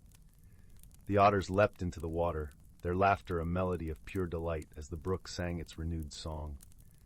With the brook restored, the forest sighed in relief, the balance of life once again secure. The creatures gathered around Liora, their gratitude shining in their eyes. The eldest otter, his heart full of appreciation, spoke for all. "Liora, your wisdom and kindness have shown us the power of unity and the importance of caring for our home. We are forever grateful." Liora smiled, her heart warm with the knowledge that they had all played a part in this renewal. "The forest is our home, and it takes all of us to keep it in harmony," she replied softly. As the day drew to a close, the creatures of the forest returned to their homes, their hearts light and spirits lifted. The sun dipped below the horizon, painting the sky in shades of pink and gold, a promise of peace and renewal. And so, the ancient forest thrived, its secrets whispered from tree to tree, from creature to creature. The wisdom of the woodland, passed down through generations, echoed in the rustling leaves and flowing waters, a gentle reminder of the beauty in balance and the strength in unity. In the heart of the forest, where magic and reality danced hand in hand, life continued its gentle cycle, watched over by the grand oak, whose branches cradled the stars and whose roots whispered the stories of old. And there, under the watchful gaze of the ancient trees, Liora lay down to rest, her heart as serene as the tranquil night. The forest, with its hidden lives and enchanting magic, continued to be a place of wonder and peace, a sanctuary where harmony reigned and where the simple truth of kindness and friendship wove the fabric of life itself. Story 31. In the heart of the whispering woods, where the trees spoke in gentle rustles and the moonlight danced upon the forest floor, there was a little village known as Willowbrook. The houses were quaint, their thatched roofs mossy, and their stone walls sturdy, evoking a timeless warmth. At night, the windows of these homes glowed softly with the amber light of lanterns, casting a cozy spell over the entire village. One cool autumn evening, as the leaves painted the ground in hues of gold and crimson, the villagers gathered in the glen for their annual lantern festival. It was a night of laughter and stories, of sweet apple cider and the gentle strumming of lutes. Yet, amid the merriment, a gentle mystery began to unfold. A peculiar thing had been happening in Willowbrook. Each morning, the villagers discovered that their front gardens had been rearranged overnight. The flowers were replanted in artistic spirals, the gnomes repositioned in playful poses, and the stones aligned in intricate patterns. It was as if an unseen artist had been at work, leaving behind a tapestry of beauty and whimsy. While the villagers were captivated by these transformations, they were also curious to uncover the source of this nocturnal artistry. And so they turned to their wisest resident, a gentle, kind-hearted woman named Marla, known for her wisdom and her way with the magical creatures that inhabited the forest. Marla, with her long silver hair and eyes that sparkled with kindness, listened intently to the villagers' tales. She promised to help unravel the mystery, her voice as soothing as the lull of a distant stream. "Let us seek the guidance of the forest," she suggested, "for it holds more wisdom than we can imagine." That night, under a sky strewn with stars, Marla ventured into the heart of the whispering woods. The air was crisp and fragrant with the scent of pine and earth. As she walked, the forest seemed to hum with life, the leaves whispering secrets only they knew. Marla stopped by the ancient oak known as the council tree, where many a forest creature gathered to share news and stories. There she met a wise old owl named Bramble, whose feathers were as soft as the night itself. Bramble was known for his keen eyes and sharper mind, a trusted guardian of the woods. "Dear Bramble," Marla began, her voice gentle and respectful, "the villagers of Willowbrook seek to understand the enchanting transformations that grace their gardens each morning. Might you know the cause?" Bramble blinked his large golden eyes, pondering the question. "Ah, the artist of the night," he hooted softly. "A being of creativity and compassion, known to us as the moonlit weaver. It is a spirit of the forest, one whose joy lies in weaving beauty from the world's smallest details." Marla nodded, understanding dawning in her eyes. "And how might we communicate our gratitude to such a gentle spirit?" she asked. Bramble's beak curved in what might be considered an owl's smile. "The weaver responds to kindness and respect. A simple offering of moonlit flowers and a whispered thank you will be heard." With this newfound knowledge, Marla returned to the village.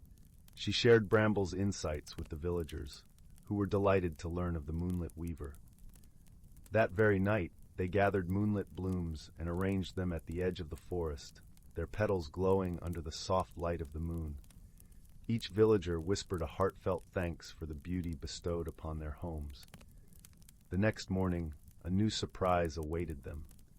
In the center of the village, the weaver had left a delicate sculpture of twigs and leaves, shaped like a heart, a symbol of its appreciation and friendship. From that day on, the villagers of Willowbrook cherished their connection to the moonlit weaver. They learned to see the magic in their everyday lives, to appreciate the simple beauty that surrounded them. And in doing so, they discovered a deeper harmony with the forest and its many wonders. As the seasons turned and the Lantern Festival came and went, the mystery of the rearranged gardens became a cherished tradition rather than a puzzle to solve.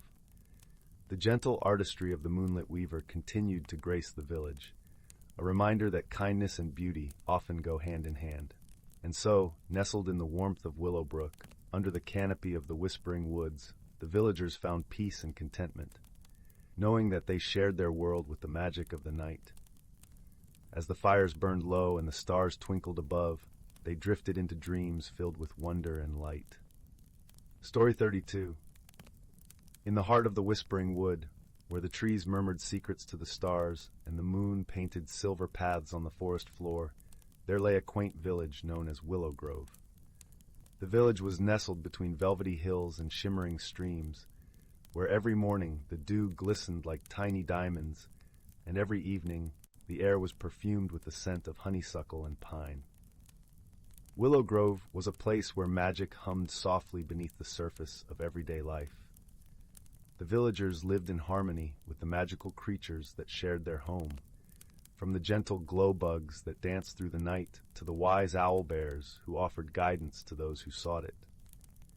It was said that the heart of Willow Grove held a mystery as old as the forest itself, a mystery woven into the very fabric of the village. One crisp autumn morning, as the first golden leaves began to fall, the villagers awoke to find something amiss. The usual symphony of birdsong and babbling brooks was muted, and a peculiar shimmering mist hung low over the village square. It wasn't an ordinary mist. It sparkled with hues of violet and emerald, swirling like a living thing. The villagers gathered, their breaths forming little clouds in the cool air, and whispered among themselves. No one had ever seen such a mist before, and though it was beautiful, it wrapped the village in a curious silence that felt out of place.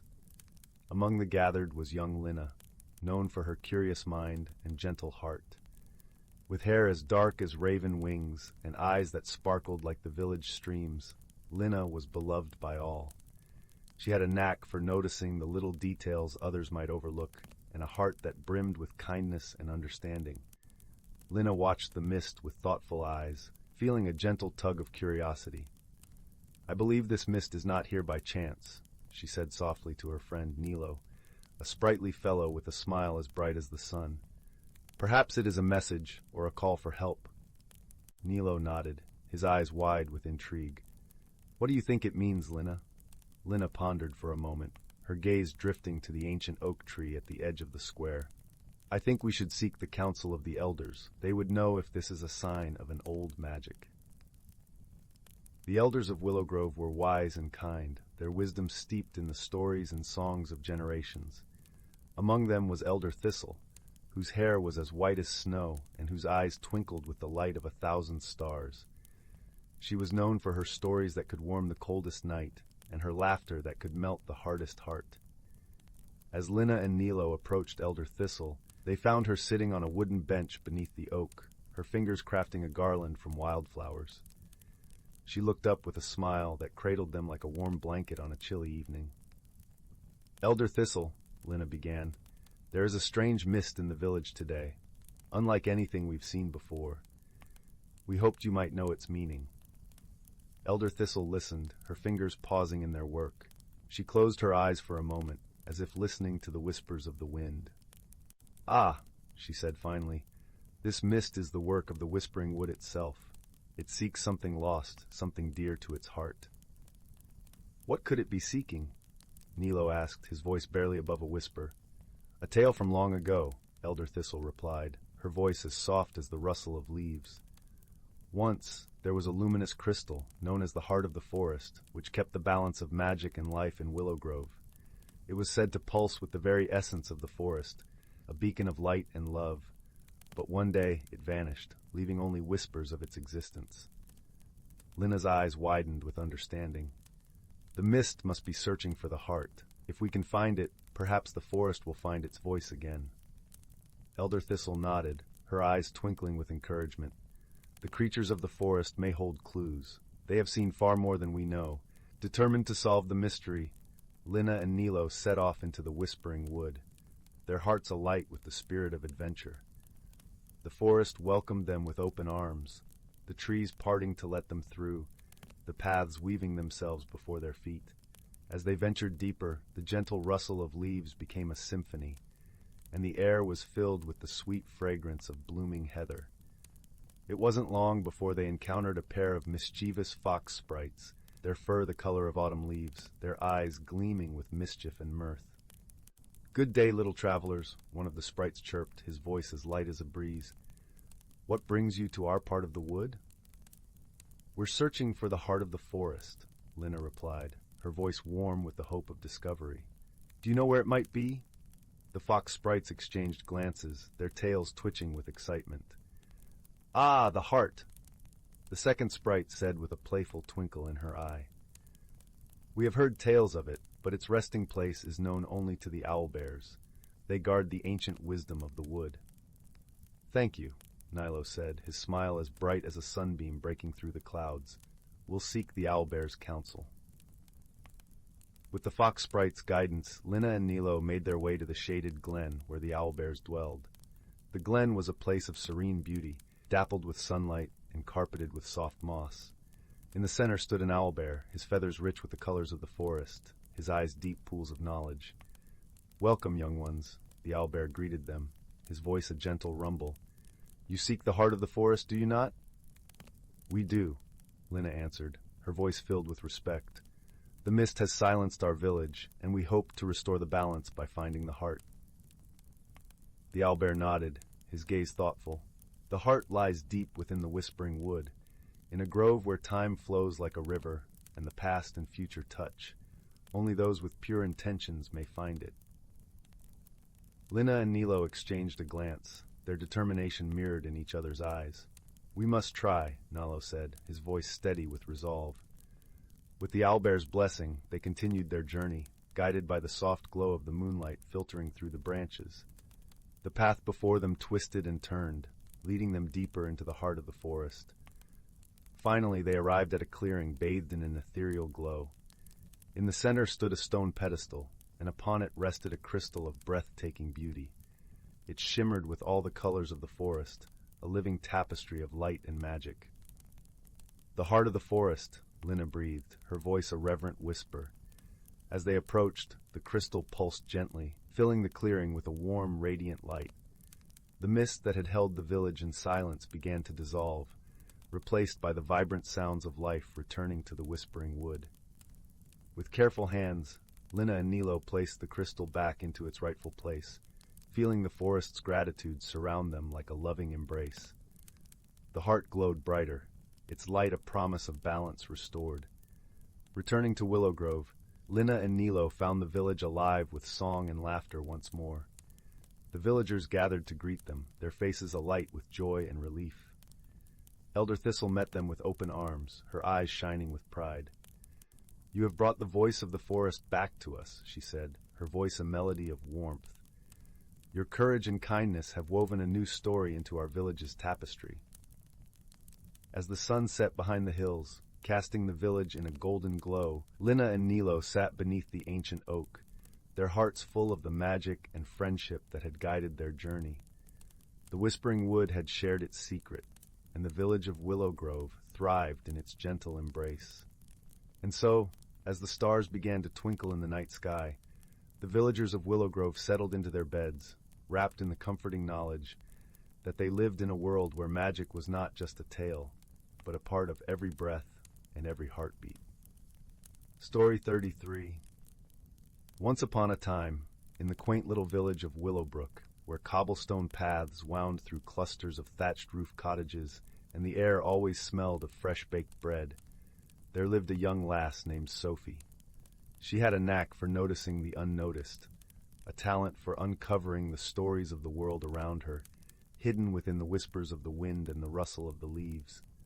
One crisp autumn morning, as the golden sun filtered through the boughs of ancient oaks, Sophie stumbled upon an unusual find while wandering along the mossy banks of a babbling brook. It was an unassuming pebble, smooth and round, but when she picked it up, it felt unexpectedly warm against her palm. Its surface shimmered with a faint, mystical glow, as if it harbored the light of 1,000 dawns. Intrigued, Sophie slipped the pebble into her pocket and continued her walk, the feeling of warmth lingering in her heart. As she ambled through the meadows, a peculiar thing happened. The world around her seemed to brighten, colors deepening and sounds becoming more melodious. The birds' songs were clearer, their melodies weaving into her thoughts like a gentle lullaby. Sophie soon learned that the pebble was no ordinary stone. It was a fragment of an ancient magic, once belonging to the fabled Dreamweaver, a gentle spirit known in lore for crafting dreams and wishes from the threads of possibility. This pebble, it seemed, held remnants of the Dreamweaver's power. With this discovery came a stirring within Sophie, a longing to understand the pebble's full potential and to use it wisely. Thus, her journey began, not on a path marked by distance, but one charted by understanding and growth. Along her way, she sought the counsel of the wise and the whimsical, encountering friends who would guide her with their unique insights. First among them was Thistle, the village herbalist, whose small shop overflowed with the scents of lavender and rosemary. Thistle, with her twinkling eyes and gentle hands, was well versed in the lore of the land. When Sophie showed her the pebble, Thistle smiled knowingly, her fingers tracing the stone's smooth surface with reverence.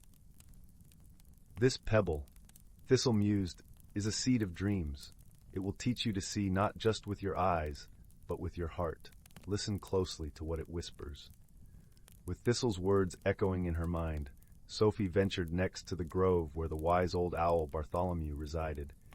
Bartholomew had seen the passing of many seasons and was known for dispensing wisdom in riddles wrapped in kindness.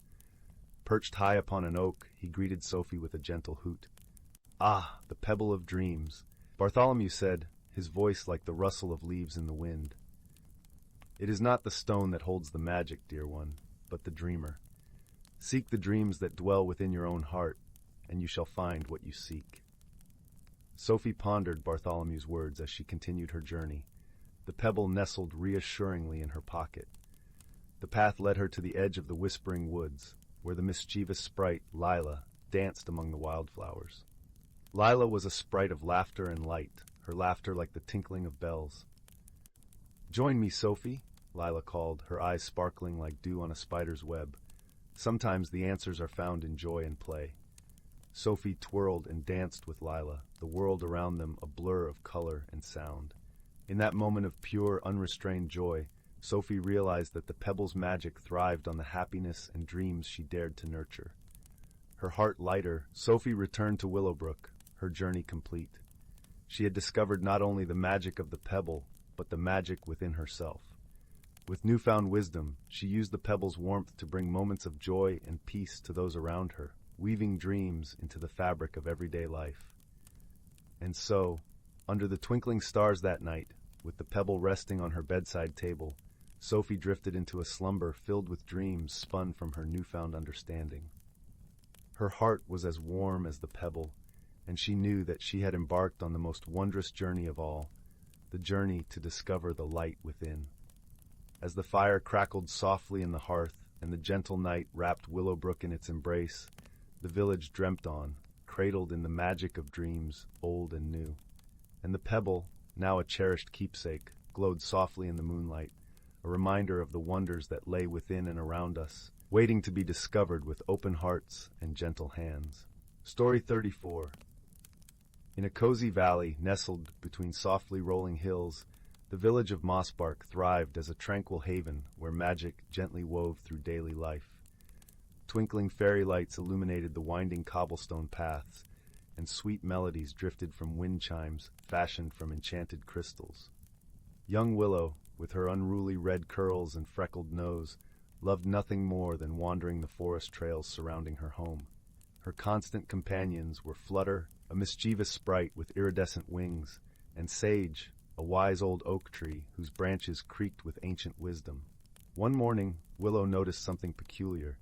The delicate wildflowers dotting the forest floor had all turned a brilliant shade of turquoise overnight. "How strange!" she exclaimed, leaning down to inspect the vibrant petals. Flutter zipped down, her tiny feet brushing against the azure blossoms. I've never seen magic like this in the bramblewoods before. Sage's rustling leaves caught their attention. Indeed, a puzzling enchantment is at work. But fear not, little ones, for every mystery holds a solution if we observe closely. Over the next few days, more oddities manifested in the forest. Mushroom rings glowed with an ethereal white light, transfixing Willow with their ethereal beauty. Clusters of luminous orbs floated lazily above bubbling streams, their warmth soothing to the touch. Yet strangest of all were the melodies carried through the breeze, lilting, half-forgotten tunes that stirred fragments of memory deep within Willow's heart. She found herself humming along, the melancholy notes plucking at her very soul. Determined to unravel this enigma, Willow sought counsel from Hazelwind, the village's kindly elder and a font of ancient lore. "Ah, child," the wizened woman said, her eyes twinkling beneath her furrowed brow, "these mysterious happenings bear all the hallmarks of the remembering." As Hazelwind explained, the remembering was an exceedingly rare event, occurring only once every few centuries when the veil between the mortal world and the dreaming realm thinned. During this time, echoes of half-forgotten tales and songs would bleed through, carried upon the breezes. "The magic you've witnessed is but a whimsical tapestry woven by the dreaming folk," Hazelwind elaborated, longing to share their stories before the veil seals once more. Willow's eyes widened with wonder, yet a crease furrowed her brow. But how can we truly appreciate these dreams if their origins are so fleeting? At this, Hazelwind chuckled softly. "By hearkening to the wisdom of the forest, dear child, the trees, streams, and wildflowers have all borne witness to these ephemeral dreams since time immemorial." Her gnarled hand swept out, gesturing to the verdant growth surrounding them. "They hold the memories needed to unravel the dreaming folk's tales, if one knows how to listen." Thus began Willow's quest to discover the secrets cradled within nature's embrace. Guided by Hazelwind's teachings, she opened her heart to the ancient spirit of the woodlands. Under Sage's sheltering branches, she learned to read the language of the wind's whispers and the babbling brook's lullabies. The first tale she unraveled spoke of the firefly dancers, sprites who whirled through starlit glades in an entrancing twinkling ballet. Their joyous laughs still echoed in the phosphorescent fungi ringing barren oaks. Another memory sparkled like dewdrops in the yarrow blooms, the tender story of a young doe and her first fawning season, her gentle eyes reflected in the mirrored pools where she drank. With each passing day, Willow's connection to the dreaming realm deepened, the boundaries between the two worlds blurring like the gossamer threads of a dream catcher. Flutter and the other forest sprites became her eager pupils, drinking in the reclaimed legends with rapturous delight. At last, on the night of the final new moon before autumn's descent, the veil began to seal once more. However, rather than fading away, the forest seemed to inhale one last wistful breath, holding the dreams aloft in a shimmering tide. Everywhere Willow turned, she bore witness to the culmination of the dreaming folk's longing. Alabaster owls took wing in a snowy flurry, their trailing voices an aching chorus of echoes. The ring of ancient oaks circling Sage burst into brilliant gold leaf, blazing like a crown of sunfire. And in the crystalline pool's mirrored surface, Willow gasped at the vision of a towering castle, wrought from the very clouds, its ethereal spirals and parapets ever shifting in the water's tranquil dance. In that breathless moment, Willow felt the missing fragments of her soul slotting into place, as though she had finally awoken from a lifelong dream. She was no longer merely an observer. With her heart's eyes opened, she had become part of the dreaming's eternal tapestry. Even after the veil's ceiling whisked the dreaming realm's wonders away like smoke on the breeze, Willow carried its magic within her. The tales she had reclaimed blossomed into an endless wellspring of comfort and delight for all who called Mossbark home. On quiet evenings, beside the crackling hearth, townsfolk would gather to sip honeyed tea as Willow's lilting voice spun dreams into reality once more. Nestled in a patchwork quilt's folds, wide-eyed children would hold their breath in hushed rapture, transported to fantastic realms where magic and friendship intertwined. And in those sacred stories, lovingly passed from heart to heart and generation to generation, the dreaming never faded, but always lingered just beyond the veil of wakefulness. infinite, and eternal. Story 35. Title: The Whispering Grove. Once upon a time, in the heart of a vast, ancient forest, nestled beyond rolling hills and babbling brooks, lay a hidden realm known only to a few. This was a place where sunlight filtered through dense canopies, dappling the forest floor in a mosaic of gold and green. The air was sweet with the fragrance of pine and earth, and the gentle rustle of leaves hummed a perpetual lullaby. This secret sanctuary was known as the Whispering Grove, a place where magic breathed life into every leaf and stone. In a quaint village at the forest's edge lived a young girl named Liora. With eyes as bright as the morning sky and hair the color of autumn leaves, Liora possessed a heart full of wonder and a spirit as free as the wind. She lived with her grandmother in a cozy cottage, where the aroma of freshly baked bread and herbal teas always lingered. Her grandmother, wise and kind, was the village storyteller, weaving tales of wonder and wisdom that captivated all who listened. Every evening, Liora would sit by the fireplace, wrapped in the warmth of her grandmother's stories, her imagination soaring to places beyond the stars. Her grandmother spoke of the Whispering Grove, a magical part of the forest that was said to hold secrets long forgotten by time. Liora's eyes would widen with awe as she listened to tales of ancient trees that whispered the world's wisdom and creatures that danced in the moonlight. One crisp autumn morning, as Liora wandered through the forest collecting wildflowers for her grandmother, she stumbled upon something peculiar. Amidst the fallen leaves, glinting softly in the sunlight, lay a small, intricately carved acorn. It was unlike any she had ever seen, shimmering with a soft, ethereal glow. As she picked it up, she felt a gentle warmth spread through her fingers, and a faint whisper tickled her ears, as if the acorn was speaking in a language she was yet to understand. Curiosity piqued. Liora tucked the acorn into her pocket and hurried back home, eager to show her grandmother. As she approached the cottage, the familiar scent of cinnamon and honey greeted her.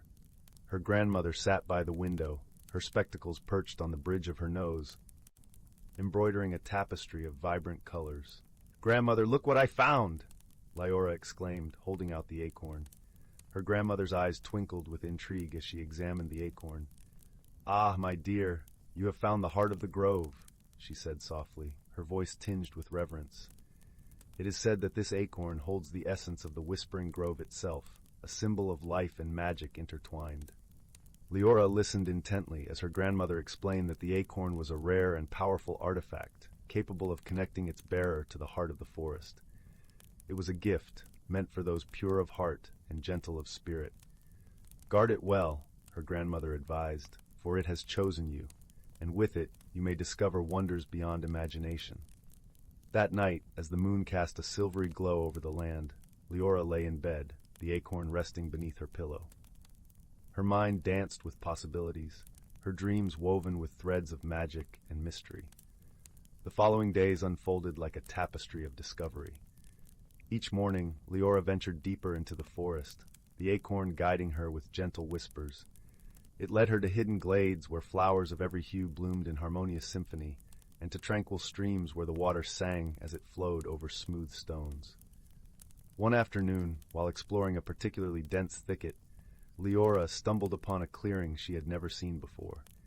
In its center stood a towering oak tree, its branches stretching towards the heavens, its bark etched with runes that pulsed with a soft golden light. Liora felt a peculiar sense of belonging, as if she had finally come home. As she approached, the runes began to glow brighter, and a soft voice resonated through the air. "Welcome, Keeper of the Heart," the voice intoned, gentle and wise. "You have found the Whispering Grove." Liora's heart swelled with wonder. "Who speaks?" she asked, her voice barely above a whisper. "I am the guardian of the grove," the voice replied. "For centuries I have watched over this sanctuary, waiting for one worthy to bear the heart. You, dear child, have been chosen." Liora's mind raced with questions, but one stood out above the rest. "Why me?" she asked earnestly. "Because you possess the purity of heart and strength of spirit needed to understand and protect the magic within," the guardian explained. "The heart has recognized your kindness and curiosity, and in return, it will reveal the secrets of this hidden world." With each visit to the grove, Liora learned more about the forest and its inhabitants. She met creatures of all kinds, gentle deer with antlers adorned in moss, mischievous sprites that flickered like fireflies, and wise old owls with eyes that held the knowledge of ages. Each encounter enriched her understanding and deepened her love for the forest. One day, as Liora sat beneath the great oak, she noticed a shadow flitting through the trees. It was a fox, its fur a blazing russet, eyes sharp and curious. The fox approached cautiously, its nose twitching as it sniffed the air. "Hello there," Liora greeted gently, extending her hand. The fox hesitated, then slowly approached, its eyes meeting hers with an intensity that spoke of intelligence and life untold. "I am Phelan," the fox introduced itself, its voice smooth and melodic. "I have watched you for some time now, Keeper." Liora smiled, feeling an instant kinship with the fox. "It's a pleasure to meet you, Phelan," she replied. "What brings you to the grove?" "I am one of its protectors, as you are now," Phelan explained. "The forest speaks to those who listen, and I have heard tales of your kindness. I wish to be your friend and guide." Thus began a friendship that would transcend time and expectation. Together, Liora and Phelan explored the farthest reaches of the forest, uncovering its mysteries and forging bonds with its denizens. They shared stories and laughter, and with each passing day, Leora's connection to the grove deepened. As the seasons turned, Liora grew not only in knowledge but in wisdom. She learned to listen to the whispers of the wind, to understand the language of the leaves, and to see through the eyes of the creatures she befriended. The forest became a part of her, and she a part of it. But as with all tales, challenges arose. One winter's eve, a harsh storm descended upon the land, its winds howling like a pack of wolves. Trees bent and swayed, their branches groaning under the strain. The forest shivered in the icy embrace, and the grove's magic flickered with unease. Liora, sensing the distress, ventured into the storm, the acorn clutched tightly in her hand. Phelan, ever loyal, stayed by her side, his sharp eyes scanning the shadows. "We must protect the grove," Liora declared, her voice resolute despite the storm's fury. Together they journeyed to the heart of the grove, where the great oak stood steadfast against the tempest. As they approached, the runes glowed with renewed vigor, casting a warm light that fought against the storm's chill. "Fear not, Keeper," the guardian's voice echoed, calm and steady. "The heart will guide you." Liora closed her eyes, focusing on the acorn's warmth. She felt its magic flow through her, a gentle current of strength and life. With a deep breath, she reached out, her heart open and her spirit unwavering. As if in response, the grove's magic surged, a radiant force that enveloped her in its embrace. The storm's fury began to wane, its winds calming, its chill retreating. The trees straightened, their branches reaching skyward in gratitude. The grove had been saved, its magic secure once more. Liora and Phelan stood together beneath the great oak, their bond fortified by the trials they had faced. In the days that followed, the forest flourished anew, its beauty undiminished by the storm's wrath. Liora continued to learn and grow, her heart forever intertwined with the whispering grove. Years passed, and the little girl who had once wandered the woods with wide-eyed wonder became a wise and gentle guardian. The village spoke of her with admiration, and her grandmother's stories carried her legacy to future generations. Liora often returned to the grove, where the great oak stood as a testament to the enduring magic of the forest. Phelan remained her loyal companion, their friendship a timeless bond that defied the passage of time. And so, the Whispering Grove thrived, a sanctuary of magic and wonder, where the whispers of the past and the dreams of the future intertwined in harmony. Liora's tale became a part of the forest's lore, a gentle reminder of the power of kindness, friendship, and the magic that resides in every heart. As the sun set behind the hills, casting a warm glow over the land, the forest whispered its eternal promise, that those who listen with an open heart will always find a place of belonging within its embrace. And somewhere, deep within the heart of the grove, the great oak stood tall and proud, its leaves rustling in a language older than time. It spoke of a girl named Liora, a keeper of the forest's secrets and a guardian of its wonders, a testament to the magic that endures in the heart of those who believe. As the moon rose high and bathed the world in silver light, the forest sang a lullaby, a melody of peace and promise, a song of life and love. and in that moment all was well, and all was as it should be. The end. Title: The Whispering Grove. Once upon a time, in the heart of a vast ancient forest, nestled beyond rolling hills and babbling brooks, lay a hidden realm known only to a few. This was a place where sunlight filtered through dense canopies, dappling the forest floor in a mosaic of gold and green. The air was sweet with the fragrance of pine and earth, and the gentle rustle of leaves hummed a perpetual lullaby. This secret sanctuary was known as the Whispering Grove, a place where magic breathed life into every leaf and stone. In a quaint village at the forest's edge lived a young girl named Liora. With eyes as bright as the morning sky and hair the color of autumn leaves, Liora possessed a heart full of wonder and a spirit as free as the wind. She lived with her grandmother in a cozy cottage, where the aroma of freshly baked bread and herbal teas always lingered. Her grandmother, wise and kind, was the village storyteller, weaving tales of wonder and wisdom that captivated all who listened. Every evening, Liora would sit by the fireplace, wrapped in the warmth of her grandmother's stories, her imagination soaring to places beyond the stars. Her grandmother spoke of the Whispering Grove, a magical part of the forest that was said to hold secrets long forgotten by time. Liora's eyes would widen with awe as she listened to tales of ancient trees that whispered the world's wisdom and creatures that danced in the moonlight. One crisp autumn morning, as Liora wandered through the forest collecting wildflowers for her grandmother, she stumbled upon something peculiar.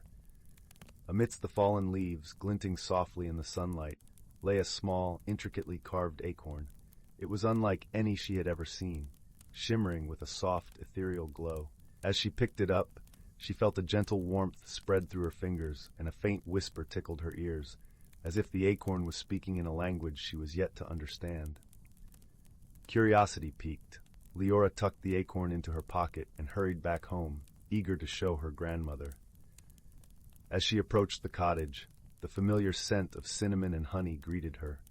Her grandmother sat by the window, her spectacles perched on the bridge of her nose, embroidering a tapestry of vibrant colors. "Grandmother, look what I found!" Liora exclaimed, holding out the acorn. Her grandmother's eyes twinkled with intrigue as she examined the acorn. "Ah, my dear, you have found the heart of the grove," she said softly, her voice tinged with reverence.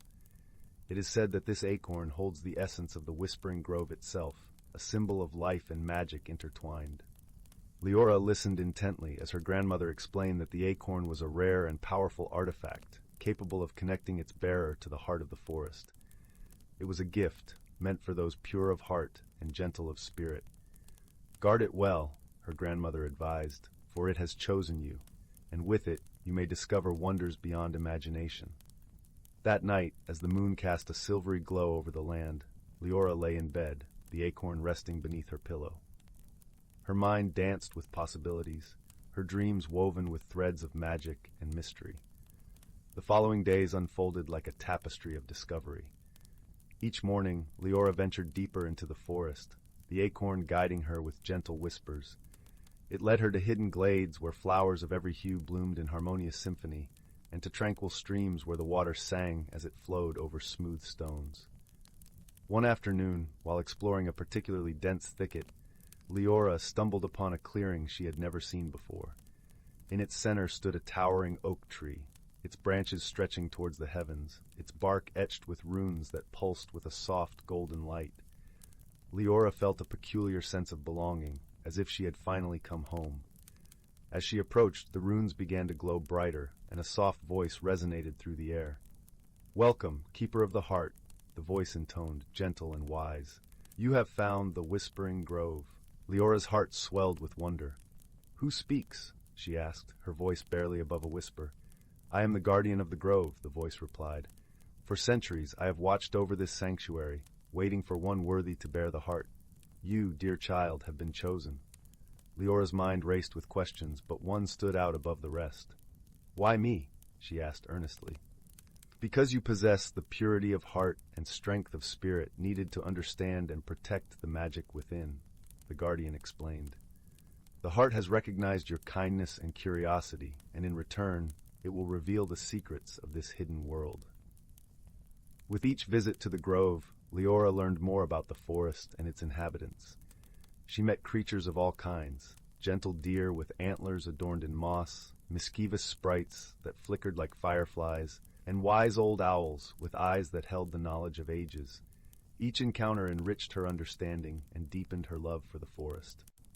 One day, as Liora sat beneath the great oak, she noticed a shadow flitting through the trees. It was a fox, its fur a blazing russet, eyes sharp and curious.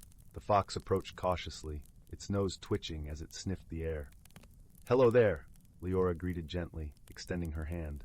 The fox hesitated, then slowly approached, its eyes meeting hers with an intensity that spoke of intelligence and life untold. "I am Phelan," the fox introduced itself, its voice smooth and melodic. "I have watched you for some time now, Keeper." Liora smiled, feeling an instant kinship with the fox. "It's a pleasure to meet you, Phelan," she replied. "What brings you to the grove?" "I am one of its protectors, as you are now," Phelan explained. "The forest speaks to those who listen, and I have heard tales of your kindness. I wish to be your friend and guide." Thus began a friendship that would transcend time and expectation. Together, Liora and Phelan explored the farthest reaches of the forest, uncovering its mysteries and forging bonds with its denizens. They shared stories and laughter, and with each passing day, Liora's connection to the grove deepened. As the seasons turned, Liora grew not only in knowledge but in wisdom.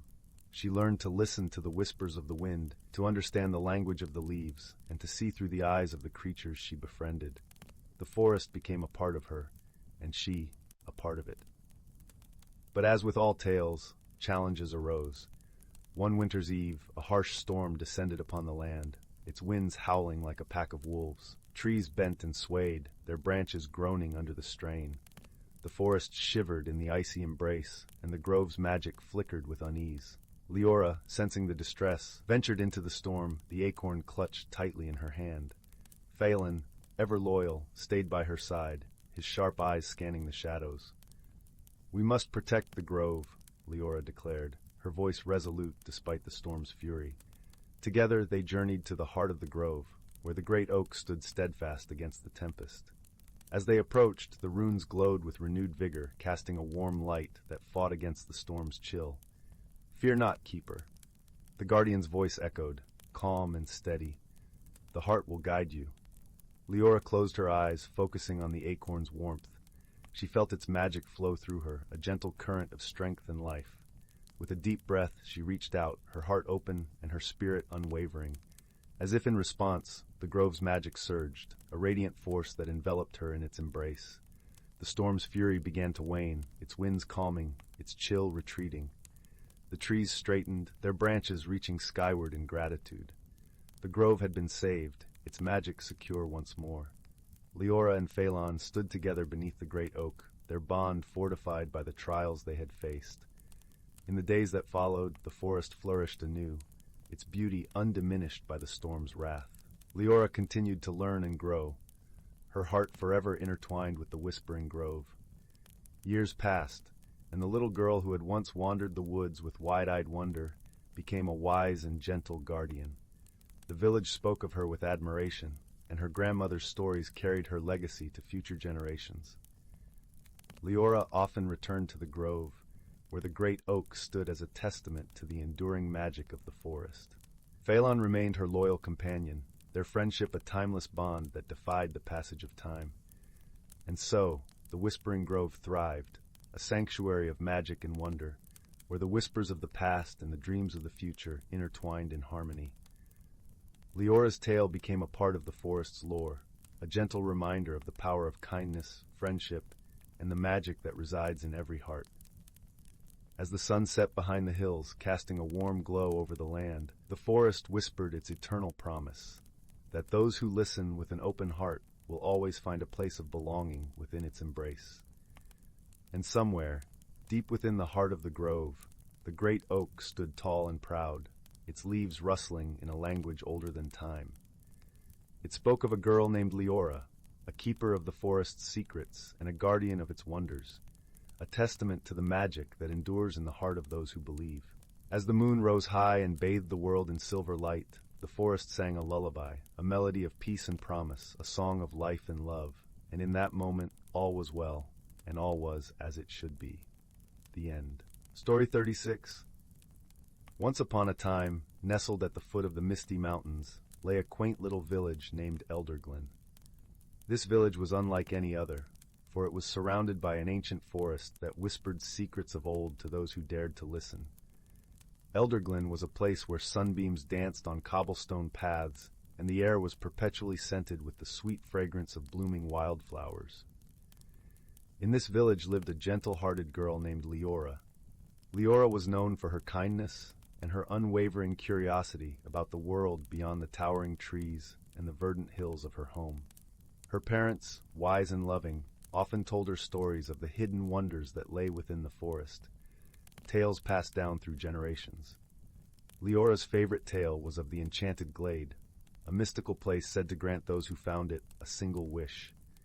One crisp autumn morning, as leaves fell like golden coins from the trees, Liora decided it was time to seek out the enchanted Glade. She packed a small satchel with a loaf of bread, a flask of water, and her most prized possession, a tiny, polished stone that she believed brought her luck. Setting off with a heart full of hope, Liora ventured into the forest. The air was cool and fresh, carrying the earthy scent of fallen leaves and rich soil.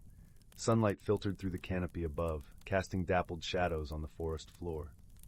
As she walked, the forest seemed to come alive around her. Squirrels chattered from the branches, birds sang melodious tunes, and the gentle rustle of leaves created a symphony all its own. Liora followed the winding paths of the forest, her senses alive with its beauty. She marveled at the ancient oaks, their gnarled branches reaching skyward, and the delicate ferns that unfurled like emerald fans at her feet. Hours passed, and the sun began its descent, painting the sky in hues of pink and orange. Just as Liora began to doubt the existence of the enchanted glade, she stumbled upon a peculiar sight, a small silver fox with eyes like sparkling sapphires. The fox watched her with an intelligence that belied its animal form. Liora, intrigued, approached slowly, speaking softly so as not to startle the creature. "Hello there," she whispered. "Are you here to guide me?" To her astonishment, the fox nodded, turning to lead her deeper into the forest. Liora followed, her heart pounding with excitement and a touch of trepidation. The fox moved gracefully, weaving through the underbrush until they reached a hidden path, obscured by a curtain of ivy. Beyond the ivy lay a world unlike any Liora had ever seen. The air shimmered with a gentle luminescence, and the trees seemed to whisper in a language she couldn't quite understand. Flowers bloomed in colors she had no names for, and the ground was soft and springy beneath her feet.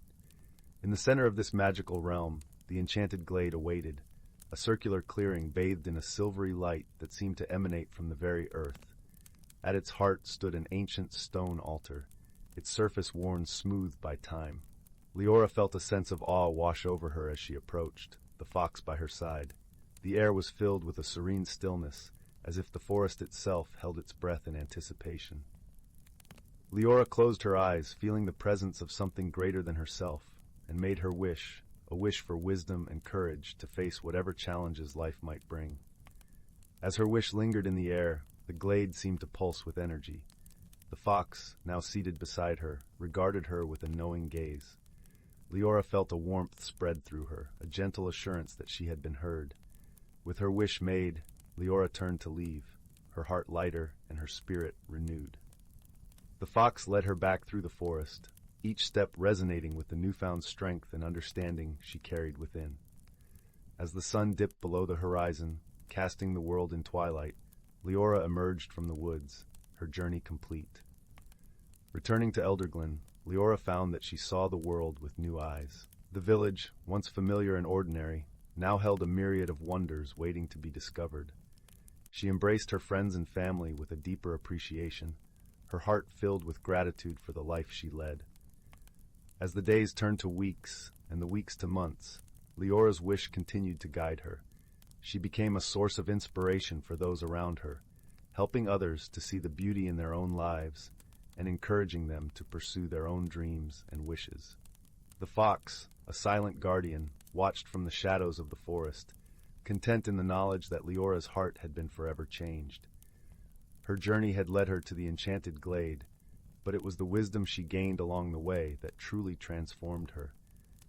And so, in the village of Elderglen, beneath the watchful gaze of the misty mountains and the whispering leaves of the ancient forest, Liora's story became a cherished tale, a reminder that the greatest magic lies not in the granting of wishes, but in the courage to seek them out and the wisdom to embrace their gifts. As the years passed, the legend of the enchanted glade and the girl who found it became a part of Elderglen's history, told by parents to children as they nestled close by the hearth. The story of Liora and her journey spread far beyond the village, reaching the ears of travelers who came to Elderglen seeking their own wishes and dreams. Each spring, the villagers celebrated the Day of Wishes, a festival inspired by Liora's journey. They would gather in the village square, adorned with garlands of wildflowers and lanterns that glowed like stars. It was a time for sharing stories, for laughter and song, and for remembering the importance of hope and courage. Liora, now a wise and revered elder, would tell her tale to the gathered crowd, her voice warm and inviting, carrying the echoes of the forest that had once guided her. She spoke of the silver fox, the enchanted glade, and the wish that had changed her life. Her words wove a tapestry of wonder, leaving her listeners with a sense of peace and a spark of inspiration. As the festival drew to a close, Liora would remind the villagers that the true power of a wish lies not in its granting, but in the heart that dares to make it. Her message resonated deeply with all who heard it, planting seeds of hope and possibility in every heart. In the quiet moments after the festival, as the last lanterns flickered and the village settled into sleep, Liora would walk to the edge of the forest. There, beneath the watchful eyes of the stars, she would pause, listening to the whispers of the leaves and feeling the gentle presence of the forest around her. The silver fox, her constant companion and guide, would emerge from the shadows, its eyes gleaming with the wisdom of ages. Together, they would stand in silence, a testament to the enduring magic of their connection and the journey that had brought them together. In time, Liora's story became legend, her name remembered as one who had ventured into the unknown and returned with a heart full of wisdom and love. Her legacy lived on in the hearts of those she had touched, a beacon of light in the ever-turning wheel of time. As the seasons turned and the village of Elderglen continued to thrive, Liora's story remained a cherished part of its heritage. It was a reminder to all who heard it that within each of us lies the power to seek out the magic in our own lives, to forge paths of courage and kindness, and to find beauty in the world around us. And so, in the gentle embrace of the misty mountains and the ancient forest, the story of Liora and the enchanted glade lived on, a testament to the enduring power of wishes, the strength of the human spirit, and the timeless magic of friendship. The end. Story 37. In the soft heart of the whispering woods, where the trees stood shoulder to shoulder, their leaves murmuring secrets to the wind, there existed a village so small that it could only be found by those who did not seek it. The village, known as Glimmer Hollow, was nestled in a valley where the sun's rays danced gently upon the dew-kissed grass, and where a gentle brook, clear as crystal, sang its eternal lullaby. It was in this tranquil place that young Nora lived, a child of the woods with eyes the color of stormy skies and hair like a cascade of autumn leaves. Nora was known among the villagers for her insatiable curiosity and her unwavering kindness, qualities that endeared her to both the people and the creatures of the forest. Her days were spent exploring the woods, befriending the creatures, and listening to the stories told by the rustling leaves and babbling brook. One evening, as the sun dipped below the horizon, painting the sky with hues of lavender and rose, Nora sat by the brook, her toes dipped in its cool embrace. A peculiar glint caught her eye, a sparkle that seemed to dance just beneath the water's surface. Leaning closer, she saw a small, delicate key, unlike any she had ever seen. It was wrought in silver with intricate designs that seemed to shift and change like the patterns of the stars. Nora reached into the water and grasped the key, feeling an unexpected warmth spread through her fingers. As she held it, a gentle voice, soft as the whispering wind, filled the air. "The key to the hidden realm," it murmured, as if the brook itself was speaking. Nora's heart fluttered with a mix of excitement and wonder. She knew legends of a hidden world within the woods, a place unseen by ordinary eyes.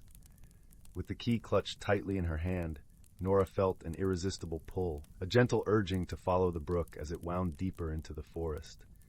The path was dappled with moonlight, and the air was filled with the sweet scent of jasmine and pine.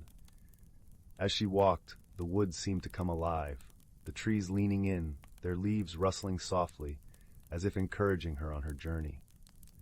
The brook led Nora to a clearing she had never seen before, where the moonlight pooled like liquid silver. In the center of the clearing stood an ancient oak, its branches stretching wide, and at its base a small, ornate door, half hidden by trailing ivy. Nora approached the door, her heart pounding with anticipation.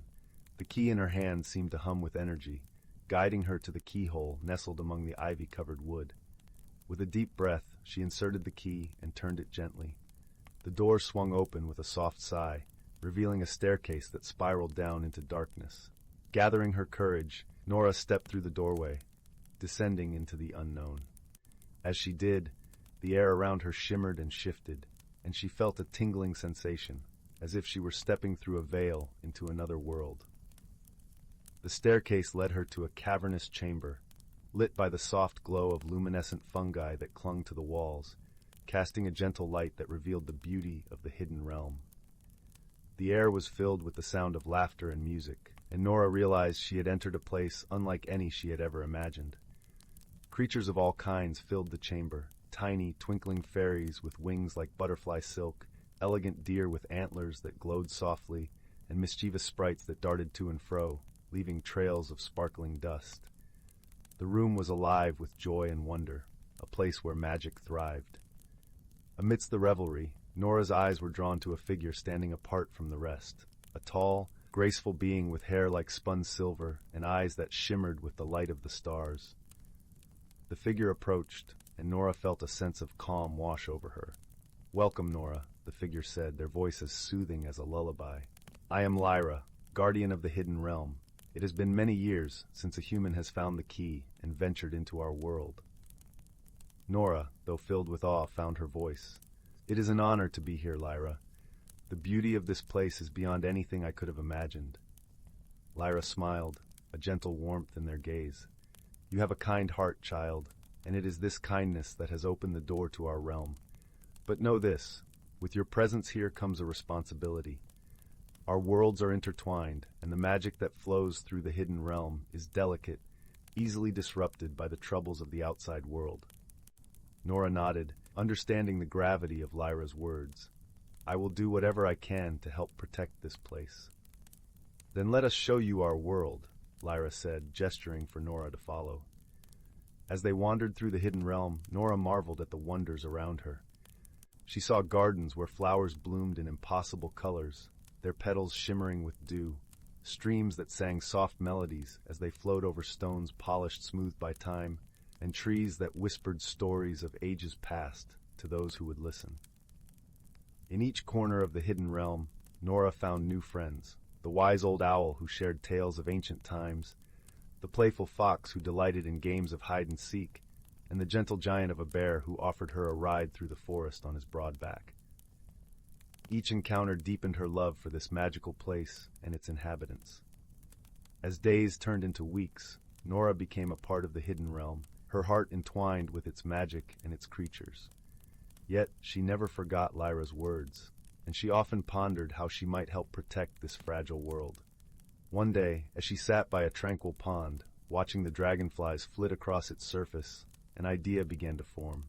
She realized that the best way to protect the hidden realm was to nurture the connection between her world and this magical place. The kindness, love, and respect she had found here were lessons she could take back to her village, sharing the magic of the hidden realm with those who had never seen it. With a heart full of determination, Nora approached Liora. "I think I know how to help," she said, her voice steady and sure. "I will take the lessons of this world back to my own. I will share the stories, the wisdom, and the kindness I have learned here." Liora nodded, their eyes gleaming with approval. "You have chosen wisely, Nora. The bond between our worlds is strengthened by understanding and compassion. You will be our bridge, carrying a piece of the hidden realm within you." And so, with a heart both heavy and hopeful, Nora bid farewell to her friends in the hidden realm. She promised to return, to tend to the bond she had forged, and to always carry the magic of this place within her. With the silver key still warm in her hand, Nora retraced her steps, climbing the spiral staircase back to the world she had known her whole life. As she stepped through the door, the familiar sounds of the whispering woods welcomed her home. Nora returned to Glimmer Hollow, a changed person. Her eyes sparkled with the light of the hidden realm, her heart full of the love and wisdom she had gained. She shared her stories with anyone who would listen, weaving tales of wonder and magic that captured the hearts of the villagers. In time, the village of Glimmer Hollow became a place where kindness and understanding flourished. The people learned to listen to the whispers of the woods, to see the beauty in the world around them, and to cherish the magic that lay just beyond their sight. And though many years passed, Nora never forgot the hidden realm. She visited often, each time with a new story to share, a new lesson to learn. The bond between the two worlds remained strong, nurtured by a single silver key and the heart of a young girl who believed in the power of magic and the strength of friendship. In the end, Nora's journey was one of transformation, not just of herself, but of all those who came to know the beauty of the hidden realm. Her legacy was a world where magic thrived, not in secret, but in the hearts of all who believed in the power of kindness and the wonder of friendship. And in the quiet of the whispering woods, where the trees still stood shoulder to shoulder and the brook sang its eternal song, the magic of the hidden realm lived on, a testament to the courage and love of a girl named Nora. Story 38. Story 39. Story 40. Story 41. Story 42. Story 43. Story 44. Story 45. Story 46. Story 47. Story 48. Story 49. Story 50. Story 51. Story 52. Story 53. Story 54. Story 55. Story 56. Story 50. Story 58. Story 59. Once upon a time, in a cozy village nestled among rolling hills, there lived a young doe named Willow. She was a gentle creature with a soft brown coat and eyes that shone like amber in the sunlight. Willow loved the comfort of her daily routines, nibbling on sweet clover in the meadow, resting in the dappled shade of the ancient oak, and listening to the soothing melodies of the woodland birds. Yet lately, Willow couldn't shake a restless feeling stirring within her. She watched as her friends shed their winter coats, their new fur glistening with renewed vibrancy. But Willow's coat remained dull and threadbare, clinging to her like an itchy reminder that change was afoot, whether she was ready or not. One crisp morning, Willow wandered to the forest's edge where she often found solace among the ferns and wildflowers. There she met an old friend, a wizened tortoise named Sage, who moved with great care and contemplation. "You seem troubled, little one," Sage said, her voice as gentle as the rustling leaves. Willow confided her fears about the impending change. "I feel stuck, like this tattered coat is weighing me down. I'm afraid if I let it go, I'll lose a part of myself forever." Sage smiled knowingly. The cycle of rebirth can be daunting, but it's nature's way of helping us grow. Think of the butterfly emerging from its chrysalis. A wondrous transformation takes immense courage. As if on cue, a shimmering light danced through the trees, catching Willow's eye. It was a radiant sprite named Glow, one of the forest's fabled guardians. "Don't fret, dear Willow," Glow chimed, her ethereal voice like a tinkling brook. "Every ending is a new beginning in disguise." With a wave of her tiny hand, Glow conjured a glittering pool of water before them. Images began to swirl across its surface, a kaleidoscope of vibrant colors representing the stages of growth and renewal. Willow was transfixed, seeing reflections of her own journey mirrored in nature's eternal rhythm. Glow gestured toward the water. "You'll know when you're ready to embrace the change within you. Trust in the magic that guides all living things." Heartened by her friend's wisdom, Willow realized her fears were rooted in resistance to the unknown. As the days passed, she moved through the transition with newfound grace, allowing her tattered coat to shed naturally. Beneath the weathered exterior, a lustrous new coat emerged, its rich chestnut hues shimmering like sunlight on autumn leaves. Willow felt lighter, revitalized, as if she were seeing the world through fresh, wondering eyes. From that day on, she greeted each season as a wondrous teacher, honoring the continual cycle of transformation as the greatest magic of all. For in surrendering to change, Willow discovered her truest self, resilient, radiant, and beautifully renewed. Story 60. 61. In a quaint village nestled at the foot of the Misty Wood Mountains, where the air was sweet with the scent of blooming lilacs, and the gentle murmur of the river lullaby could be heard on quiet evenings, there lived a young woman named Isla. Isla was known far and wide for her kindness and gentle demeanor, yet she found herself struggling with the winds of change that seemed to swirl ever more insistently around her. Isla cherished her life in the village, where each day was a familiar pattern of tending to her flourishing garden and assisting the villagers with her herbal remedies.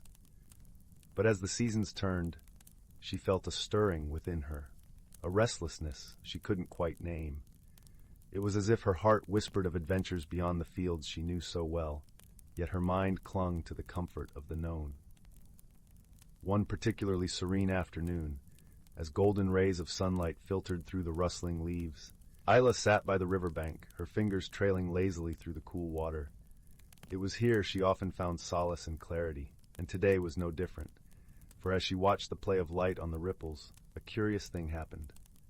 The water began to shimmer with an ethereal glow, and from its depths emerged a small, luminescent creature, a water sprite, no taller than a foot, with wings that glinted like moonlit dew. The sprite, whose name was Sylvie, was a guardian of the river, entrusted with maintaining its harmony. "Dear Isla," Sylvie chimed in a voice as melodic as a chime, "I sense your heart's yearning for something beyond. Change is a part of life's grand tapestry, and it need not be feared." Startled yet comforted by Sylvie's presence, Isla listened intently as the sprite continued. "Embrace these winds of change, dear one, for they carry with them opportunities for growth and transformation." Despite Sylvie's words, Isla felt a knot of uncertainty tighten within her. "But what if I'm not ready? What if I fail?" she murmured, gazing into the sprite's wise eyes. Sylvie smiled, her glow warming the air. "Remember, Isla, you are never alone.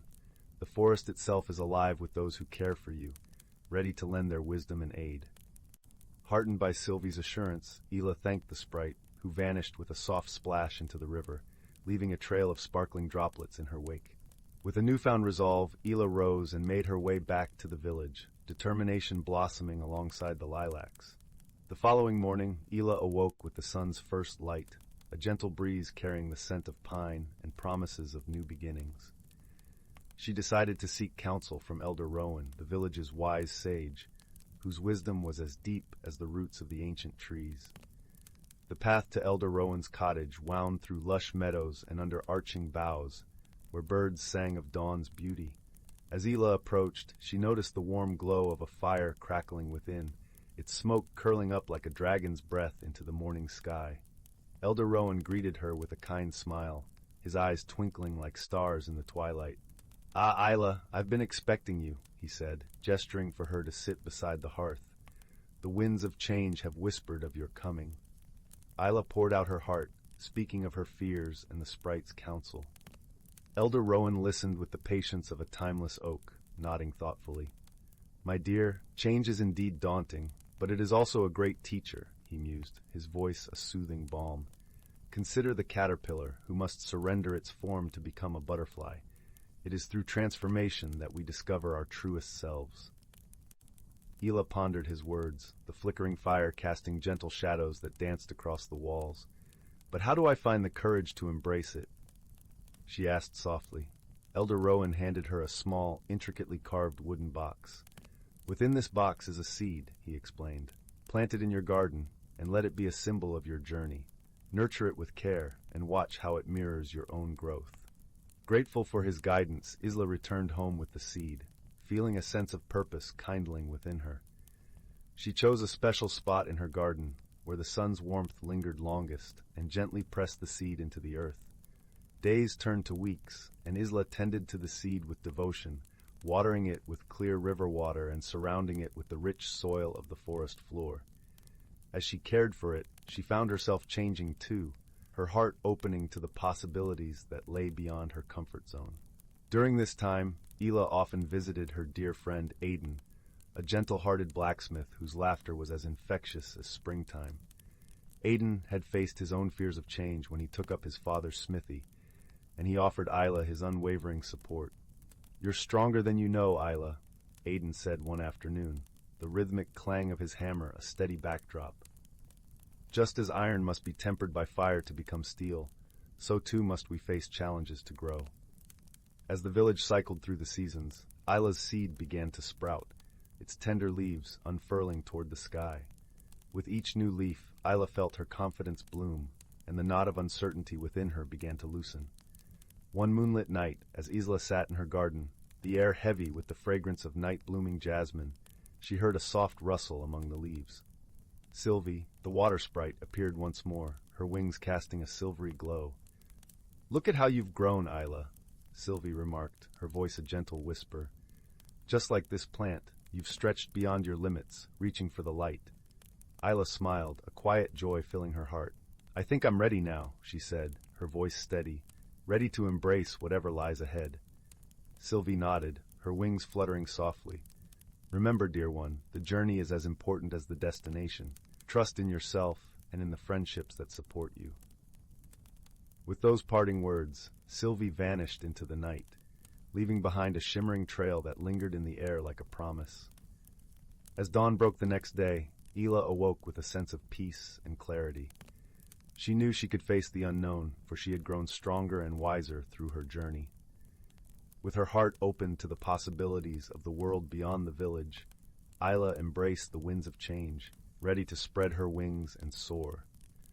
And so in the gentle embrace of the Mistywood Mountains, a young woman discovered the beauty of transformation, guided by wisdom, friendship, and the magic of her own heart. As she stepped into the world, she carried with her the lesson that change, though daunting, was the very essence of life's wondrous journey.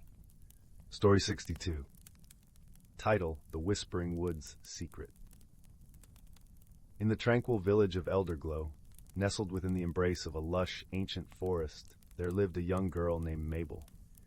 Elderglow was a place where the air was always sweet with the scent of blooming lilacs, and the gentle rustle of leaves in the whispering wood seemed to carry secrets from times long past.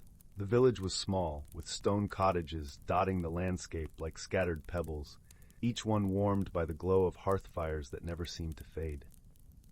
Mabel, with her curious hazel eyes and a heart full of wonder, was no ordinary child. She had a penchant for exploring, often venturing to the edges of the village where the whispering wood began. The villagers spoke of the wood with a mixture of reverence and caution, for it was said to be alive with magic, a place where the boundary between the ordinary and the extraordinary was as thin as the morning mist. One crisp autumn afternoon, as the sun dipped low and painted the sky in hues of amber and rose, Mabel set out towards the forest. Her mother had tucked a warm woolen scarf around her neck and placed a gentle kiss on her forehead, saying, "Stay on the path, my little adventurer, and listen to the whispers of the trees. They speak if you know how to listen." Mabel nodded, her eyes gleaming with excitement. She knew the woods well, having spent countless afternoons beneath its towering oaks and whispering pines. Today, however, felt different. There was a tingling in the air, a sense of anticipation that danced along her skin like the first touch of winter's breath. As she wandered deeper into the forest, the world around her shifted subtly. The light filtering through the canopy was dappled and golden, casting playful shadows on the forest floor. The leaves crunched softly under her boots, and the air was filled with the earthy scent of fallen leaves and damp moss. It wasn't long before Mabel came across something unusual, a glimmering stone, half buried in the soft earth. It was the size of a robin's egg, and shimmered with an iridescent glow that seemed to pulse with its own gentle light. Mabel knelt down, her heart pounding with the thrill of discovery. As she reached out to touch it, a soft, melodic voice filled the air, so faint it was almost a sigh. Seek the heart of the wood, little one, and the truth shall be revealed. Startled, Mabel glanced around, her eyes wide. The voice seemed to come from nowhere and everywhere at once, as if the forest itself had spoken to her. She picked up the stone, feeling its warmth seep into her palm, and slipped it into her pocket, determined to follow its silent call. The deeper she ventured, the more the forest seemed to change.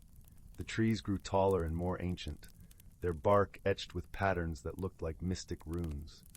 The air grew cooler, and a gentle breeze whispered through the branches, carrying with it a soft, tinkling sound like distant chimes. As she walked, Mabel noticed something extraordinary. The forest floor was dotted with clusters of tiny, luminescent mushrooms that glowed with a soft blue light, illuminating her path. She followed the trail of light deeper into the heart of the wood, her breath visible in the cool air. At last, Mabel arrived at a clearing bathed in moonlight. In the center stood an ancient oak, its gnarled branches stretching skyward like the arms of a wise old guardian. At the base of the tree, nestled among its roots, was a small door carved into the trunk. It was adorned with intricate carvings of woodland creatures and swirling vines. With a mixture of awe and trepidation, Mabel approached the door. She felt the stone in her pocket grow warm, and the carvings on the door seemed to shimmer in response. Taking a deep breath, she gently pushed it open and stepped inside. The interior was a wonderland of light and color. The walls glowed with a soft golden hue, and the air was filled with the scent of honeysuckle and wild roses. At the center of the room stood a table carved from a single piece of crystal, its surface reflecting the light in a myriad of colors. Seated at the table was a figure cloaked in shadows, yet Mabel felt no fear. There was a kindness in the air, a sense of welcome that put her at ease. The figure gestured to a chair opposite, and Mabel sat, her eyes wide with curiosity. "Welcome, Mabel," the figure said, their voice as soothing as the murmur of a gentle stream. "I am the keeper of the Whispering Wood, and you have been chosen to receive a gift." Mabel listened intently, her heart filled with wonder. "A gift?" she asked, her voice barely above a whisper. The keeper nodded, and with a wave of their hand, the room filled with images, scenes of the forest through the ages, its beauty and magic captured in a tapestry of light. "This stone you carry," the keeper said, "is a shard of the forest's heart, a fragment of its ancient magic. With it, you hold the power to listen to the whispers of the world, to understand the language of nature." Mabel gasped, her fingers brushing the stone in her pocket. "But why me?" she asked, her voice filled with awe. The keeper smiled, their eyes twinkling like stars. "Because, dear child, you have the heart of a true listener, one who sees the beauty in the world and cherishes it. Use this gift wisely, and you will bring joy and harmony wherever you go." Mabel nodded, her heart swelling with gratitude. "I will," she promised, her voice strong and clear. As the keeper faded into the shadows, the room began to dissolve into a swirl of light and color. Mabel felt herself being gently lifted, the world spinning around her until she found herself back in the clearing, the ancient oak standing silent sentinel under the moonlit sky. The journey back through the forest was a blur of wonder and joy. The stone in her pocket pulsed with warmth, and the forest seemed to hum with life around her. As she emerged from the woods, the village of Elderglow lay ahead, its lights twinkling like stars in the gathering dusk. Mabel returned home, her heart filled with the magic of the Whispering Wood. She knew that her life would never be the same, that she had been forever changed by the gift she had received. And as she lay in bed that night, the stone glowing softly on her bedside table, she listened to the whispers of the world, her heart open to its secrets. In the days that followed, Mabel discovered that her new gift allowed her to communicate with the natural world in ways she had never imagined. She could hear the songs of the birds, the gentle murmur of the brook, and even the soft sighs of the wind as it danced through the trees. The village of Elderglow seemed to come alive with magic, its beauty magnified by Mabel's newfound ability to listen and understand.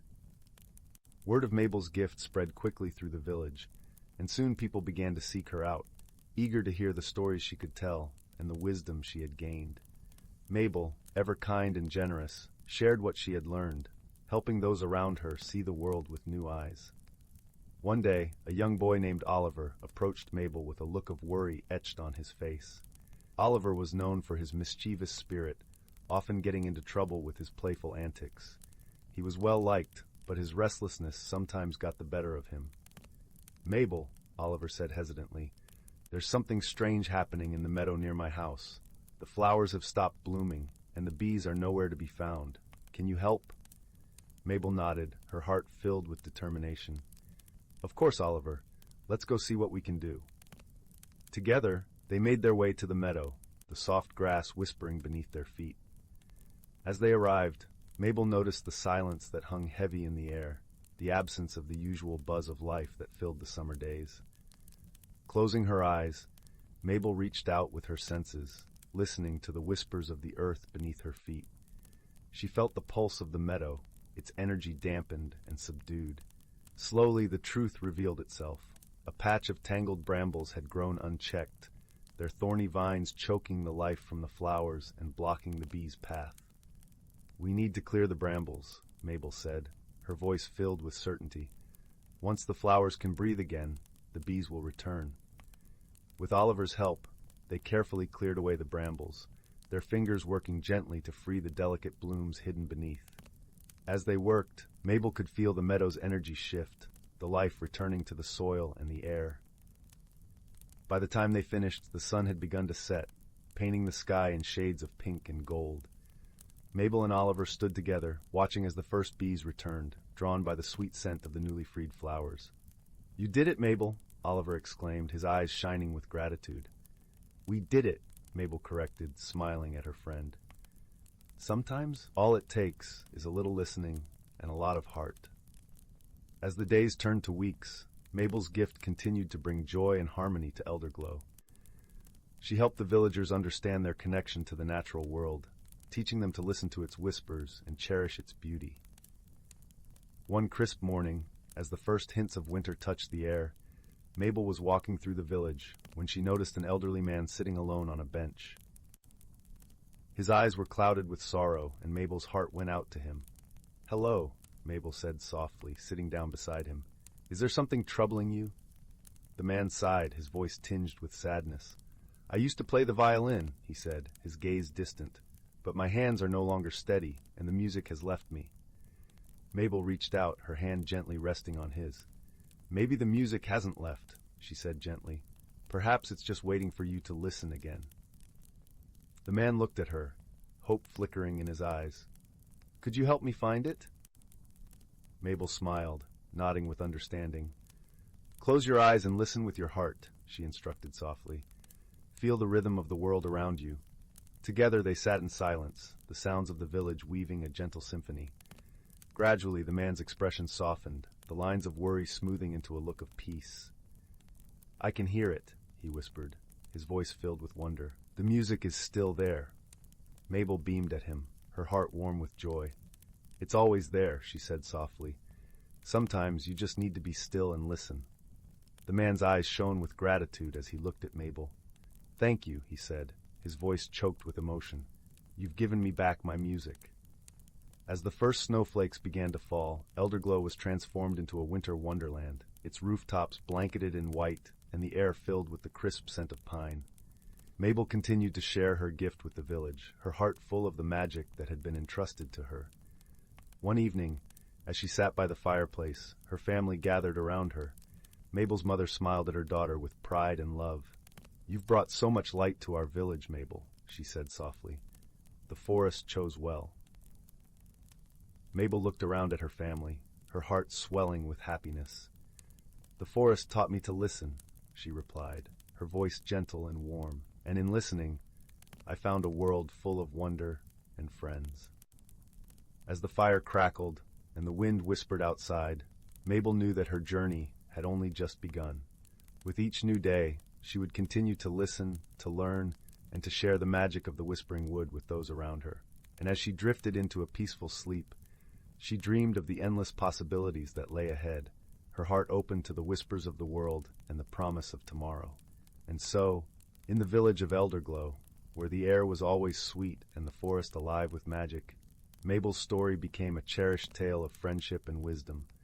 a reminder that sometimes all it takes to change the world is a little listening and a lot of heart. Story 63. Story 64. Story 65. Story 66. Story 67. Story 68. Story 69. Story 70. Story 71. In the heart of the whispering woods, where the gentle rustling of leaves sang lullabies to the moon, there was a small, unassuming glade that the villagers of Elderglen rarely traversed. It was a place of serene beauty, where the air was perpetually sweet with the scent of honeysuckle, and the ground was carpeted with soft moss that glimmered like emerald velvet under the sunlight. This glade was the gateway to a hidden world, known only to those with the purest of hearts and sharpest of eyes. One such heart belonged to a young girl named Liora. With hair that tumbled like cascades of sunlight and eyes as bright and curious as a robin's, Liora was the kind of child who saw magic in the mundane. She lived with her grandmother, a wise woman who spun tales of wonder by the fireside, her voice weaving threads of enchantment that captivated young Liora's imagination. It was from these tales that Liora learned of the enchanted glade, a place her grandmother described as a realm of endless possibilities, where the boundaries between reality and dreams blurred like the morning mist. One crisp autumn morning, when the world was painted in hues of amber and gold, Liora set off into the woods with a heart full of adventure.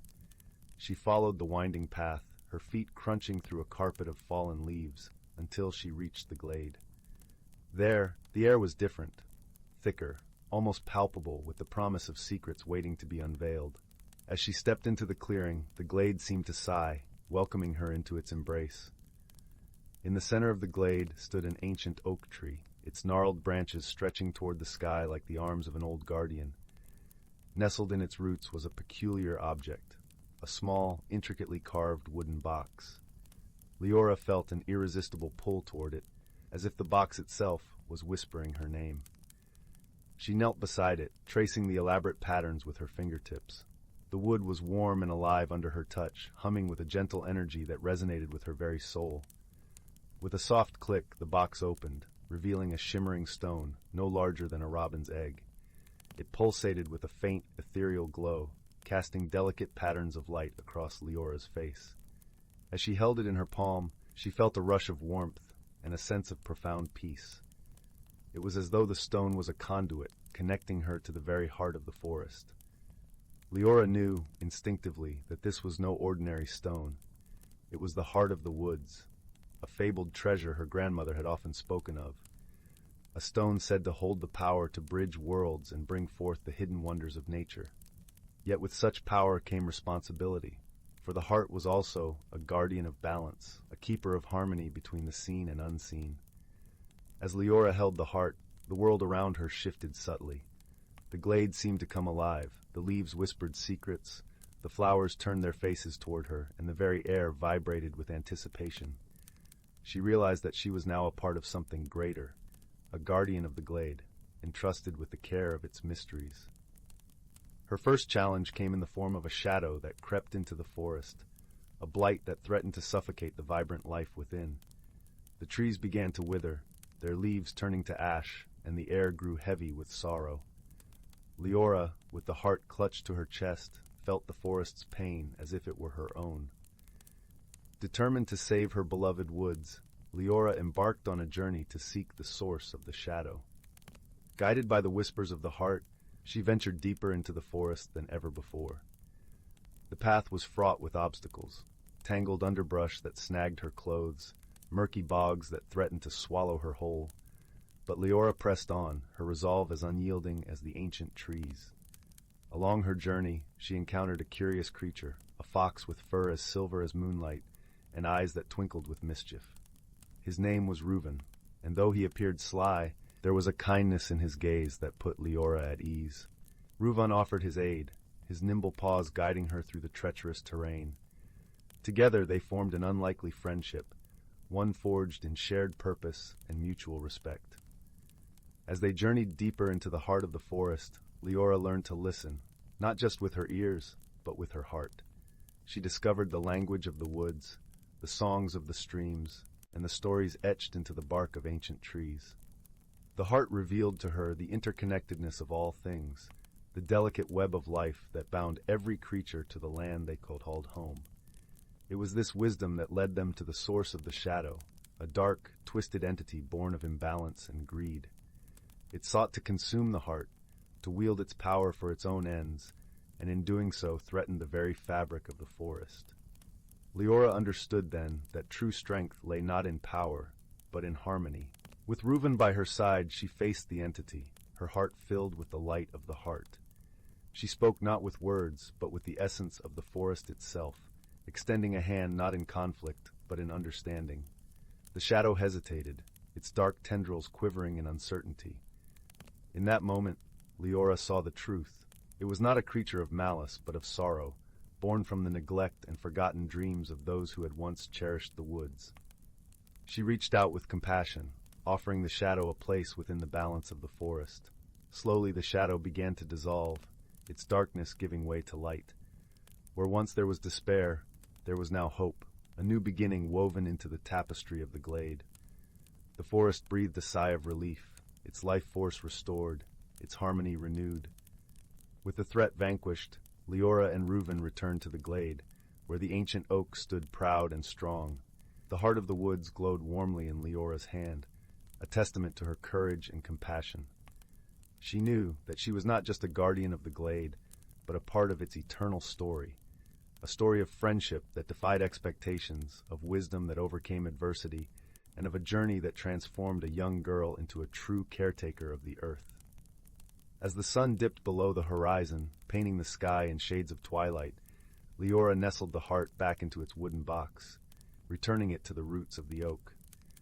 She understood now that the heart was not hers to keep, but to protect and cherish, just as she cherished the friendships and lessons she had gained. With a heart full of gratitude, Liora and Reuven bid farewell to the glade, their bond stronger than ever. As they walked back through the whispering woods, the forest seemed to hum with contentment, its leaves whispering a gentle song of thanks. And so, under the watchful gaze of the moon, Liora returned home to her grandmother, who welcomed her with open arms and a knowing smile.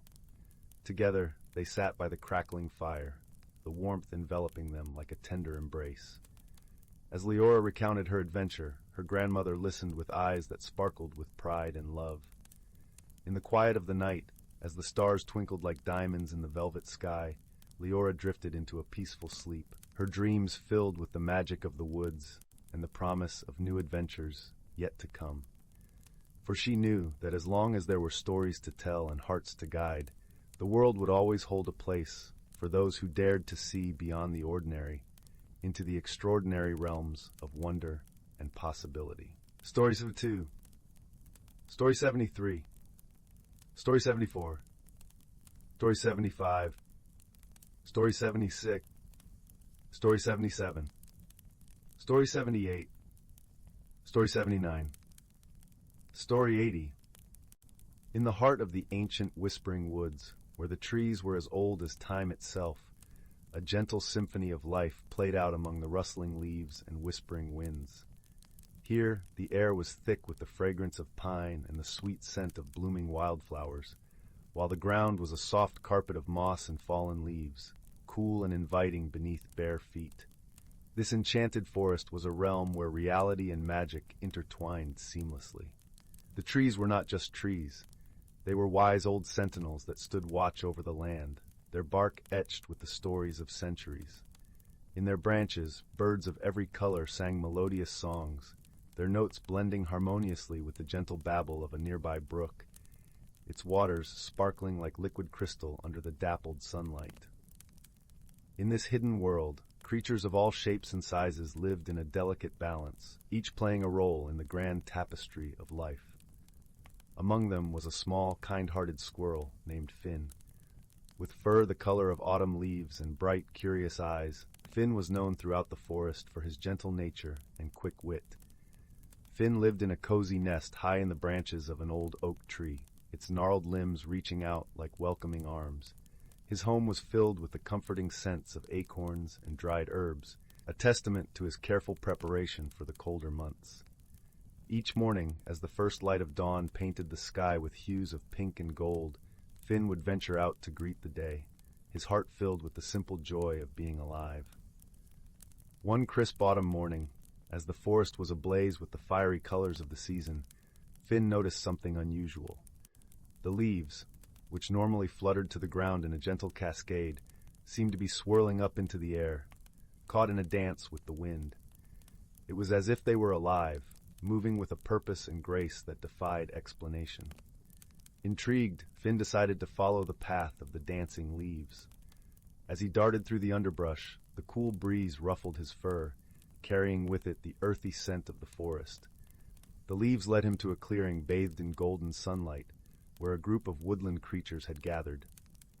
At the center of the clearing stood an ancient stag, his antlers crowned with a halo of mist that shimmered like stardust. His presence commanded a quiet reverence, and the creatures around him watched with wide eyes, their breaths held in anticipation. The stag, whose name was Eldrin, was the guardian of the Whispering Woods, a being of immense wisdom and gentle strength. With a voice that resonated with the deep timber of the forest, he spoke to the gathered creatures. "The time has come," Eldrin announced, his words weaving through the air like a soothing melody. "The cycle of the seasons is upon us, and with it, the magic that sustains our world. We must come together to maintain the harmony that allows us all to thrive." Finn listened intently, his heart swelling with a sense of purpose. He understood the balance of the forest was a delicate one, reliant on the cooperation and understanding of all its inhabitants. It was a lesson passed down through generations, a truth as old as the forest itself. As Eldrin continued, he explained the task at hand. "The winds of change are strong this year, and they bring with them the whispers of ancient magic. We must harness this magic to ensure the forest remains vibrant and alive through the coming winter." With a nod of understanding, the creatures set to work.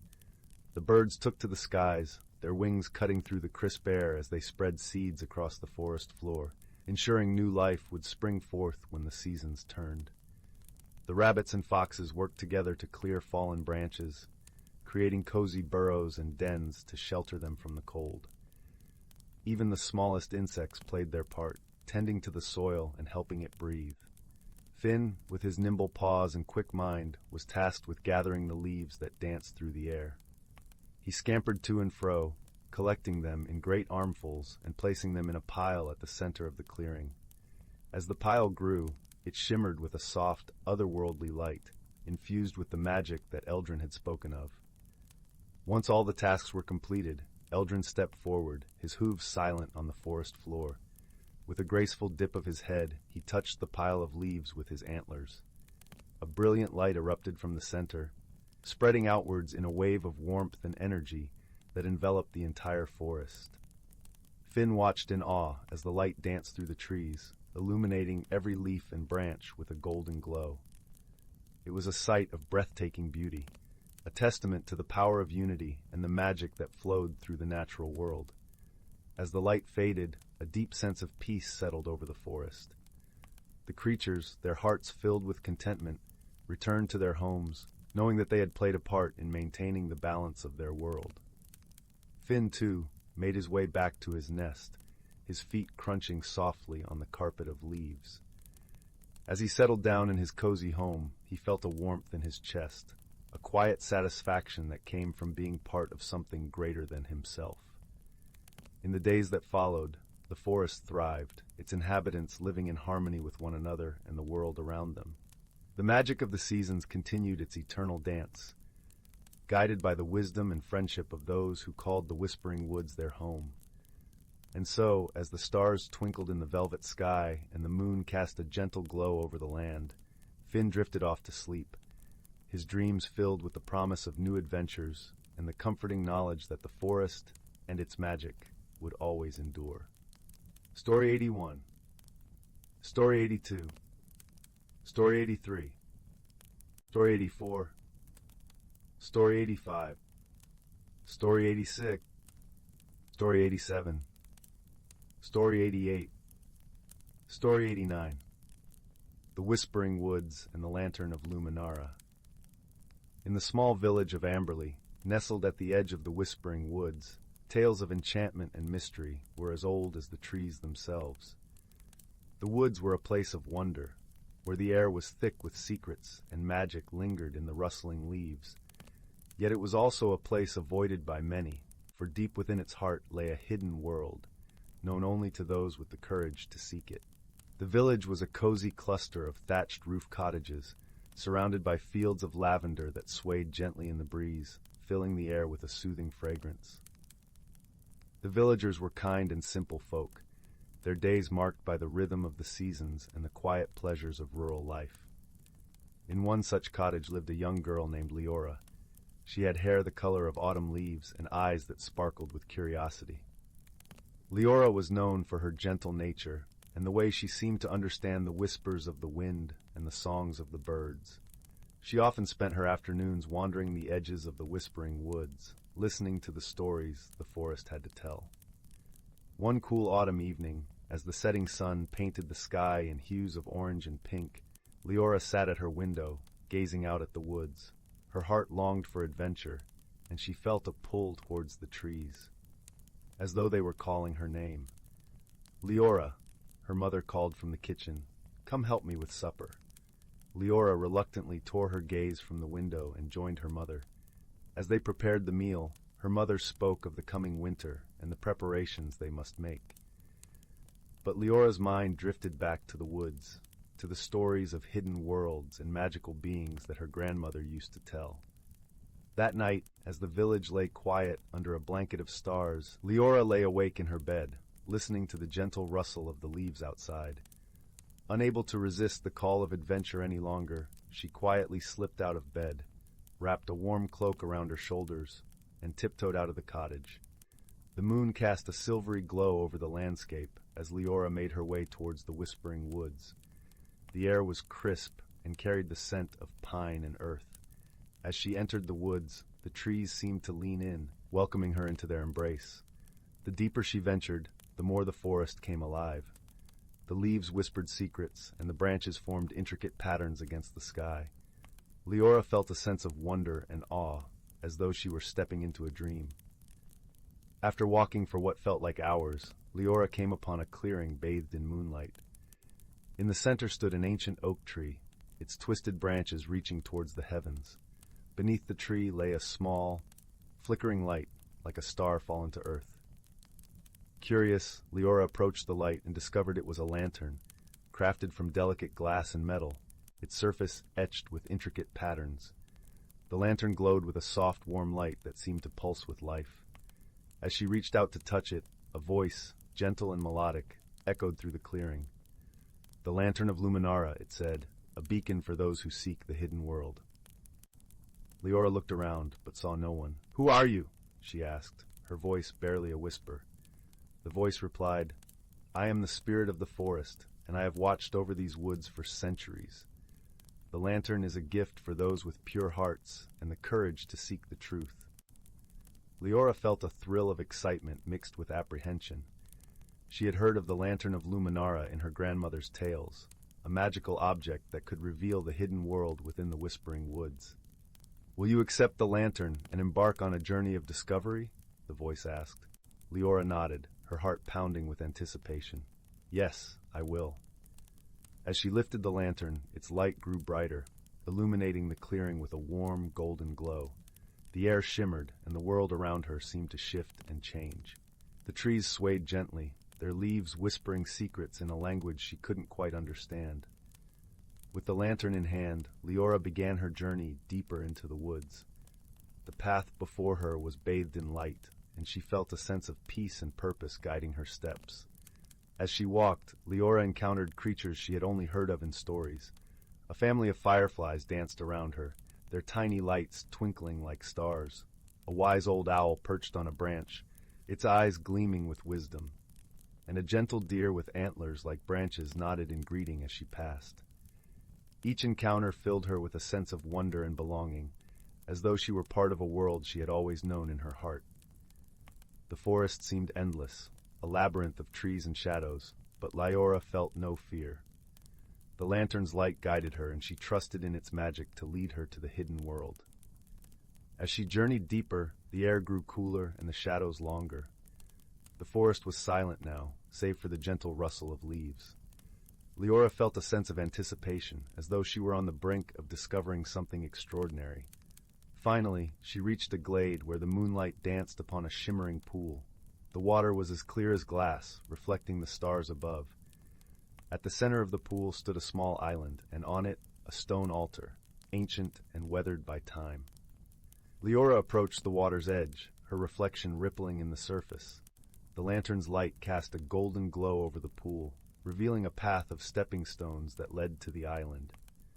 With each step, Liora felt the weight of the forest's magic surrounding her, a tangible presence that filled her with awe. When she reached the altar, she placed the lantern upon it, the light casting intricate patterns over the stone. In that moment, the air shimmered, and a figure appeared before her, ethereal and radiant. It was the spirit of the forest, its form shifting like the wind through the trees. "Welcome, seeker of truth," the spirit said, its voice a melody of the earth. "You have come far, guided by the light of Luminara. What do you seek?" Liora took a deep breath, her heart filled with the courage of her journey. "I seek to understand the world hidden within these woods, to learn its secrets and share its wonders." The spirit smiled, its light flickering like the lantern. "You have shown courage and kindness, and the forest has embraced you as one of its own. The hidden world is within you, a place of wisdom and magic that can only be found by those who seek with an open heart." As the spirit spoke, Liora felt a warmth spreading through her, a connection to the forest and all its creatures. She understood now that the hidden world was not a place to be found, but a state of being, a way of seeing the world with wonder and love. "You are part of the forest, Liora," the spirit said, "and its magic will be with you always. Go forth and share its light with the world."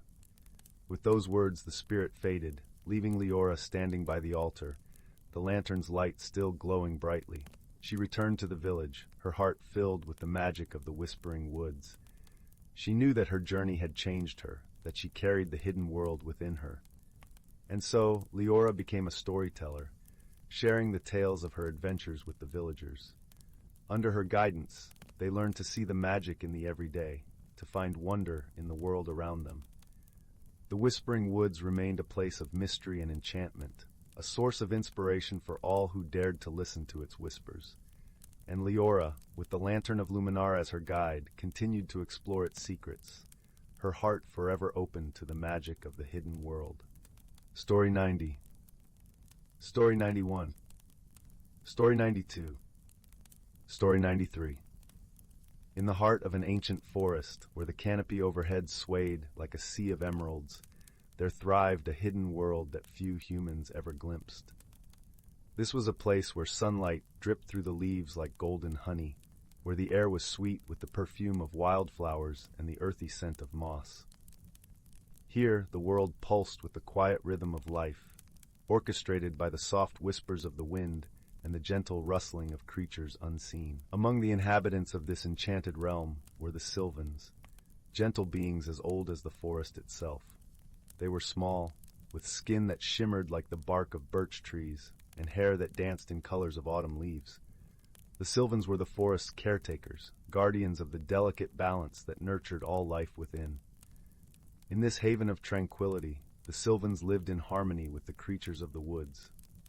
Deer with eyes like pools of melted chocolate grazed alongside them, and birds with feathers of sapphire and emerald sang songs that wove through the branches like ribbons of melody. Each creature knew its place in the intricate web of life, guided by the wisdom passed down through countless generations. One such Sylvan was a young guardian named Liora. Her eyes reflected the deep greens of the forest, and her heart beat in tune with the ancient trees. Liora had always been fascinated by the changing seasons, each one a story written in the language of nature. Her favorite time was the gentle transition from summer to autumn, when the forest donned its cloak of fiery hues and the air was crisp with the promise of change. It was during this time of transition that a peculiar phenomenon began to occur. The wind, usually a playful presence that danced through the trees, began to carry a murmur of distress. The leaves whispered of an imbalance, a disruption in the harmony that sustained their world. The forest, once vibrant and thriving, seemed to hold its breath, waiting for something to set it right.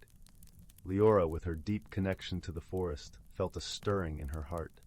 She knew that the answer lay somewhere within the whispers of the wind and the rustle of the leaves. Gathering her courage, she set out to seek the wisdom of the elder oak, the oldest and wisest tree in the forest, whose roots delved deep into the earth and whose branches reached for the sky. The journey to the elder oak took Liora through paths carpeted with fallen leaves, their colors a tapestry of gold and crimson.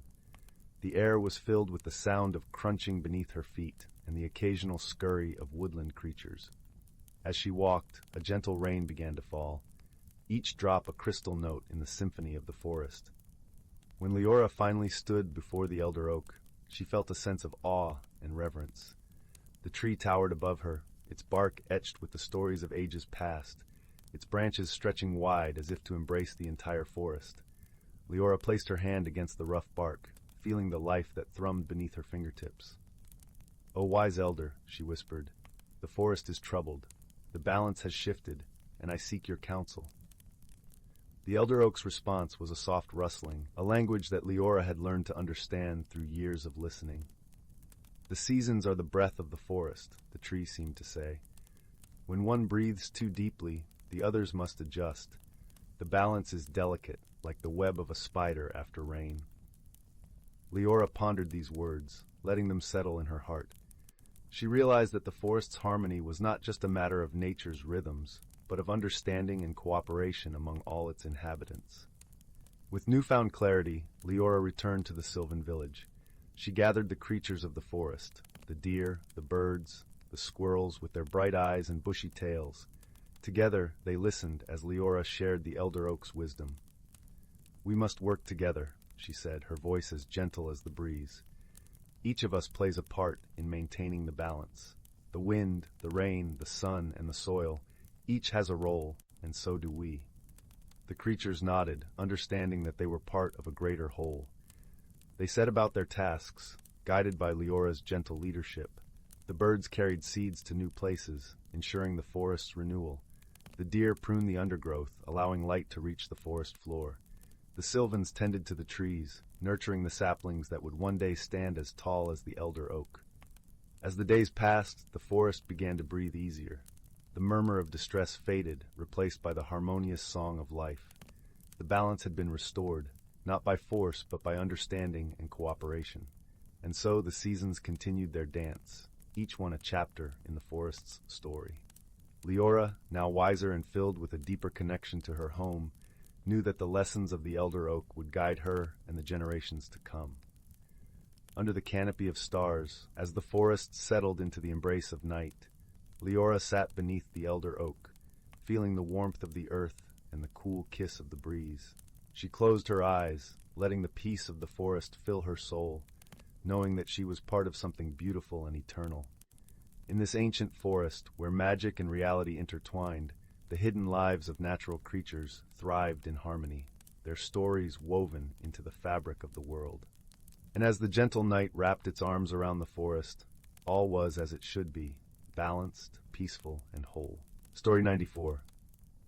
In the quaint village of Willowbrook, where the cottages are thatched with golden straw and the cobbled streets are lined with the scent of blooming lavender, there lived a young girl named Lila.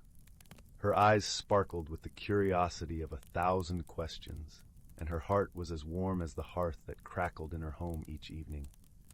Lila lived with her grandmother, a wise woman whose stories of the world beyond their village were as captivating as the stars that blanketed the night sky.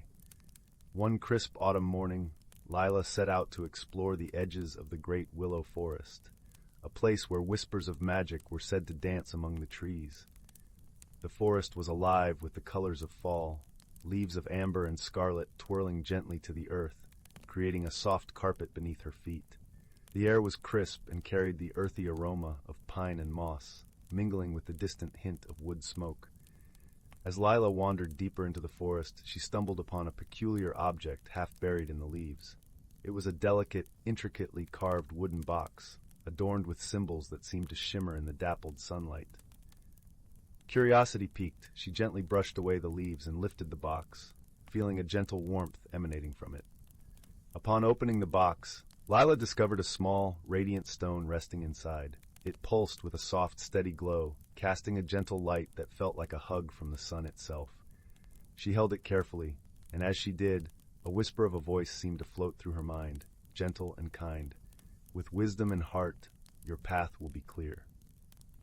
Intrigued and a little bewildered, Lila returned home, the mysterious stone tucked safely in her pocket. That evening, as the fireplace crackled and her grandmother's knitting needles clicked rhythmically, Lila recounted her discovery. Her grandmother listened with a thoughtful smile, her eyes twinkling in the firelight. "This stone," her grandmother said softly, "is said to be a guide, a friend to those who seek with an open heart. It will show you wonders, but only if you listen closely to its secrets." The following days were a blur of wonder for Leela, as she and the stone embarked on a journey not just through the forest, but within herself. Each day she would venture a little further, the stone lighting her path under the canopy of rustling leaves. Along the way she met the forest's residents, gentle creatures with whom she formed bonds of friendship. There was Thistle, the wise old owl whose feathers glistened like moonlight on water, and who spoke in riddles that led Lila to ponder deeply.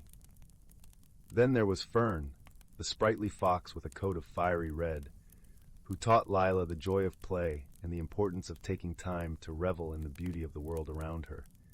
Together, they discovered hidden glades and sparkling streams, places where the air felt thick with magic and time seemed to pause, allowing moments to stretch into infinity. Each location whispered secrets to Lila, gentle nudges that encouraged her to look at the world with new eyes. Yet, as their exploration continued, Lila sensed a growing challenge.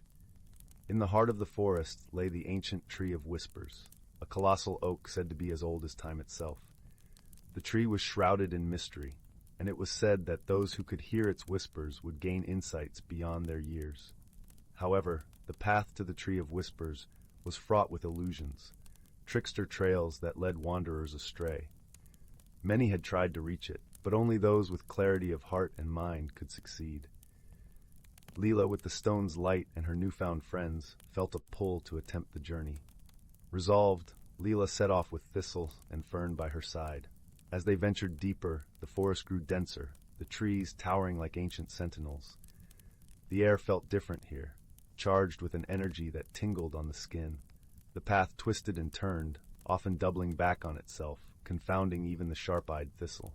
It was in one such moment of confusion that Lila remembered the stone's whisper. "With wisdom and heart, your path will be clear." She closed her eyes, letting go of doubt and fear, and listened, not just with her ears, but with her heart. The gentle hum of the stone began to resonate, and she felt a shift, a subtle realignment of her senses. Opening her eyes, the path before her seemed to shimmer, revealing a trail bathed in a soft, inviting glow. Trusting in the stone and the guidance of her friends, Lila led the way, each step taken with mindful purpose. As they neared the Tree of Whispers, the air grew still, the forest holding its breath in anticipation. The tree stood majestic and vast, its bark a tapestry of time, its branches stretching wide like welcoming arms. Lila approached, placing her hand gently on the trunk, feeling the life thrumming beneath her fingertips. For a moment there was silence, and then a gentle breeze stirred, carrying with it the softest of whispers. Words not spoken but felt, wrapping around her like a comforting embrace. The whispers spoke of balance, of the harmony between listening and speaking, of the wisdom found in stillness. In that moment, Lila understood. The journey had not been to conquer or claim, but to learn and grow, to find the strength within herself and to appreciate the bonds of friendship that had guided her. The stone's glow dimmed to a gentle warmth, its purpose fulfilled. With a heart full of gratitude, Lila thanked the ancient tree, Thistle, Fern, and the stone for their guidance. As they made their way back through the forest, she felt a deep sense of peace, a quiet joy in knowing that she carried the lessons of the journey within her. Upon returning to Willowbrook, Lila shared her tales with her grandmother, who listened with pride and love. The stone was placed on the mantelpiece above the hearth, a reminder of the journey and the wonders of the world, both seen and unseen. And so, as the seasons turned and the fires burned bright in the hearth, Lila lived her days with an open heart, forever guided by the wisdom of the forest and the gentle glow of the magical stone. And every night, as she drifted to sleep beneath the watchful gaze of the stars, she knew that the world was filled with magic, just waiting to be discovered. Story 95. Story 96. Story 97. Story 98. Story 99. The Whispering Woods, a tale of friendship and magic. Once upon a time, nestled on the edge of a sleepy village, lay a forest unlike any other. Known as the Whispering Woods, it was a place where the trees stood tall and ancient, their branches twisting like gnarled fingers reaching towards the heavens. The forest floor was a soft carpet of moss, dotted with clusters of wildflowers that released a sweet fragrance into the air. A narrow, winding path cut through the woods, inviting those with curious hearts to explore its mysteries. In the village lived a young girl named Lily, with hair the color of chestnuts and eyes as bright as the morning sky. She was known for her inquisitive nature and a heart that brimmed with kindness. Though she was beloved by her village, Lily longed for adventure beyond the familiar cobblestone streets and quaint cottages. One golden afternoon, as the sun began its descent and painted the sky with hues of orange and pink, Lily stood at the edge of the Whispering Woods. Her heart fluttered with excitement and a touch of trepidation, for she had decided that today would be the day she ventured into the forest. Her friends often spoke of the woods with a mix of fear and awe, claiming it was enchanted, with secrets beyond human understanding. Clutching her small satchel filled with a loaf of bread, a flask of water, and a well-loved book of fairy tales, Lily took a deep breath and stepped onto the path. As she walked, the rustling leaves seemed to whisper secrets in her ears, their words just out of reach, yet strangely comforting. The forest was alive with the sounds of chirping birds and the gentle babble of a hidden brook, creating a symphony that accompanied her every step. The deeper she ventured, the more the woods enveloped her in their embrace. The sunlight filtered through the canopy, casting dappled shadows on the ground that danced with the breeze. Lily felt a sense of wonder and peace as the path wound its way deeper into the heart of the forest. After walking for what felt like hours, Lily came upon a small clearing, bathed in the soft glow of the setting sun. In the center stood an ancient oak tree, its trunk wide and strong, with branches that spread out like a protective canopy. At the base of the tree was a small wooden door, intricately carved with symbols that seemed to pulse with a gentle, inviting light. Curiosity piqued, Lily approached the door. She traced her fingers over the carvings, feeling the warmth they radiated. As if sensing her presence, the door creaked open, revealing a spiral staircase that wound down into the earth. Hesitant but intrigued, Lily descended the steps, her heart beating a steady rhythm of anticipation. At the bottom of the staircase, she emerged into a hidden world that took her breath away. The underground chamber was vast, its walls lined with shelves filled with books, trinkets, and curiosities from lands unknown. In the center of the room stood a round table, upon which lay a shimmering crystal orb that glowed softly in the dim light. As Lily approached the table, she was greeted by a soft, melodic voice. "Welcome, dear traveler," it said. "I am Eliana, the guardian of the Whispering Woods." Startled, Lily looked around, searching for the source of the voice. To her astonishment, a small, ethereal creature appeared before her, its form shifting like a wisp of smoke. Eliana had eyes that sparkled like stars and wings that shimmered with all the colors of the rainbow. "Do not be afraid," Eliana continued, her voice as soothing as a lullaby. "I have watched over these woods for centuries, and I have awaited someone with a pure heart to unravel the secrets hidden here." Lily, though initially taken aback, felt a sense of calm wash over her. "I am honored to meet you, Eliana," she replied, her voice steady. "What secrets do you speak of?" Eliana fluttered closer, her wings leaving trails of light in the air. "Within this orb lies the memory of the forest, a tapestry woven from the stories of those who have walked these paths before you. It is said that those who possess the courage and kindness to listen to these tales will gain wisdom beyond their years." Enchanted by the prospect, Lily reached for the orb. As her fingers brushed its surface, it pulsed with warmth, and a gentle hum filled the air. The room faded away, and Lily found herself standing in a meadow filled with vibrant wildflowers and the sound of laughter echoing in the breeze.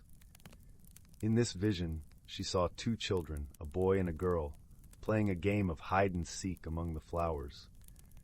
Their joy was infectious, and Lily couldn't help but smile as she watched them. As the vision unfolded, she realized that the children were none other than the founders of her village, their friendship the seed from which the community had grown. The scene shifted, revealing a young woman standing at the edge of a cliff, her face turned towards a stormy sea. Despite the tumultuous waves, her expression was one of determination and hope. Lily understood that this woman had once faced a great challenge, her courage and resilience serving as an inspiration for generations to come. As the visions continued, Lily felt her heart swell with understanding and compassion. Each story revealed to her the interconnectedness of life, the importance of friendship and courage, and the beauty of embracing the unknown. When the last vision faded, Lily found herself back in the chamber, the orb resting quietly on the table. Eliana hovered nearby, her eyes filled with warmth and approval. "You have seen the wisdom of the forest," Eliana said softly. "Hold these lessons close to your heart, for they will guide you on your journey." Lily nodded, feeling a newfound sense of purpose. "Thank you, Eliana. I will cherish these stories and share them with others, so their wisdom may continue to grow." With a knowing smile, Eliana gestured towards the staircase. "Go now, dear Lily, and let the light of your heart guide you." As Lily ascended the steps, she felt the gentle embrace of the woods around her. The path home seemed brighter, the whispers of the forest more harmonious than ever before. By the time she reached the edge of the woods, the stars were beginning to twinkle in the evening sky, casting a gentle glow over the village. Lily's heart was full as she stepped onto the cobblestone streets, her mind alive with the tales she had witnessed. She knew that her journey had only just begun, and that the whispering woods would always be a part of her, guiding her with its timeless wisdom. In the days and weeks that followed, Lily shared the stories of the forest with her friends and neighbors. She spoke of the strength found in friendship, the courage to face the unknown, and the beauty of life's interconnected tapestry. Her words inspired those around her, planting seeds of kindness and understanding that blossomed into a stronger, more compassionate community. As the seasons passed, the Whispering Woods continued to stand as a silent guardian over the village, its secrets shared with those who dared to listen. And Lily, with her heart full of wonder and wisdom, knew that the magic of the forest would forever be a part of her story. And so, beneath the watchful gaze of the ancient trees and the twinkling stars above, the Whispering Woods and its tales lived on, a testament to the power of friendship, courage, and the ever-turning wheel of life. In a quaint village nestled amidst rolling green hills and golden fields of barley, there lived a young girl named Lila. Lila had a heart full of dreams, and eyes that sparkled with curiosity. Her village was a lovely place where every morning dewdrops gleamed like tiny jewels on the grass, and the air was filled with the sweet scent of blooming honeysuckle. Yet Lila often found herself gazing beyond the horizon, wondering what lay beyond the familiar landscape she knew so well. One misty morning, as the first light of dawn painted the sky with hues of pink and purple, Lila decided it was time to follow her heart and explore the world beyond her village. Clad in a cozy cloak of deep blue, she set off down the winding path that led through the Whispering Woods, carrying nothing but a small satchel filled with fresh bread and a flask of warm tea. The path led her into the heart of the forest, where sunlight filtered through the thick canopy above, casting dappled patterns on the forest floor. The air was cool and filled with the gentle rustling of leaves and the distant melody of a brook. As Lila walked, she marveled at the towering trees, their trunks covered in soft emerald moss, and the delicate wildflowers that lined the path, their petals glistening with dew. As she ventured deeper into the woods, Lila came upon a clearing bathed in sunlight, where a peculiar sight greeted her eyes. It was a grove of trees unlike any she had ever seen. Their bark shimmered like silver, and their leaves were the color of a summer sky. At the center of the grove stood a magnificent tree, its branches stretching wide and high, adorned with luminescent fruit that glowed softly like lanterns in the twilight. Drawn by an irresistible curiosity, Lila approached the tree. As she neared, she noticed a small, gentle creature nestled among the roots. It was a creature of wonder, with soft, iridescent fur that shifted colors like a rainbow, and eyes as bright as stars. It looked up at Lila with a friendly smile and spoke in a voice as soothing as a lullaby. "Welcome, dear traveler," the creature said. "I am the keeper of the grove, and these trees have stood here since time began. Few have ventured here, and fewer still have returned with tales of their journey." Lila felt a sense of peace wash over her as she listened to the creature's words. She sat beside it, sharing her bread and tea, and told it of her village and her longing to explore the world. The keeper listened intently, nodding with understanding. "You have a brave heart, Lila," it said kindly. "To seek the unknown is to embrace the beauty of life itself. This grove holds many secrets and wonders, and I sense it has much to teach you." Encouraged by the keeper's words, Lila decided to explore the grove further.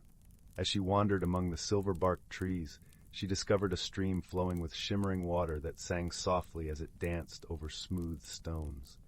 She dipped her fingers into the water, feeling its cool caress, and noticed tiny, glowing fish darting playfully beneath the surface.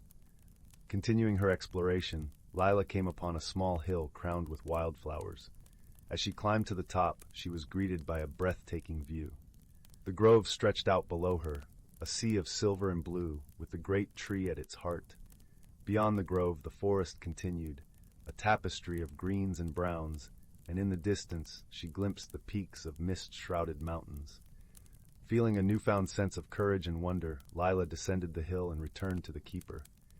She found it waiting with a gentle smile, its eyes filled with warmth and wisdom. "You have discovered much today, Lila," the keeper said. "But remember, the true journey is not in what you see, but in what you learn and how you grow." Lila nodded, understanding the truth in the keeper's words. She realized that her adventure had not only shown her the beauty of the world, but had also revealed her own strength and courage. She thanked the keeper for its guidance and friendship, promising to cherish the lessons she had learned. As the sun began to set, casting a golden glow over the grove, Lila knew it was time to return home. She walked back through the whispering woods, her heart light and her spirit filled with joy. She carried with her the memory of the enchanting grove and the kindness of its gentle keeper, knowing that she would forever be a part of its magic. When Lila finally returned to her village, the stars were twinkling in the night sky. She was greeted by the familiar sight of warm lights glowing in the windows of her home and the comforting sounds of her family's laughter. As she settled into her cozy bed, she felt a deep sense of peace and contentment, knowing that her world was now a little bit larger and her heart a little bit braver. And so, Lila drifted into a gentle, restful sleep, dreaming of silver trees and glowing fruit, of shimmering streams and starry-eyed creatures, and of all the adventures yet to come. For she knew that the world was full of wonders, and she was ready to explore them all, one step at a time. Title: The Secret of the Whispering Woods. In the tranquil village of Valenwood, nestled at the edge of the Whispering Woods, there lived a girl named Liora.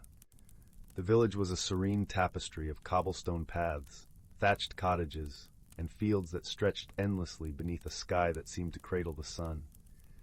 It was a place where time meandered like the gentle brook that wound its way through the village, bringing with it stories of the forest's ancient mysteries. Liora was known among the villagers for her curious spirit and her kindness that warmed even the coldest of hearts. Her days were spent exploring the woods, where the trees whispered secrets through their rustling leaves. These woods were rumored to be enchanted, a place where the ordinary world met the extraordinary. One crisp autumn morning, as the sun painted the forest with golden light, Liora set out on one of her usual adventures. The air was filled with the scent of pine and earth, and the ground crunched softly beneath her boots. She wore a cloak the color of twilight, its hood pulled up against the chill, and carried with her a small leather satchel, a gift from her grandmother who had told her stories of the forest's magic. As she wandered deeper into the woods, following a path that seemed to call her name, she stumbled upon something unusual. Beneath a sprawling oak tree, shrouded in a cascade of amber leaves, lay an object that glimmered faintly in the morning light. It was a delicate silver key, its surface etched with intricate patterns that seemed to shift and dance as she held it in her hand. Liora felt a tingle of excitement, tempered by curiosity. She had heard stories of magical objects hidden within the forest, but never had she imagined finding one herself. Clutching the key, she continued her journey, the forest now feeling more alive, as if it were guiding her steps. As she walked, the path began to change. The trees grew taller, their branches weaving a canopy that dappled the ground in soft hues. The air was filled with a gentle hum, like a distant melody, and Liora felt as though she were being drawn towards something unseen. After what felt like hours, she arrived at a clearing bathed in sunlight. At its center stood an ancient stone archway, entwined with ivy and covered in runes that glowed softly. Leora's heart raced, for she knew this was no ordinary place. This was the gateway to the hidden world of the Whispering Woods, a realm spoken of only in hushed tones and bedtime tales. With the key trembling in her hand, she approached the archway. As she inserted the key into a hidden lock, the runes flared with light, and the air shimmered with anticipation. The archway began to hum, and slowly it opened, revealing a world beyond the veil of the ordinary. Liora stepped through, her breath catching in her throat. The hidden world was a tapestry of wonders, a place where the fantastical mingled with the familiar. Flowers of every hue filled the air with their fragrance, and creatures of legend darted between the trees, their eyes alight with curiosity and warmth. As she ventured further, Liora met a small fox with fur like spun gold. His eyes sparkled with intelligence, and he introduced himself as Finley, a guardian of the forest. Finley explained that the key she had found was one of the forest keys, magical objects that maintained the balance between the two worlds. Each key was entrusted to a guardian, chosen by the forest itself. Liora listened with rapt attention, her heart swelling with wonder at the responsibility that had been bestowed upon her. Finley spoke of the forest's harmony, its delicate balance threatened by those who sought to exploit its magic for selfish gain. The keys, he said, were the forest's way of ensuring that only those with pure hearts could access its secrets. Over the days that followed, Liora and Finley explored the hidden world together. She learned of the creatures that called it home and the enchantments that wove it into being. They visited the luminal grove, where the trees glowed with an inner light, and the crystal falls, whose waters sang with the voices of the ancients.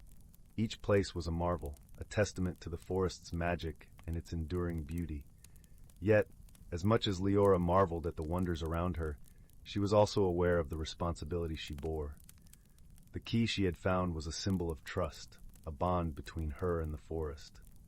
It was a promise to protect this hidden world and to ensure its secrets were kept safe from those who would do it harm. One evening, as the setting sun painted the sky with hues of rose and gold, Liora and Finley sat beside a babbling brook. The air was cool, and the forest was filled with the gentle songs of night creatures waking to the twilight. Liora, Finley began, his voice soft with the weight of what he was about to say. The forest chose you for a reason. It sensed the kindness in your heart and the strength in your spirit. But this journey isn't just about protecting the forest. It's also about discovering who you are and what you are capable of. Liora listened, the warmth of Finley's words settling over her like a comforting blanket. She knew what he said was true. The forest was a part of her now, as much as she was a part of it. In its depths, she had found a sense of belonging, a connection to something greater than herself. As the days turned to weeks, Liora's bond with the forest deepened. She learned to listen to its whispers, to understand its needs and desires.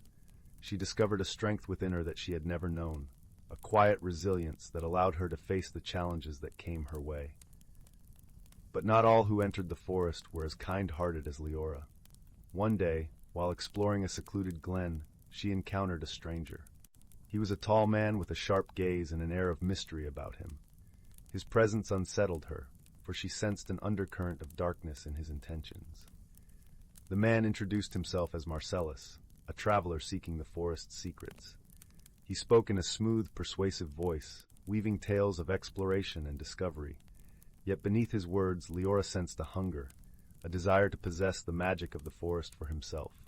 Liora knew she had to protect the forest from Marcellus's greed.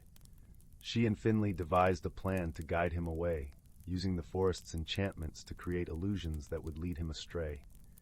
It was a delicate dance, one that required all of Liora's ingenuity and the forest's magic. Through patience and cleverness, they managed to divert Marcellus, leading him in circles until he grew weary and confused. Frustrated, he eventually left the forest, his ambitions thwarted by the very magic he sought to control. With Marcellus gone, peace returned to the forest. The creatures resumed their songs, and the trees sighed with relief. Liora had proven herself a true guardian, her wisdom and kindness shielding the hidden world from harm. As the seasons changed, Liora continued her guardianship, learning and growing with each passing day. Her adventures in the hidden world taught her the importance of balance, of living in harmony with nature and respecting its mysteries. One day, as she sat beneath a willow tree, watching the sun set over the horizon, she realized how much she had changed. The girl who had first wandered into the whispering woods was still there, but she had grown into someone wiser, someone more attuned to the world around her. In time, Liora became a legend in Valenwood, her tales of the hidden world inspiring generations to come. She remained a guardian of the forest, a bridge between the two worlds, ensuring that its secrets were preserved for those who would honor and cherish them. And so the Whispering Woods continued to thrive, its magic a beacon of hope and wonder in a world that sometimes forgot the beauty of the unseen. Liora's story was one of friendship and transformation, a testament to the power of kindness and the enduring magic of the world around us. As the firelight flickered and the stars began their nightly dance across the sky, Liora sat quietly, listening to the woods whispering their ancient secrets, knowing that she was exactly where she was meant to be. Once upon a time, in a quaint village nestled in the heart of an ancient forest, there lived a young girl named Amara. She was a curious child, always wondering about the stories her grandmother would tell her before bed. Tales of their ancestors, the guardians of a sacred tradition that had been passed down for generations. One summer evening, as the fireflies danced in the twilight, Amara's grandmother beckoned her closer. "My dearest," she said, her eyes twinkling with wisdom, "it is time for you to learn the ways of our people." Amara's heart raced with excitement as her grandmother unveiled a carved wooden box, adorned with intricate symbols she had never seen before. Inside lay a delicate silver necklace, its pendant shaped like a crescent moon. "This is the moonstone," her grandmother explained, "a sacred talisman that has watched over our family for centuries. It holds the memories and teachings of those who came before us." With reverence, Amara's grandmother placed the necklace around her neck, and in that moment, a surge of warmth and connection flowed through her. It was as if the whispers of her ancestors had awoken within her. Over the following weeks, Amara's grandmother led her on a journey of discovery, unveiling the ancient rituals and traditions of their people. They would venture into the forest at dawn, greeting the rising sun with songs of gratitude. In the evenings, they would sit beneath the stars, weaving intricate baskets from the supple willow branches, just as their ancestors had done. With each lesson, Amara felt a deeper sense of belonging, as if she were rediscovering a part of herself that had been long forgotten. The stories her grandmother shared were not mere tales, but living threads that connected her to a rich tapestry of heritage. One night, as they sat by the crackling fire, Amara's grandmother held her hands and spoke softly. "The moonstone is a reminder that our ancestors' wisdom lives within us. We must cherish and nurture it, so that it may illuminate the path for generations to come." Amara nodded, her heart swelling with gratitude and understanding. She realized that the true legacy her ancestors had bestowed upon her was not merely the moonstone or the ancient rituals, but the enduring spirit of love, respect, and harmony with the natural world. From that day forward, Amara carried the moonstone close to her heart, its gentle glow a constant reminder of the profound connection she shared with her roots. As she grew older, she vowed to pass on the sacred traditions to her own children, ensuring that the wisdom of her ancestors would never be lost. and on warm summer nights, when the moon was full and the forest was alive with the symphony of nature, Amara would sit beneath the stars, telling stories of her heritage to the wide-eyed children gathered around her. For she knew that these stories were not just tales but living threads that wove them all into the tapestry of life, connecting them to the past, present, and future in an eternal dance of harmony and belonging. Once, in a small village cradled between emerald hills and a golden sea of daisies, there lived a curious young girl named Lila. Her eyes, sparkling like the morning dew on a spider's web, often wandered far beyond the horizon, where she imagined lands of untold wonders. Her favorite place was the edge of the whispering woods, where trees stood so tall and thick that their tops seemed to tickle the heavens. One crisp autumn morning, when the air was filled with the scent of ripe apples and the sky was painted in hues of orange and pink, Lila felt a gentle tug at her heart. It was as if the woods themselves were calling out to her, whispering secrets through the rustling leaves. With a deep breath of courage and a heart full of wonder, she decided to venture into the unknown. As she stepped past the familiar boundary of the village, the forest enveloped her in a cool embrace. The path was lined with moss that felt like the softest velvet beneath her feet. Sunlight streamed through the branches in playful patterns, and Lila felt as though she was walking through a living cathedral of nature. The air was alive with the symphony of chirping birds and the gentle babble of a hidden brook nearby. A little way into her journey, Lila stumbled upon a clearing where the ground was carpeted with mushrooms of all shapes and colors. Sitting atop one of the largest mushrooms was a peculiar creature with fur the color of twilight and eyes that sparkled with the light of 1,000 stars. It was a wisp fox, a creature as rare as it was wise, known for guiding lost travelers.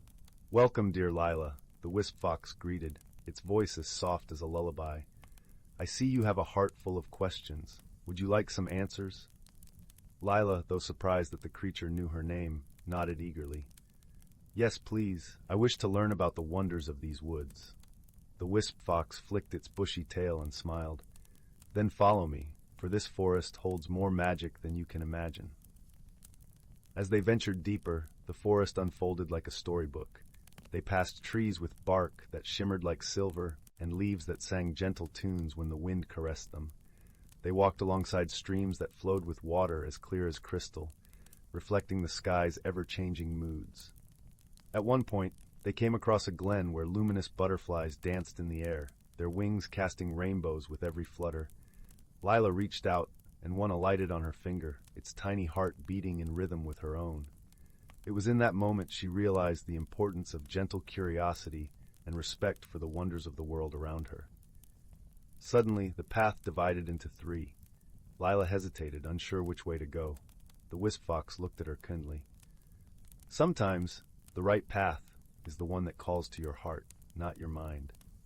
Remembering the gentle tug she felt that morning, Lila chose the path to the right, which was lined with glowing fungi that lit up under her steps like warm, welcoming lights. The path led them to a serene pond, its surface like a mirror reflecting the sky. By the water's edge sat an elderly turtle, wise with the weight of centuries. The turtle looked up and spoke slowly. "Every journey brings new lessons, young one. It's the courage to take the first step that shapes who we become." Lila pondered the turtle's words, feeling a warmth spread through her. She realized that it was her curiosity and bravery that had brought her here, and that sometimes simply daring to explore could be the most rewarding adventure of all. As the sun began to dip behind the trees, painting the sky with strokes of lavender and gold, Lila knew it was time to return home. The wisp fox led her back to the edge of the forest, where the village lay in the gentle embrace of twilight. "Thank you for guiding me," Lila said, her heart full of gratitude and newfound wisdom. The wisp fox nodded, its eyes twinkling. "Remember, Lila, the world is full of wonders waiting to be discovered. Keep your heart open and your spirit curious." With one last look at the enchanting forest, Lila stepped back into the familiar world of her village. The evening air was cool and comforting, and the first stars began to appear in the sky. She felt a peaceful contentment, knowing that the magic of the whispering woods would always be with her, in her heart and in her dreams. And so, with a smile and a heart full of dreams, Lila returned home, ready to share tales of her wondrous journey, to inspire others to listen to the whispers of the world and explore the magic waiting just beyond the horizon. In the quaint village of Willowbrook, nestled between rolling hills and whispering woods, the air was always filled with the sweet scent of blooming lilacs and the gentle hum of nature's lullaby.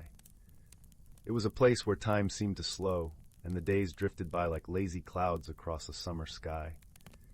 The villagers were a tight-knit community of kind-hearted souls, each with tales of old passed down through generations, tales that spoke of magic and wonder, hidden secrets, and the mysteries of the woods that framed their idyllic world.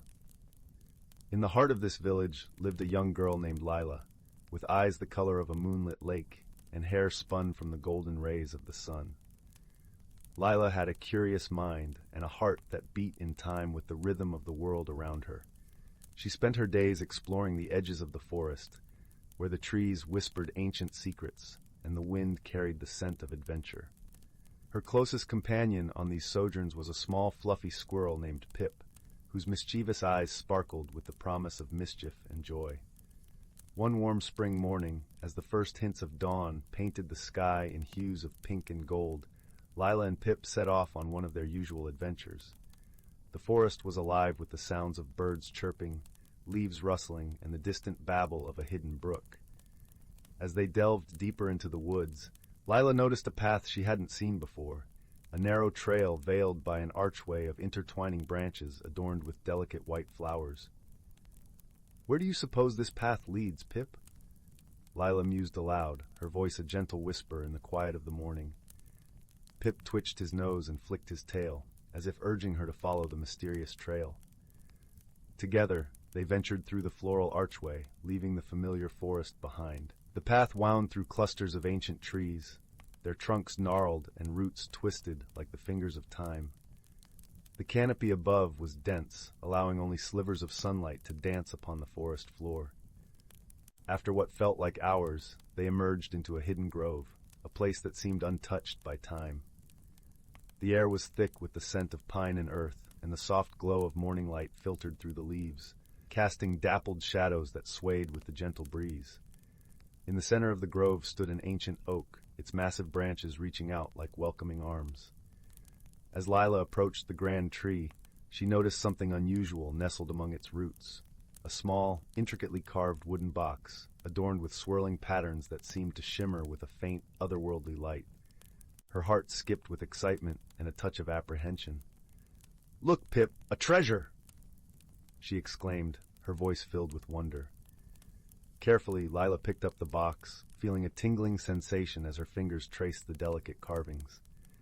The box was surprisingly light, and as she opened it, a soft glow emanated from within, revealing a small, iridescent stone that pulsed with a gentle, rhythmic light, like a heartbeat. It was a stone of unimaginable beauty, capturing the colors of the forest and the sky, holding them within its crystalline depths. "What do you think it is, Pip?" Lila asked, her voice hushed with awe. Pip chattered excitedly, his tiny paws reaching out to touch the stone, and as he did, a warm, comforting sensation washed over them both, like a gentle hug from the sun. Lila closed the box and tucked it safely into her satchel, a sense of purpose settling over her like a warm blanket. With the stone cradled against her side, Lila and Pip made their way back to the village, the grove's magic lingering in the air around them. The journey back seemed quicker, as if the forest itself was guiding them home. Along the way, Layla's mind buzzed with thoughts of the stone and its origins, the possibilities it held, and the mystery it presented. As they reached the edge of the village, the sun hung high in the sky, casting long shadows that stretched across the cobblestone streets. Lila's heart felt lighter, buoyed by the enchanting discovery and the promise of adventure that lay ahead. She knew the stone was special, a gift from the forest, and she was determined to uncover its secrets. That evening, as the village settled into the tranquil embrace of twilight, Lila sat by the hearth, the comforting warmth of the fire wrapping around her like a soft woolen shawl. She carefully placed the box on the table, its carvings glowing softly in the flickering light. "I wonder if anyone in the village knows about this stone, Pip," Lila mused, her voice thoughtful. Pip nodded, his eyes wide with curiosity, and together they devised a plan to seek the counsel of the village elder, a wise and gentle soul named Eldrick, who was known for his vast knowledge and stories of the world beyond the village. The next morning, the village was alive with the vibrant energy of a new day. The sun's rays kissed the rooftops, and the air was filled with the cheerful sounds of villagers going about their daily routines. Lila and Pip made their way to Eldrick's cottage, nestled at the edge of the village, where the forest began to reclaim the land. Eldrick's home was a quaint, ivy-covered abode, with a garden overflowing with herbs and wildflowers. The scent of lavender and rosemary greeted them as they approached the door, and a sense of calm washed over Lila, as if the very air was steeped in wisdom. Eldrick welcomed them with a warm smile, his eyes twinkling with a kindness that seemed to transcend time. "Ah, Lila, my dear, and Pip, what brings you to my humble home on this fine morning?" he asked, his voice as smooth and rich as honey. With a sense of reverence, Lila presented the box to Eldrick, her hands trembling with excitement. "We found this in the forest, near the old oak," she explained, her voice a mixture of awe and anticipation. "Do you know what it is?" Eldrick's eyes widened with surprise and delight as he examined the stone, his fingers gently tracing the carved patterns. "This, my dear child, is a heartstone," he said softly, his voice filled with wonder, "a rare and precious gift from the forest, imbued with the magic of the earth and the sky." Lila's heart soared with the revelation, her imagination dancing with the possibilities. "What does it do?" she asked, her voice a whisper. Eldrick chuckled, a warm, hearty sound that filled the room. "The Heartstone is said to hold great power, but its true magic lies in its ability to connect the hearts of those who possess it," he explained. "It can reveal hidden truths, mend broken bonds, and guide those who seek its wisdom." Lila listened, her heart swelling with hope and excitement. She knew the Heartstone was meant for her, a beacon of light guiding her on a path of discovery and transformation. With Eldrick's blessing, Lila and Pip set off on a journey that would take them beyond the boundaries of their village, into a world teeming with wonder and mystery. The Heartstone pulsed with a gentle light, its magic resonating with the rhythm of their hearts. As they ventured deeper into the unknown, Lila and Pip encountered new friends and faced unexpected challenges, each step bringing them closer to understanding the true essence of the Heartstone. Through their journey, they learned the value of friendship, the strength found in unity, and the power of love to heal and transform. In the heart of the enchanted forest, they discovered a hidden realm, a place where the boundaries between the natural and magical worlds blurred, and the air shimmered with possibility. Here, under the watchful gaze of the ancient trees and the gentle song of the wind, Lila and Pip uncovered the secret of the Heartstone, a truth that transcended time and space, a connection that bound all living things in a tapestry of light and love. With newfound wisdom and a heart full of gratitude, Lila returned to Willow Brook, her spirit forever changed by the journey. The village welcomed her with open arms, their hearts touched by the magic of the Heartstone and the lessons it imparted. As the sun set over the village, casting a golden glow over the rooftops, Lila sat by the hearth, the Heartstone cradled in her hands, its light a comforting presence in the quiet of the evening.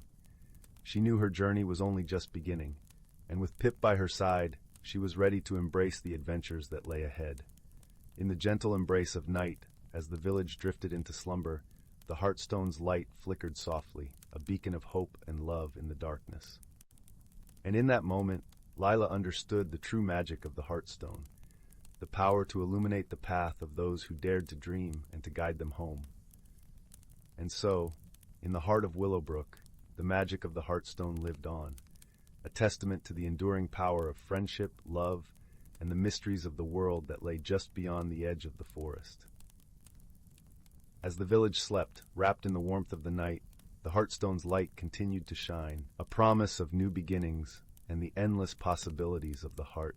In the heart of an ancient forest, where sunlight filtered through a canopy of whispering leaves, a hidden world thrived in a delicate balance of harmony and magic. This was a realm where the whispers of the wind carried secrets older than time, and where the creatures, both seen and unseen, lived lives intertwined with the very soul of nature. One such creature was Neum, a gentle doe with eyes as deep and knowing as the forest itself.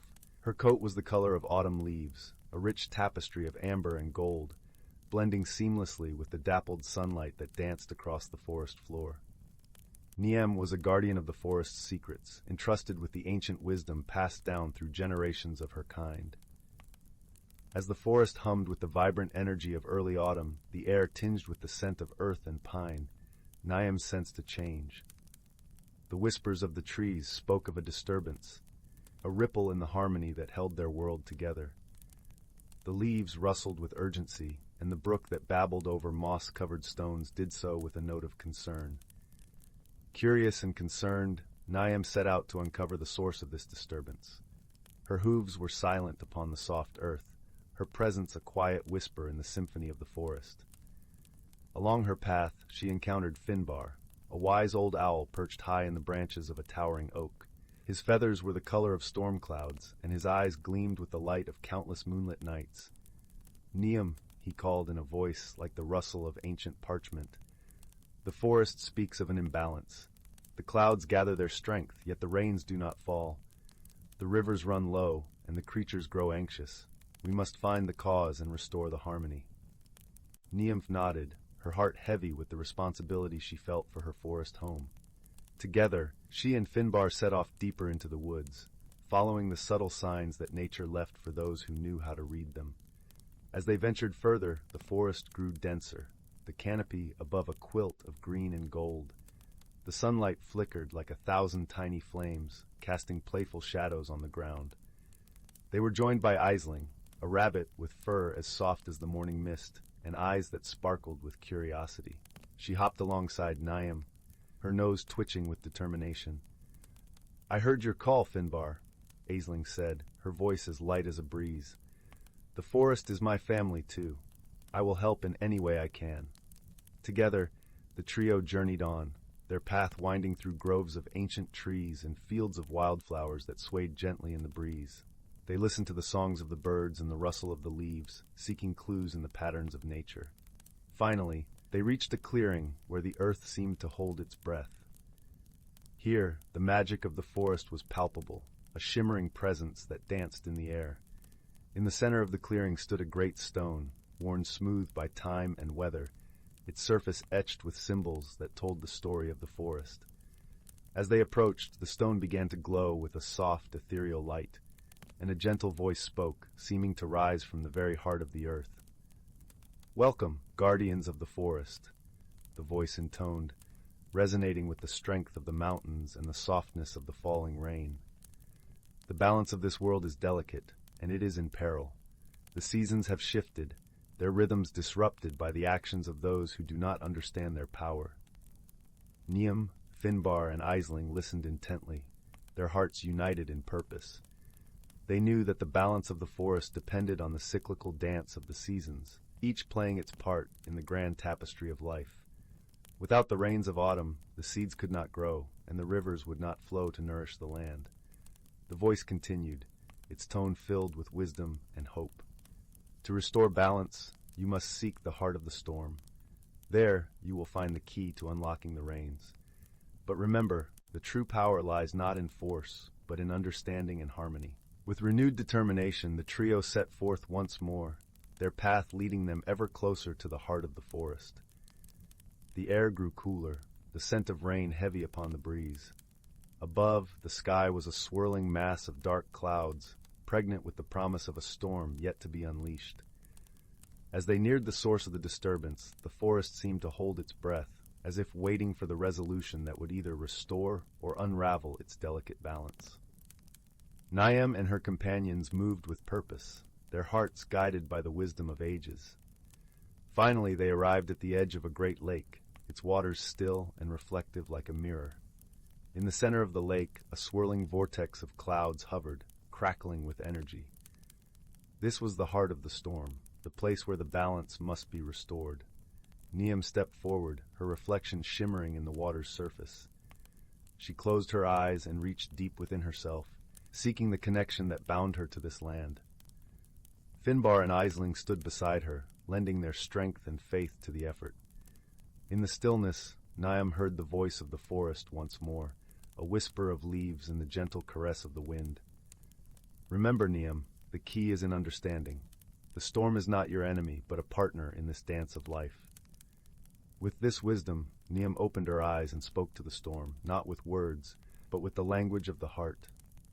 She shared her love for the forest, her respect for the cycles of nature, and her desire to restore the harmony that had been disrupted.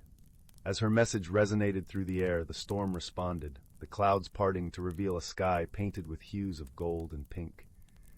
Raindrops began to fall, gentle and life-giving, soaking into the earth and filling the rivers once more. The forest sighed with relief, its balance restored. The creatures emerged from their hiding places, their hearts light with gratitude. Niam, Finbar, and Aisling stood together on the shore of the lake, their spirits intertwined with the magic of the moment. As the sun dipped below the horizon, casting a warm glow over the land, Niam turned to her companions with a serene smile. "We have done it, my friends. The forest will thrive once more, its harmony preserved for future generations." And so, under the sheltering canopy of the ancient forest, the hidden lives of its creatures continued in peace, their world a testament to the power of understanding and friendship. As the stars twinkled above, the forest settled into a gentle lullaby, carrying the promise of new beginnings and the enduring wisdom of the natural world. In the heart of the whispering woods, where sunlight filtered through ancient, towering trees and cast dappled patterns on the soft forest floor, there nestled a quaint little village. The village was known as Willowbrook, famous for its lush gardens and the gentle, melodic hum of the river that wound its way through the land. In Willowbrook, the residents lived harmoniously with the magical creatures that dwelled in the forest. Among these creatures were the Fae, tiny beings with wings like gossamer, who tended to the flowers and whispered secrets to the wind. There were also the wise owls, who perched high above in their leafy abodes, watching over the village with kind, knowing eyes. One peaceful evening, as the sun dipped below the horizon and painted the sky in hues of orange and purple, an unusual event began to unfold. The villagers noticed that each morning, the flowers in their gardens were blooming in peculiar patterns, spirals and stars, unlike anything they had seen before. The villagers were puzzled, for these flowers seemed to change their formations overnight, as if by some unseen hand. Among the villagers was a gentle-hearted girl named Liora. Her curiosity was as boundless as the forest itself, and she had a knack for noticing the smallest details. Liora loved the mysteries of the woods and often spent her days exploring its hidden paths and listening to the stories told by the forest creatures. Determined to uncover the mystery of the changing flowers, Liora set out one misty morning, her heart full of excitement. She wandered through the village, her senses alive with the scent of fresh earth and the sound of leaves whispering in the breeze. As she approached the edge of the village, she was greeted by the soft, musical laughter of the Fae, who flitted around her like a shower of glittering rain. "Good morning, Liora," sang a Fae with wings that shimmered like pearls. "What brings you to the woods today?" "Good morning, dear friends," Liora replied with a smile. "I'm hoping to solve the mystery of the enchanted flowers. Have you seen anything unusual in the forest?" The Fae exchanged knowing glances, their eyes twinkling with mischief and delight. "Perhaps you should speak with Elderwise," suggested another Fae, her voice as gentle as a lullaby. "He knows many things and might have the answers you seek." Eager to visit Elderwise, the wise old owl, Liora thanked the Fae and made her way deeper into the forest. The air was cool and fragrant with the scent of pine and wildflowers, and as she walked, the ground beneath her feet felt like a soft, comforting carpet of moss. Elderwise's home was a grand, ancient oak tree, its bark gnarled and wise, and its branches spreading wide like welcoming arms. Liora approached the tree with reverence and called up into the leafy heights.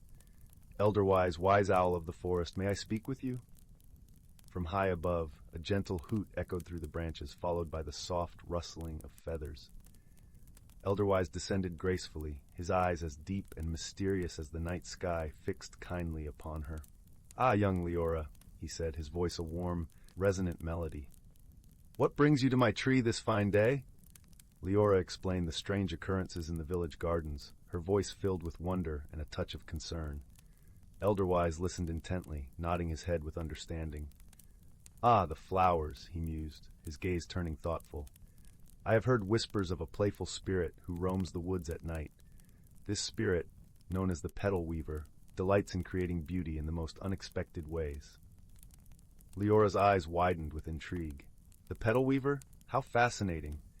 But why would this spirit visit our village?" Elderwise chuckled softly, a sound like the rustling of autumn leaves. "The petal weaver is drawn to places where love and harmony dwell. Your village, with its kind hearts and gentle ways, is a beacon to such a spirit. Perhaps it seeks to share its joy with you all." Liora nodded, her heart swelling with warmth at the thought. "Thank you, Elderwise. I shall share this with the villagers. Perhaps we can find a way to welcome the petal weaver." With a grateful heart, Liora made her way back to the village, her mind alive with ideas. As evening fell and the stars began to twinkle in the clear night sky, the villagers gathered in the square, eager to hear what she had discovered. Liora shared Elderwise's wisdom, her voice soft and soothing as she spoke. "The petal weaver means us no harm. It seeks to share its joy and art with us. I believe if we welcome it with open hearts, we might come to understand its ways." The villagers nodded, their faces alight with understanding and acceptance. That night, they decided to leave small gifts of appreciation in their gardens, tiny lanterns, delicate ribbons, and fragrant herbs, hoping to show the petal weaver their gratitude.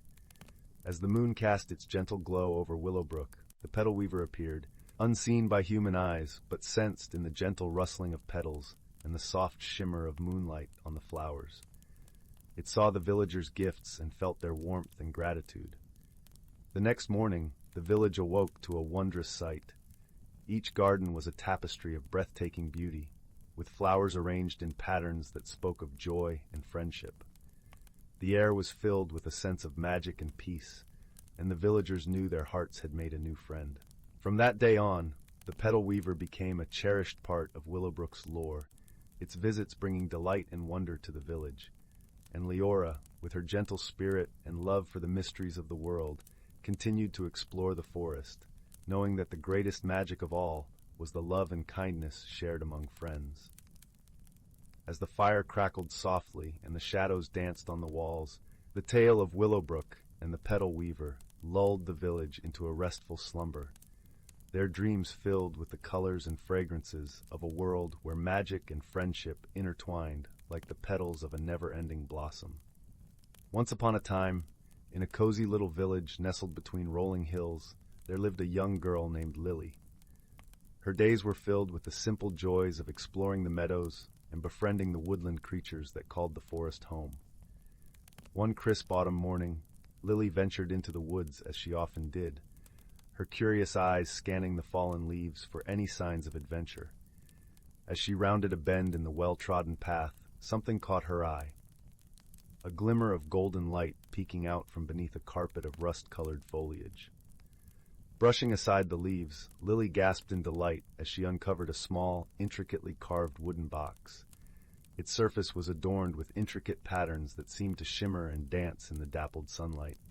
Lily's fingers traced the intricate markings, and as she did, the lid of the box sprang open with a soft click. Inside, nestled on a bed of velvet, lay a single acorn. But this was no ordinary acorn. It shimmered with an otherworldly glow, its surface smooth and polished like a precious gemstone. Lily reached out to touch it, and as her fingertips made contact, a warm tingle spread through her body, filling her with a sense of wonder unlike anything she had ever experienced.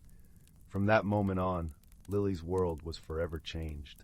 The acorn, she soon discovered, possessed an extraordinary power, the ability to bring inanimate objects to life with the mere touch of her hand. A stick became a loyal walking companion, a pebble transformed into a playful puppy, and the fallen leaves danced and swirled at her command. At first, Lily reveled in her newfound magic, her days filled with endless delight and discovery. But as time passed, she began to realize that with great power came great responsibility. The forest creatures, once her friends, now looked to her for guidance and protection. It was then that Lily embarked on a journey, not a physical one, but a journey of the heart and mind. She sought out the wisdom of the ancient oak trees, the whispering streams, and the gentle meadow flowers, learning the ways of nature and the importance of balance and harmony. Along the way, she found unexpected allies in the form of a quirky squirrel named Nutkin, whose mischievous antics often concealed surprising insights, and a wise old owl named Hooty, whose soft hoots offered sage advice. Together, they faced challenges that tested their courage and compassion. When a greedy logger threatened to destroy the forest, it was not through force but through wisdom and diplomacy that Lily and her friends were able to sway his heart and protect their beloved home. And when a terrible drought struck the land, Lily used her magic to coax the rain clouds to open, quenching the thirsty earth and ensuring that the delicate balance of nature was restored. As the seasons turned and the years passed, Lily grew into a young woman whose kindness and understanding touched all who knew her.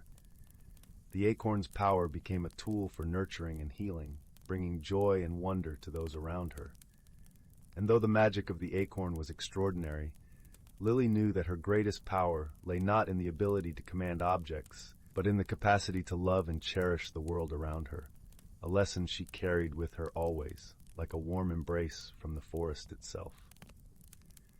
So, as the night draws to a close and the embers of the fire fade, remember the tale of Lily and the enchanted acorn, a story of discovery, friendship, and the extraordinary magic that can be found in the most ordinary of places, if only we open our hearts to its wonders. In the quaint village of Willowbrook, nestled amidst rolling hills and flourishing meadows, there was a peculiar legend whispered among its inhabitants. It spoke of the enchanted lantern, a magical object that had the power to illuminate hidden paths and reveal truths unseen. It was said to be tucked away in the heart of the mystic woods, a lush and verdant forest that bordered the village, where old oaks and whispering pines guarded secrets untold. The villagers often spoke of the lantern with both awe and caution, for it was believed that only those pure of heart could unveil its mysteries. Among the listeners was a young boy named Finn, whose eyes sparkled with an insatiable curiosity. Finn was known for his gentle nature and boundless imagination. He loved exploring the woods with his best friend, a clever raccoon named Pip, who often perched on his shoulder or scurried alongside him. One crisp autumn afternoon, as golden leaves cascaded from the trees like gentle rain, Finn found himself drawn to the edge of the mystic woods. The air was crisp and filled with the scent of pine and earth. He and Pip had heard the legend many times over crackling fires and beneath starlit skies, but that day the call of adventure was too strong to resist. "Pip," Finn murmured, his breath a soft cloud in the cool air, "what if we find the enchanted lantern? What wonders could we discover?" Pip twitched his nose and chirped in agreement, his tiny paws patting Finn's shoulder as if to say, "Let's go! Let's see!" With a heart full of hope and wonder, Finn stepped into the mystic woods, the leaves crunching softly beneath his feet. The forest was alive with the sounds of nature, the rustling of leaves, the distant call of a songbird, and the gentle babble of a hidden brook. Sunlight filtered through the canopy, casting dappled patterns on the forest floor, creating a tapestry of light and shadow that seemed to dance with every breeze. As they ventured deeper, the world around them seemed to shift. The forest was more than just trees and trails. It was a living, breathing entity that wrapped them in its embrace. The path wound its way through towering ferns and beneath ancient trees whose branches reached out like welcoming arms. The deeper they went, the more Finn felt a change within himself, a sense of belonging, a connection to something greater than he had ever known. "Do you feel it, Pip?" Finn whispered, his voice a soft echo in the stillness. Pip nodded, his eyes wide with wonder as they peered into the depths of the forest, where shadows played and light danced. Hours passed like minutes as they wandered, until they came upon a clearing bathed in a gentle golden glow. In the center stood an old stone pedestal, and upon it rested the enchanted lantern. Its glass was etched with intricate patterns that seemed to shift and shimmer, reflecting the colors of the forest around it. Finn approached with reverence, his heart pounding with a mix of excitement and trepidation. He reached out a tentative hand, and as his fingers brushed the cool metal, a warm light blossomed from within the lantern, casting a soft radiance that filled the clearing. In that moment, Finn felt a warmth spread through him, a gentle reassurance that whispered of possibilities and dreams yet to be realized. The world seemed to hold its breath, and the forest hushed as if in anticipation. Pip chirped softly, his eyes reflecting the light of the lantern as he watched his friend with unwavering trust. With the lantern in hand, Finn turned to the path ahead, which now glowed with a luminescent trail that beckoned them onward. It was a path that wove through the heart of the forest, revealing vistas of breathtaking beauty, hidden groves where flowers bloomed in riotous colors, and crystal-clear streams that sang as they danced over stones. As they walked, the lantern's light revealed more than just the path. It illuminated memories and dreams, hopes and fears, all woven together in the tapestry of Finn's heart. He saw moments of kindness and courage, laughter shared with friends, and the quiet strength that came from knowing he was never truly alone. The journey was not without its challenges, but Finn faced them with a newfound wisdom and the steadfast companionship of Pip. They crossed rickety bridges that swayed over deep chasms, clambered over rocky outcrops that tested their resolve, and weathered sudden storms that sought to turn them back. Yet through it all, the lantern's light never wavered, guiding them with unwavering certainty. As they ventured further, they discovered a hidden world within the forest, a place where the magic of nature thrived in harmony. They met creatures of all shapes and sizes, each with stories of their own. There was Luna, the wise old owl who spoke of the stars and the secrets they kept, and Thistle, the mischievous squirrel who shared tales of acorn feasts and daring escapades. In this hidden world, Finn and Pip forged friendships that defied expectations. They learned that true friendship knew no bounds, that it was a bond that transcended differences and celebrated the unique gifts each brought to the world. Through their journey, they came to understand that the greatest magic lay not in the lantern itself, but in the connections they made along the way. The days turned into weeks, and the forest became a second home, a place of peace and discovery. Yet, as all journeys do, theirs too had to find its end. One evening, as the sun dipped below the horizon and painted the sky in hues of lavender and gold, Finn and Pip found themselves back at the edge of the mystic woods. The enchanted lantern, now a part of their story, rested gently in Finn's hands. He knew that its light was meant to be shared, that it was a gift for all who sought its wisdom. With a heart full of gratitude, he placed the lantern back upon its pedestal, where it would await the next seeker of dreams. As they made their way home, the village welcomed them with open arms, the warmth of familiarity and love wrapping around them like a cozy blanket. Finn's journey had changed him in ways he could not have imagined. He carried with him the lessons of the forest, the importance of friendship, the courage to face the unknown, and the magic that dwells within every heart. And so, with Pip by his side, Finn returned to the world he knew, forever changed by the journey he had taken. The enchanted lantern remained in the heart of the mystic woods, a beacon of hope and wonder, its light waiting to guide those with the courage to seek it. In the quiet of the night, beneath a sky strewn with stars, Finn and Pip lay in the warmth of their home, knowing that the magic of their adventure would live on in their hearts and in the stories they would share. And as they drifted into a peaceful slumber, the gentle glow of the lantern lit the path for the dreams yet to come, promising new adventures, new friendships, and the enduring magic of a kind heart. Once upon a time, in a quaint village nestled amidst whispering woods and rolling hills, there was a young girl named Lila. Her hair was the color of autumn leaves, and her eyes sparkled like the morning dew on a sunlit meadow. Lila lived in a small cottage with her grandmother, a wise woman known by all as the keeper of old tales and forgotten lore. Every evening after the sun had dipped below the horizon and the sky was painted with hues of lavender and rose, Lila would sit by the crackling fireplace, eagerly listening to her grandmother's stories. These tales spoke of enchanted forests, hidden worlds beneath the earth, and magical objects that held the power to transform lives.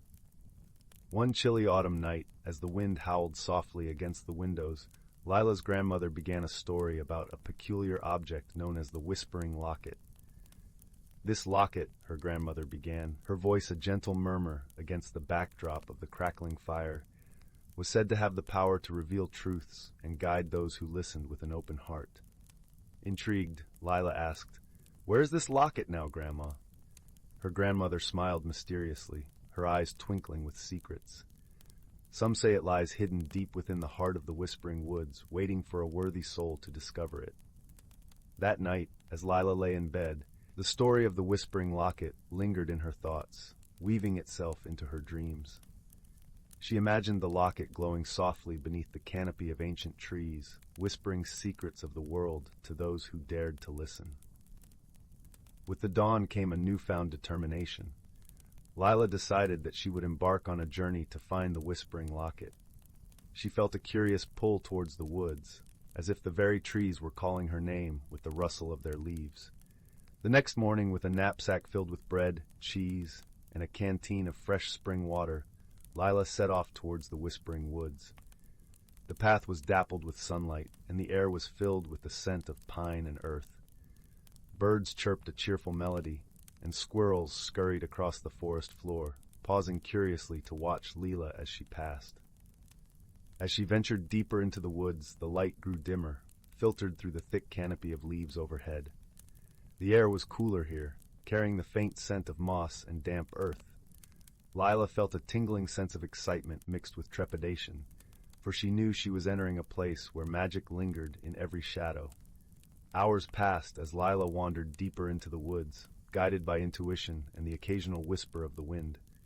She paused to rest beside a gentle brook that babbled over smooth stones, its water clear as crystal. Here, she met a peculiar friend, a small, golden fox with eyes as bright as amber. The fox approached Lila with a cautious curiosity, its bushy tail flicking playfully. Lila extended her hand, and to her delight, the fox nuzzled its nose against her fingers. "Hello there," Lila said softly. "Are you a guardian of these woods?" The fox tilted its head, as if considering her words, then darted off a few paces, pausing to look back at her with an inviting gaze. It seemed to beckon Lila to follow, and with a sense of wonder, she did. They journeyed together through the forest, the fox leading Lila through hidden trails and secret glades. Along the way, Lila marveled at the beauty around her, the delicate ferns that unfurled in the shade, the vibrant mushrooms that dotted the forest floor, and the symphony of birdsong that filled the air. As the sun began its descent, casting long shadows across the woodland, the fox led Lila to a clearing bathed in the golden light of dusk. At the center of the clearing stood an ancient oak tree, its gnarled branches reaching towards the sky like the arms of a wise old sage. Nestled among the roots of this grand tree was a small moss-covered stone altar. Upon it rested a locket, its silver surface glinting in the fading light. Lila's heart leaped with recognition. This was the Whispering Locket from her grandmother's tales. With a sense of reverence, Lila approached the altar. The locket seemed to hum softly, resonating with a melody that only her heart could hear. She reached out and gently lifted the locket from its resting place, feeling its cool weight in her palm. As she held the locket, a soft voice echoed in her mind, warm and wise. "What truth do you seek, dear child?" Lila closed her eyes, allowing the calm of the moment to wash over her. She thought of her grandmother, of the stories and wisdom she'd shared. She thought of her own place in the world, and the courage it took to seek the unknown. "I seek to understand my path," Lila whispered, her voice blending with the gentle rustle of leaves. The locket pulsed gently, and Lila felt a warmth spread through her, as if the very essence of the woods embraced her. Images danced before her mind's eye, her grandmother's loving smile, the friends she had yet to meet, and the adventures that awaited her beyond the horizon. In that moment, Lila understood that the journey she had embarked upon was not just about finding the locket, but about discovering the strength and wisdom within herself. The locket had guided her, but it was her own heart that had shown her the way. With newfound clarity, Lila opened her eyes and looked at the fox, who watched her with knowing eyes. She smiled, and the fox seemed to nod in approval, its tail flicking contentedly. As the stars began to twinkle in the sky, Lila returned the locket to the altar, feeling a sense of gratitude and peace. The fox led her back through the forest, the path now familiar and welcoming. The journey home was filled with a quiet joy, the forest around her alive with the magic of the night. When Lila finally emerged from the woods, the village was bathed in the soft glow of moonlight. Her grandmother was waiting by the garden gate, her eyes full of pride and love. "Did you find what you were looking for?" her grandmother asked, embracing Lila warmly. "I did, Grandma," Lila replied, her voice filled with the wisdom of her journey. "I found the whispering locket, but more importantly, I found myself." Her grandmother smiled, her heart full of understanding. Together, they walked back to their cozy cottage, where the fire crackled merrily in the hearth, casting a warm glow across the room. As Lila lay in bed that night, she felt a deep sense of contentment. The forest had whispered its secrets, and she had listened with an open heart. Her dreams were filled with the gentle rustle of leaves and the soft glow of moonlight, a reminder that magic was everywhere, waiting to be discovered. And so, Lila's story became one of many, passed down through generations as a tale of courage, friendship, and the timeless journey of self-discovery. In the quiet village by the Whispering Woods, the legend of the Whispering Locket lived on, inspiring those who dared to seek their own truths. As the night deepened, the village lay in peaceful slumber, the stars watching over all with their gentle light. And in the heart of the woods, the ancient oak stood sentinel, its branches whispering secrets to the wind, a reminder that the world was full of wonder for those who listened with their hearts. In the heart of the Whispering Woods, where the air was always sweet with the scent of honeyed blossoms and the sun filtered through the leaves like golden syrup, there lay a quaint little village called Moonberry Hollow. The village was known for its cozy cottages with thatched roofs, curling chimneys that puffed out gentle wisps of smoke, and gardens bursting with vibrant flowers and herbs. In this peaceful place, where the days seemed to drift by like lazy clouds, lived a young girl named Lila. Lila had a curious mind and a heart as warm as a summer breeze. She spent her days exploring the woods and fields, always eager to discover the secrets of her enchanting world. Her constant companion was a wise old owl named Orin, who perched on her shoulder and shared stories of the forest's mysteries. Orin had feathers as soft as moonlight and eyes that held the wisdom of 1,000 stars. One crisp autumn morning, as the chill began to weave its way through the branches, Lila noticed something peculiar. The villagers were abuzz with whispers and puzzled expressions. It seemed that every night, just after the moon had risen, a strange, gentle humming sound could be heard echoing through the village. It was a soothing melody, yet it left everyone curious and a bit bewildered. Determined to uncover the source of the mysterious hum, Lila set out to investigate. She wrapped herself in her favorite knitted shawl, as colorful as an artist's palette, and with Orin fluttering at her side, she ventured into the forest under the silvery light of the waxing moon. The woods were alive with the rustle of leaves and the soft chirping of crickets. The path beneath Lila's feet was carpeted with fallen leaves, crunching softly with each step. Guided by the shimmer of moonbeams, they followed the sound, which grew clearer and more distinct as they ventured deeper into the forest.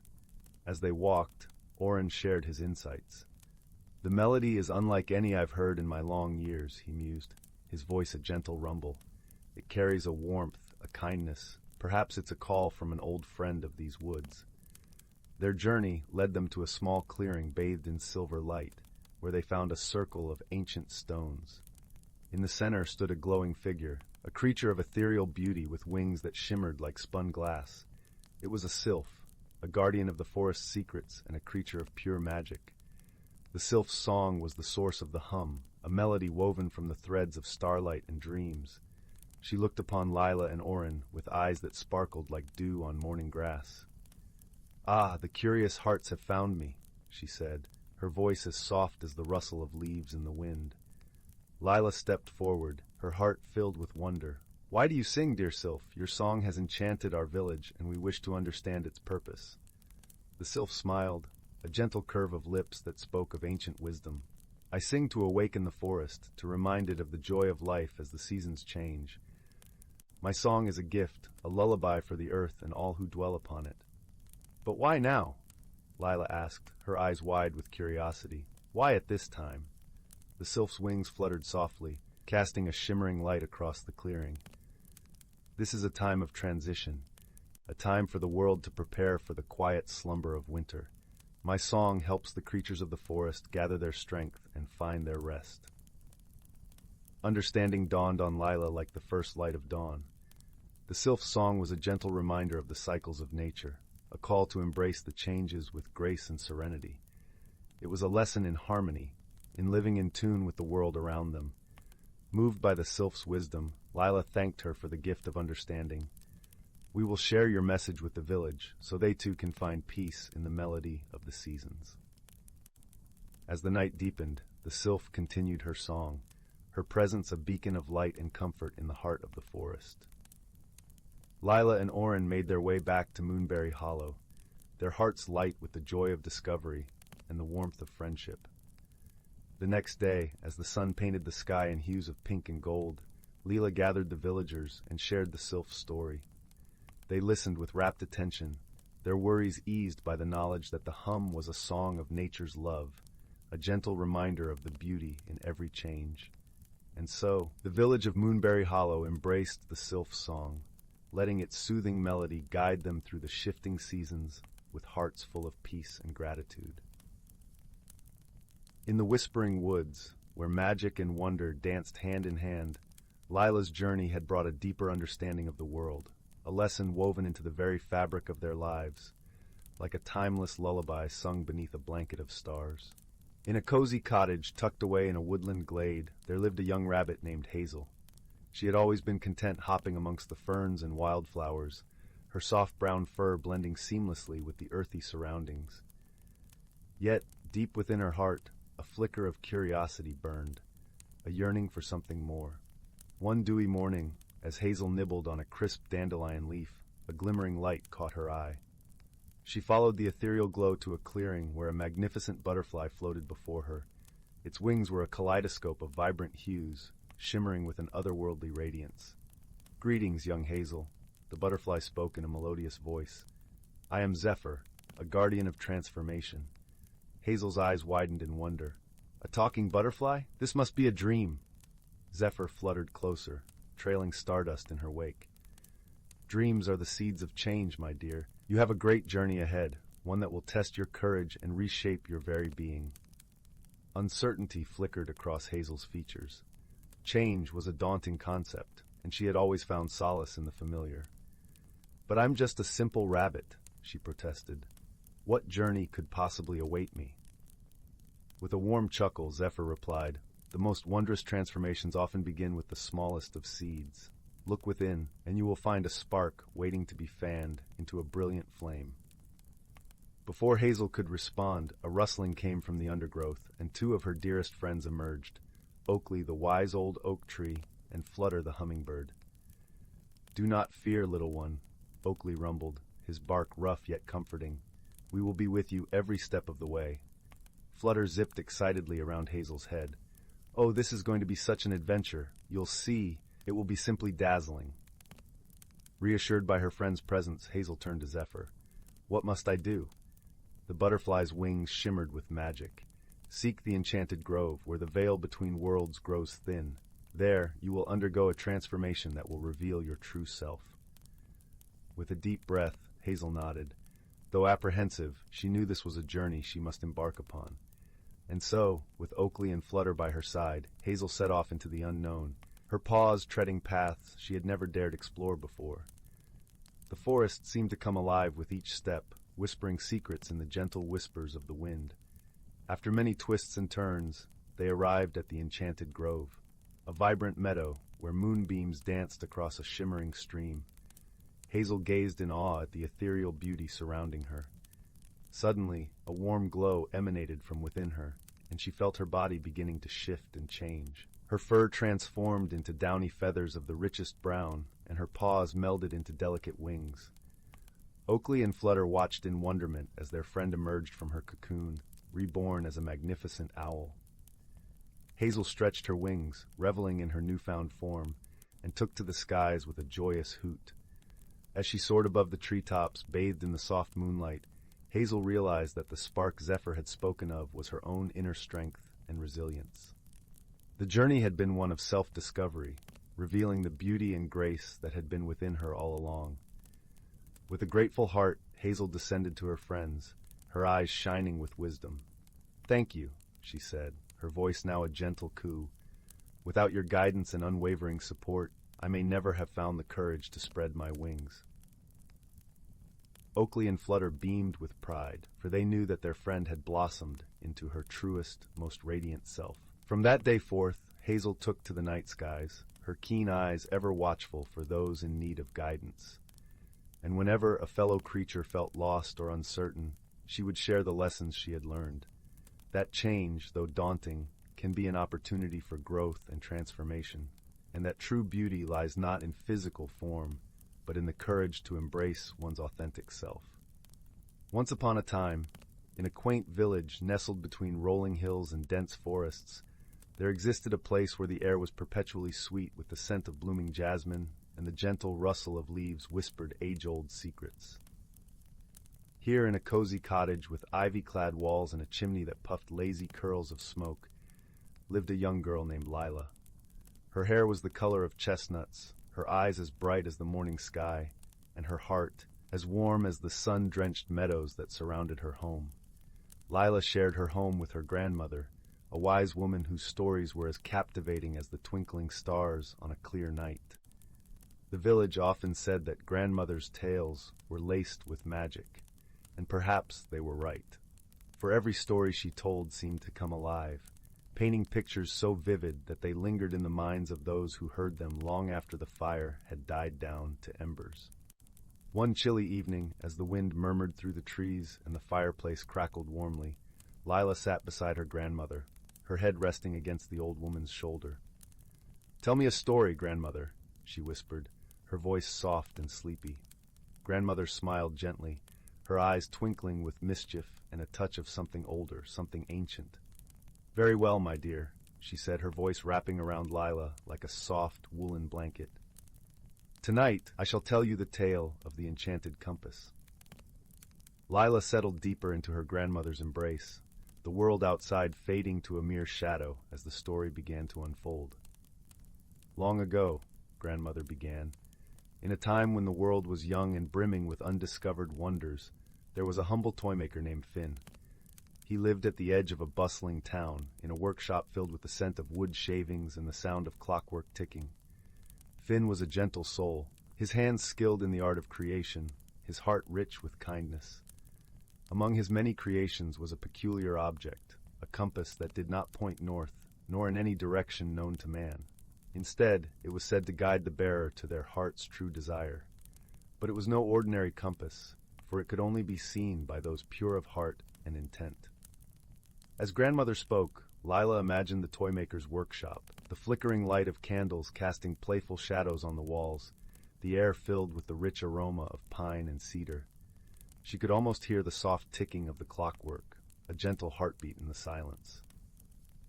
"One day," continued grandmother, "a traveler named Kai arrived at Finn's doorstep. He was a young man, weary from his journeys, but his eyes held a spark of determination, a yearning for something he could not name.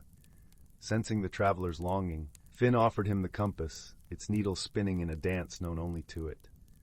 'This,' Finn said, placing the compass in Kai's hands, 'will lead you to what you truly seek. But be warned, the path may not be what you expect.'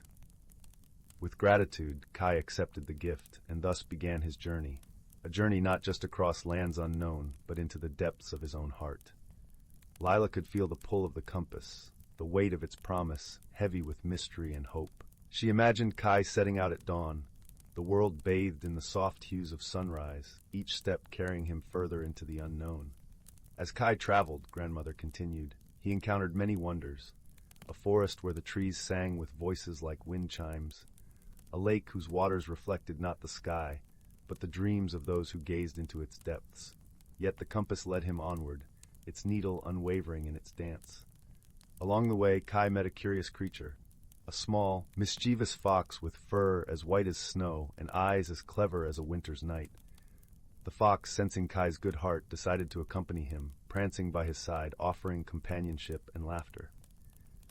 Lila smiled at the thought of the fox, its playful antics bringing lightness to Kai's journey.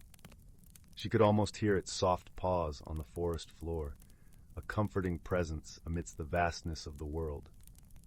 As the days turned to weeks, grandmother continued, her voice soft and steady, Kai began to understand that the compass was leading him not just across the land, but through the landscape of his own soul. He faced challenges that tested his courage and his kindness, teaching him the value of patience and the strength found in friendship. One evening, as the sun dipped below the horizon, painting the sky in shades of gold and crimson, Kai found himself at the edge of a great forest, an ancient place where time seemed to stand still. The compass, for the first time, ceased its spinning, the needle pointing steadily into the heart of the woods. Lila held her breath, her imagination weaving the scene with threads of anticipation and wonder. She could feel the forest's presence, its ancient wisdom whispering through the rustling leaves, its shadows deep and inviting. Kai entered the forest, grandmother said, her voice a gentle breeze in the quiet room, his heart steady, his mind open. The fox trotted beside him, its eyes reflecting the fading light, its spirit as bright as a star. As they ventured deeper, the forest began to change. The trees, tall and majestic, stood like silent sentinels, their bark etched with runes of a language long forgotten. The air shimmered with a gentle magic, a presence that wrapped around Kai like a familiar embrace. Lila imagined the forest alive with unseen wonders, its secrets woven into the very fabric of the earth. She could hear the soft rustle of leaves, the distant call of a nightingale, the world holding its breath in anticipation. At the heart of the forest, grandmother whispered, her voice a lullaby in the night, Kai found what he had truly been seeking, a hidden grove where a spring bubbled with water clear as crystal, its surface reflecting the stars above. Here in this sacred place, Kai realized that his journey had not been about reaching a destination, but about discovering the strength and wisdom within himself. Leela felt a warmth spread through her chest, a gentle glow of understanding and peace. She imagined Kai standing by the spring, the fox at his side, the compass now still, its purpose fulfilled. With the fox's companionship and the forest's quiet grace, grandmother concluded, Kai found his heart's desire, not a place or a treasure, but a deeper connection to the world around him and a profound understanding of his own spirit. And so, with a heart full of gratitude, Kai returned to Finn, the compass in his hand, his journey complete. The toymaker welcomed him with a smile, his eyes twinkling with the knowledge that the greatest journey is often within. As grandmother's voice faded into the soft crackling of the fire, Lila sighed contentedly, her eyes drifting closed, the story weaving its magic into her dreams. She imagined the forest, eternal and wise, the compass a silent sentinel in her hand, guiding her to her own heart's desires. And as the night deepened, the cottage nestled in its blanket of stars, Lila slept, her dreams filled with the wonders of the world, the gentle laughter of a fox, and the quiet wisdom of a journey well taken. Once upon a time, in a far-flung corner of the galaxy, where stars twinkled like tiny diamonds scattered across a velvet sky, there existed a peculiar planet known as Luminara. Luminara glowed with a gentle, ethereal light, its surface a shimmering tapestry of luminescent forests and crystalline lakes. The air was sweet with the scent of blooming stardust flowers, and the gentle hum of life resonated through every leaf and stone. On this planet, a young being named Nyx lived. Nyx was a Luminian, a creature of light and air, with skin that shimmered like the morning dew, and eyes that glowed softly like the moonlit seas. Nyx was as curious as they were kind, always eager to explore and learn about the universe beyond their radiant home. One day, as Nyx wandered through the glowing groves, a strange object fell from the sky, creating a gentle ripple through the air and a soft thud upon the ground. Nyx approached cautiously, their heart fluttering with both excitement and apprehension. The object, sleek and metallic, was a small spacecraft, and from its door emerged a being unlike any Nyx had ever seen. This newcomer was Ryle, a traveler from the distant and shadowy planet of Tenebrae. Ryle's form was cloaked in shades of deep indigo, and their eyes gleamed like twin stars in the night. They were a Tenebran, beings known for their wisdom and their connection to the shadows that cradled their world. Nyx and Ryle stared at each other, each a mystery to the other. The Luminarian saw the Tenebran as a figure of dark mystery, while Ryle viewed Nyx as a dazzling apparition of light. For a moment, they stood in silence, the air between them buzzing with the potential of new beginnings. Their first attempts at communication were fraught with misunderstandings. Nyx's bright gestures and melodic voice seemed incomprehensible to Ryle, who was used to the quiet, subtle language of shadows. Likewise, Ryle's whispered words and gentle, flowing movements were a puzzle to Nyx, accustomed to the vibrant expressions of their own kind. Despite these challenges, a shared determination to understand each other slowly began to build a bridge between them.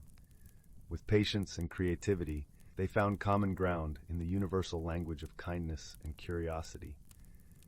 Nyx showed Ryle the wonders of Luminara, the way the stardust flowers opened to the moonlight, the soft glow of the firefly-like creatures that danced through the night. Ryle, in turn, shared stories of Tenebrae, tales of shadowed valleys and skies filled with swirling nebulae. As they explored the planet together, they encountered many challenges. In the deep woods, where the light was dim and the path uncertain, they relied on each other. Nyx's glowing presence illuminated the way, while Ryle's keen senses guided them through the hidden dangers of the forest floor. One evening, as they sat by a gentle stream that sparkled under the twin moons, Nyx asked Ryle about their journey. Ryle explained that they had been seeking a place where light and shadow could coexist, a world where differences were celebrated rather than feared. Nyx listened intently, their heart warmed by the Tenebran's dream. It was then that Ryle shared a secret, a device they carried that could harness light and shadow, a tool meant to bring balance and harmony. However, it had been damaged during their landing. Without hesitation, Nyx offered to help repair it, using the luminescent energy that flowed through everything on Luminara. Together, they worked through the night, their efforts illuminated by the gentle glow of stardust. As dawn broke, the device flickered to life, casting a harmonious blend of light and shadow across the clearing. In that moment, they realized the true strength of their friendship, the ability to embrace their differences and create something beautiful together. As the sun rose, painting the sky in hues of pink and gold, Nyx and Ryle stood side by side, their bonds stronger than ever. They had discovered that friendship was not about being the same, but about appreciating and supporting each other despite their differences. With a renewed sense of purpose, Ryle prepared to continue their journey, but not without a promise to return. Nyx watched as the Tenebran spacecraft lifted into the sky, a trail of light and shadow intertwined in its wake. And so, under the vast, starlit expanse of the universe, two unlikely companions discovered the true meaning of friendship, proving that even in the most unexpected of places, light and shadow could dance together in perfect harmony. In the heart of an ancient forest, a place where the sky was a canopy of green and the earth was a carpet of soft moss and fallen leaves, there dwelt creatures in harmony and simplicity. The forest, known as Elderwood, was a realm where each rustle of the leaf and each ripple of the stream spoke of stories untold, whispering secrets of old to those who listened with open hearts. As dawn's gentle light filtered through the interlacing branches, casting a kaleidoscope of gold and green, the forest came alive with a soft symphony of bird song. This was the time when the creatures of Elderwood awoke, stretching their limbs and wings, preparing for the day's gentle adventures. Among them was a wise old owl named Orin, whose feathers bore the hues of autumn leaves, and whose eyes were deep wells of ancient wisdom. Orin had lived in Elderwood longer than most, his perch high in the gnarled branches of an ancient oak. One day, as the sun began its slow ascent, Orin noticed a change in the forest's song. The usual harmony seemed somewhat disjointed, as if a single string in a beautifully tuned harp had loosened. Concerned, Orin spread his wings and flew down to the forest floor, where the air was thick with the scent of damp earth and budding flowers. He met with Fern, a gentle deer whose coat was the color of morning mist, and who was known for her keen understanding of the forest's moods. "Fern," Orin began, his voice as soothing as a breeze through the leaves, "have you noticed the forest's song today? It feels different." Fern nodded, her large, gentle eyes reflecting the dappled sunlight. "I have, Orin. There seems to be a disquiet, as if something is out of balance." Together they wandered deeper into the forest, their paths lined with wildflowers that nodded their heads as if in greeting. It was not long before they came upon a small, babbling brook. Normally its waters were clear and sparkling, a mirror for the azure sky, but today they were muddied and sluggish. "The brook," Fern whispered softly. "It carries a sadness." Orin peered closely, his wise eyes noticing a pile of fallen branches and leaves that had created a dam, blocking the natural flow of the water. "Ah, here is the source of the discord," he said gently. "When the brook cannot sing its song, the forest feels its loss." With great care, they began to clear away the debris. Orin used his sharp beak to lift the twigs, while Fern nudged the larger branches aside with her strong yet gentle hooves.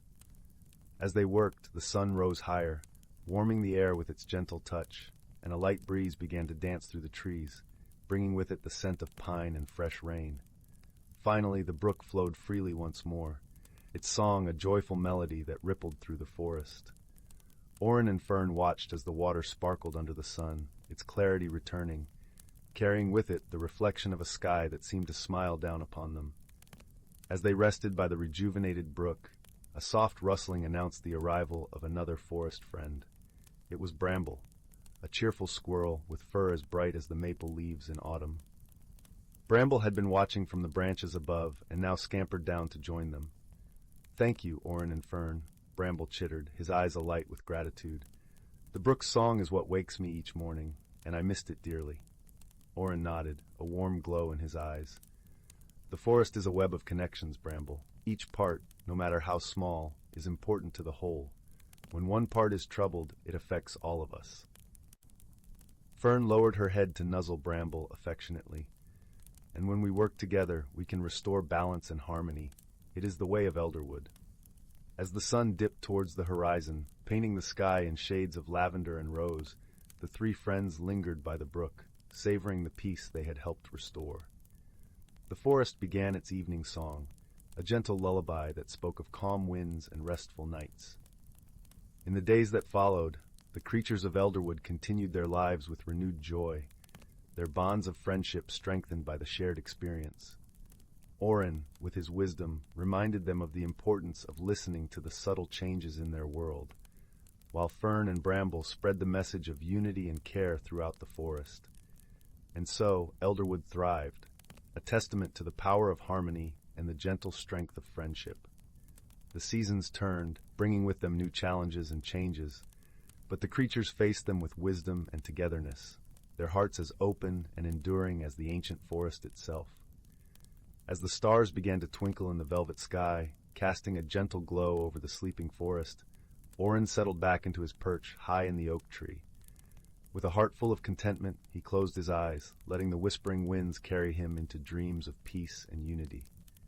And so, Elderwood slept too, cradled in the embrace of nature's enduring balance. In the tranquil village of Willowbrook, where the chimneys always puffed gentle wisps of smoke and the cobblestone streets hummed with the whispers of history, lived a young girl named Liora. Her heart thrummed with curiosity, and her eyes sparkled with the light of 1,000 unspoken questions. Each day she would sit by the old stone bridge, watching the brook bubble and dance over smooth, mossy stones, dreaming of adventures beyond the horizon.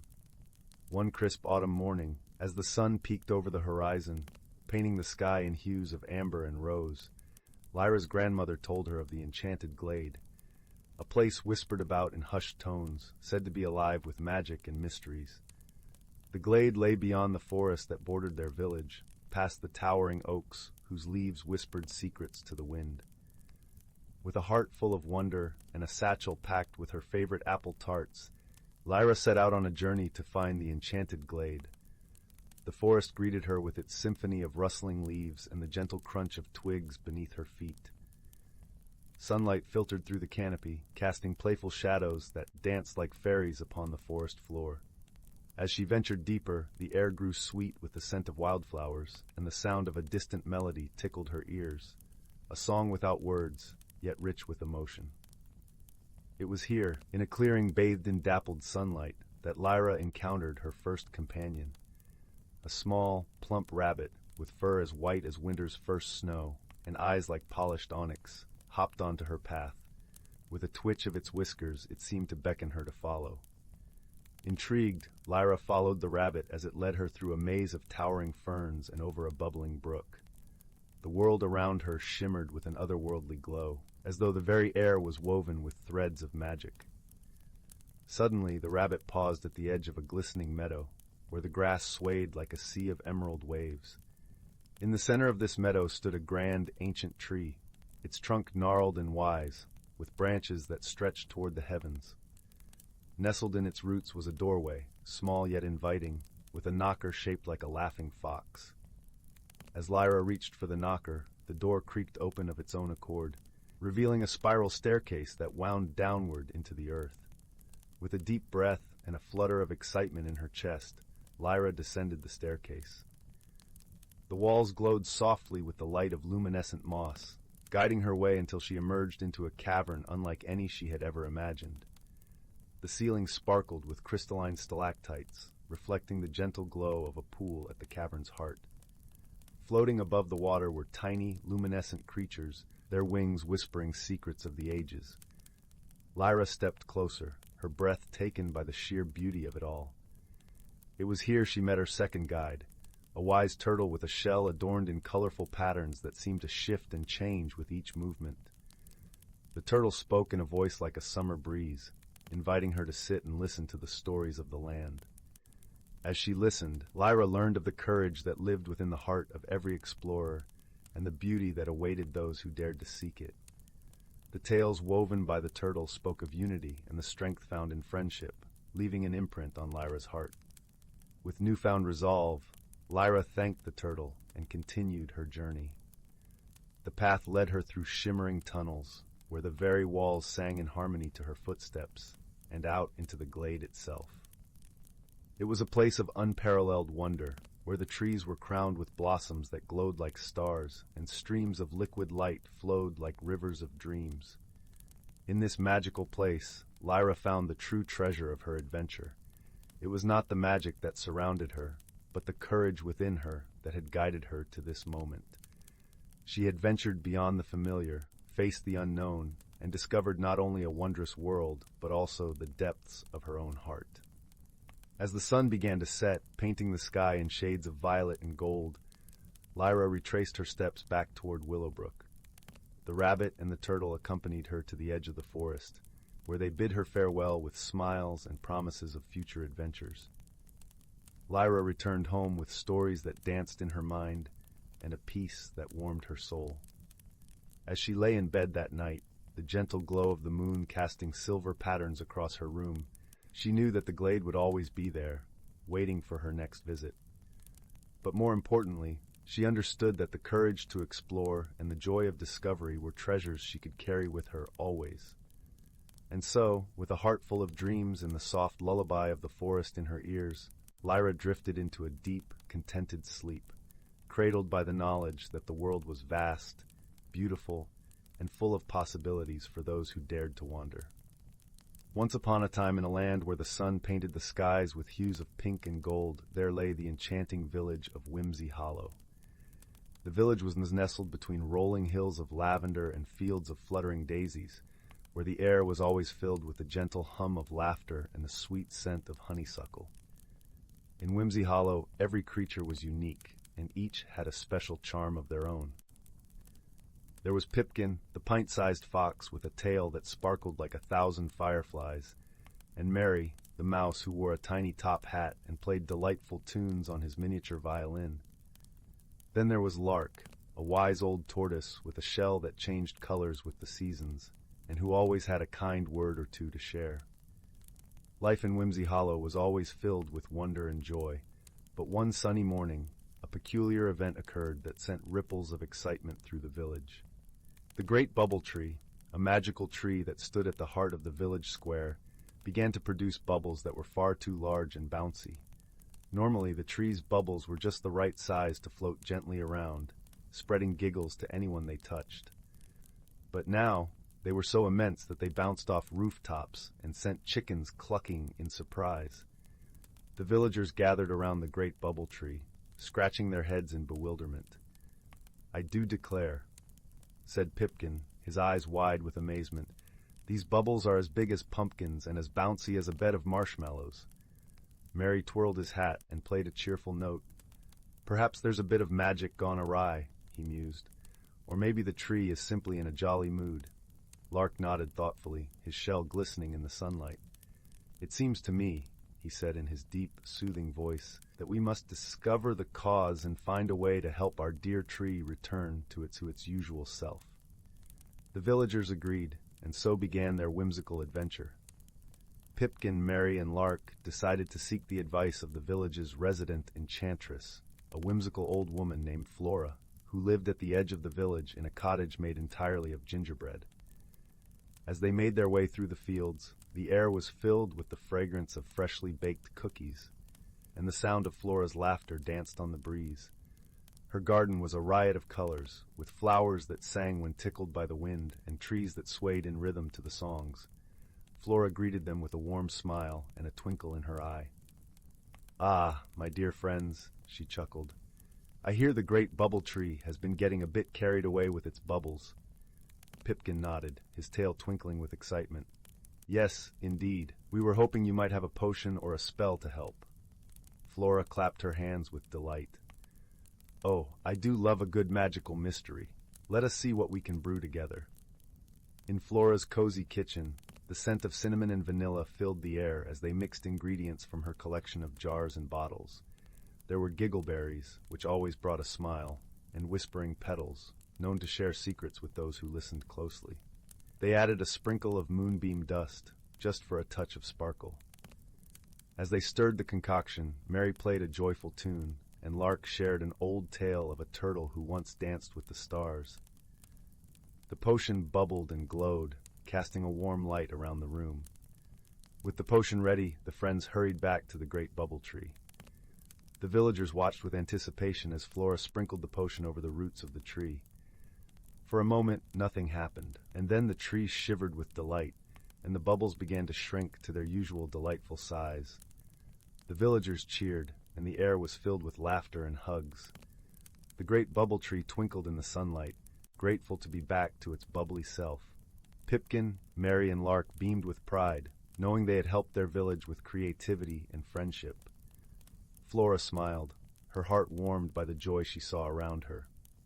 "Remember, my dear friends," she said, "that the magic of Whimsy Hollow lies not just in spells and potions, but in the kindness and laughter we share."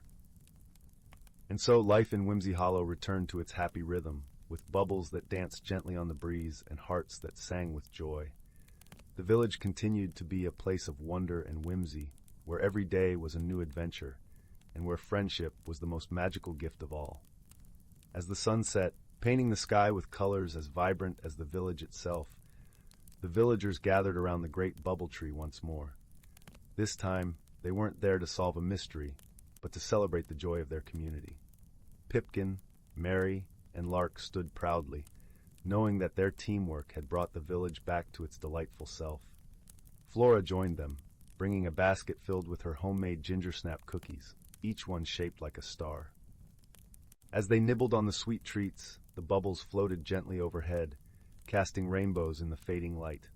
The air was filled with the soft sounds of Mary's violin, his tunes weaving a melody of peace and happiness. "Do you suppose the tree will ever get carried away again?" Pipkin asked, a playful glint in his eyes. "Perhaps," Flora replied with a wink.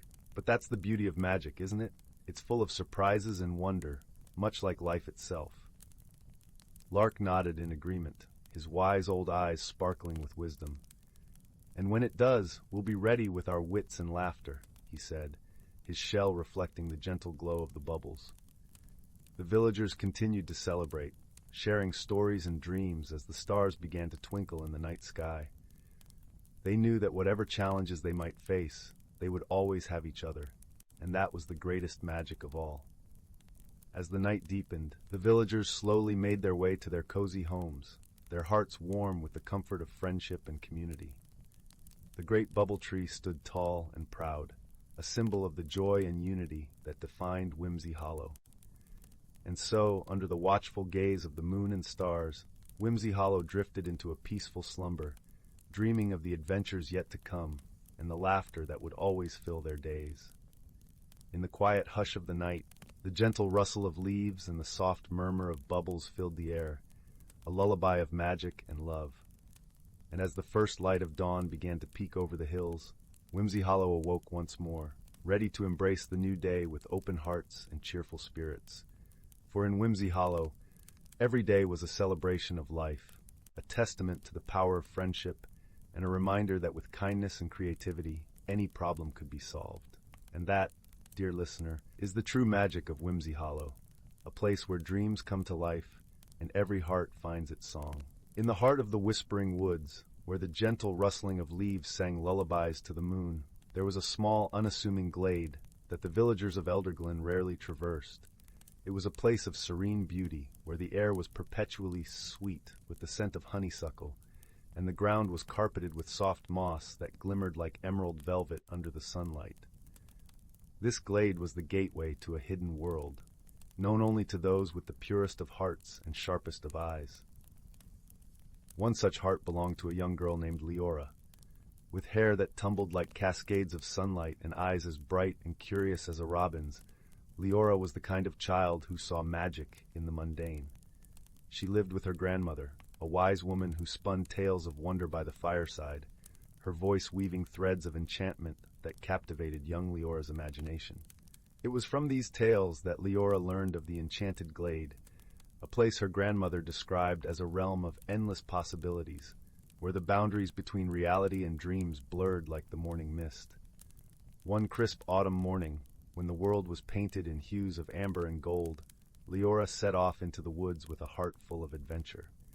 She followed the winding path, her feet crunching through a carpet of fallen leaves, until she reached the glade. There, the air was different, thicker, almost palpable, with the promise of secrets waiting to be unveiled. As she stepped into the clearing, the glade seemed to sigh, welcoming her into its embrace. In the center of the glade stood an ancient oak tree, its gnarled branches stretching toward the sky like the arms of an old guardian. Nestled in its roots was a peculiar object, a small, intricately carved wooden box. Liora felt an irresistible pull toward it, as if the box itself was whispering her name. She knelt beside it, tracing the elaborate patterns with her fingertips. The wood was warm and alive under her touch, humming with a gentle energy that resonated with her very soul. With a soft click, the box opened, revealing a shimmering stone, no larger than a robin's egg. It pulsated with a faint, ethereal glow, casting delicate patterns of light across Liora's face. As she held it in her palm, she felt a rush of warmth and a sense of profound peace. It was as though the stone was a conduit, connecting her to the very heart of the forest. Liora knew, instinctively, that this was no ordinary stone. It was the heart of the woods, a fabled treasure her grandmother had often spoken of. A stone said to hold the power to bridge worlds and bring forth the hidden wonders of nature. Yet with such power came responsibility, for the heart was also a guardian of balance, a keeper of harmony between the seen and unseen. As Liora held the heart, the world around her shifted subtly. The glade seemed to come alive, the leaves whispered secrets, the flowers turned their faces toward her, and the very air vibrated with anticipation. She realized that she was now a part of something greater, a guardian of the glade, entrusted with the care of its mysteries. Her first challenge came in the form of a shadow that crept into the forest, a blight that threatened to suffocate the vibrant life within. The trees began to wither, their leaves turning to ash, and the air grew heavy with sorrow. Liora, with the heart clutched to her chest, felt the forest's pain as if it were her own. Determined to save her beloved woods, Liora embarked on a journey to seek the source of the shadow. Guided by the whispers of the heart, she ventured deeper into the forest than ever before. The path was fraught with obstacles, tangled underbrush that snagged her clothes, murky bogs that threatened to swallow her whole. But Liora pressed on, her resolve as unyielding as the ancient trees. Along her journey, she encountered a curious creature, a fox with fur as silver as moonlight, and eyes that twinkled with mischief. His name was Reuven, and though he appeared sly, there was a kindness in his gaze that put Liora at ease.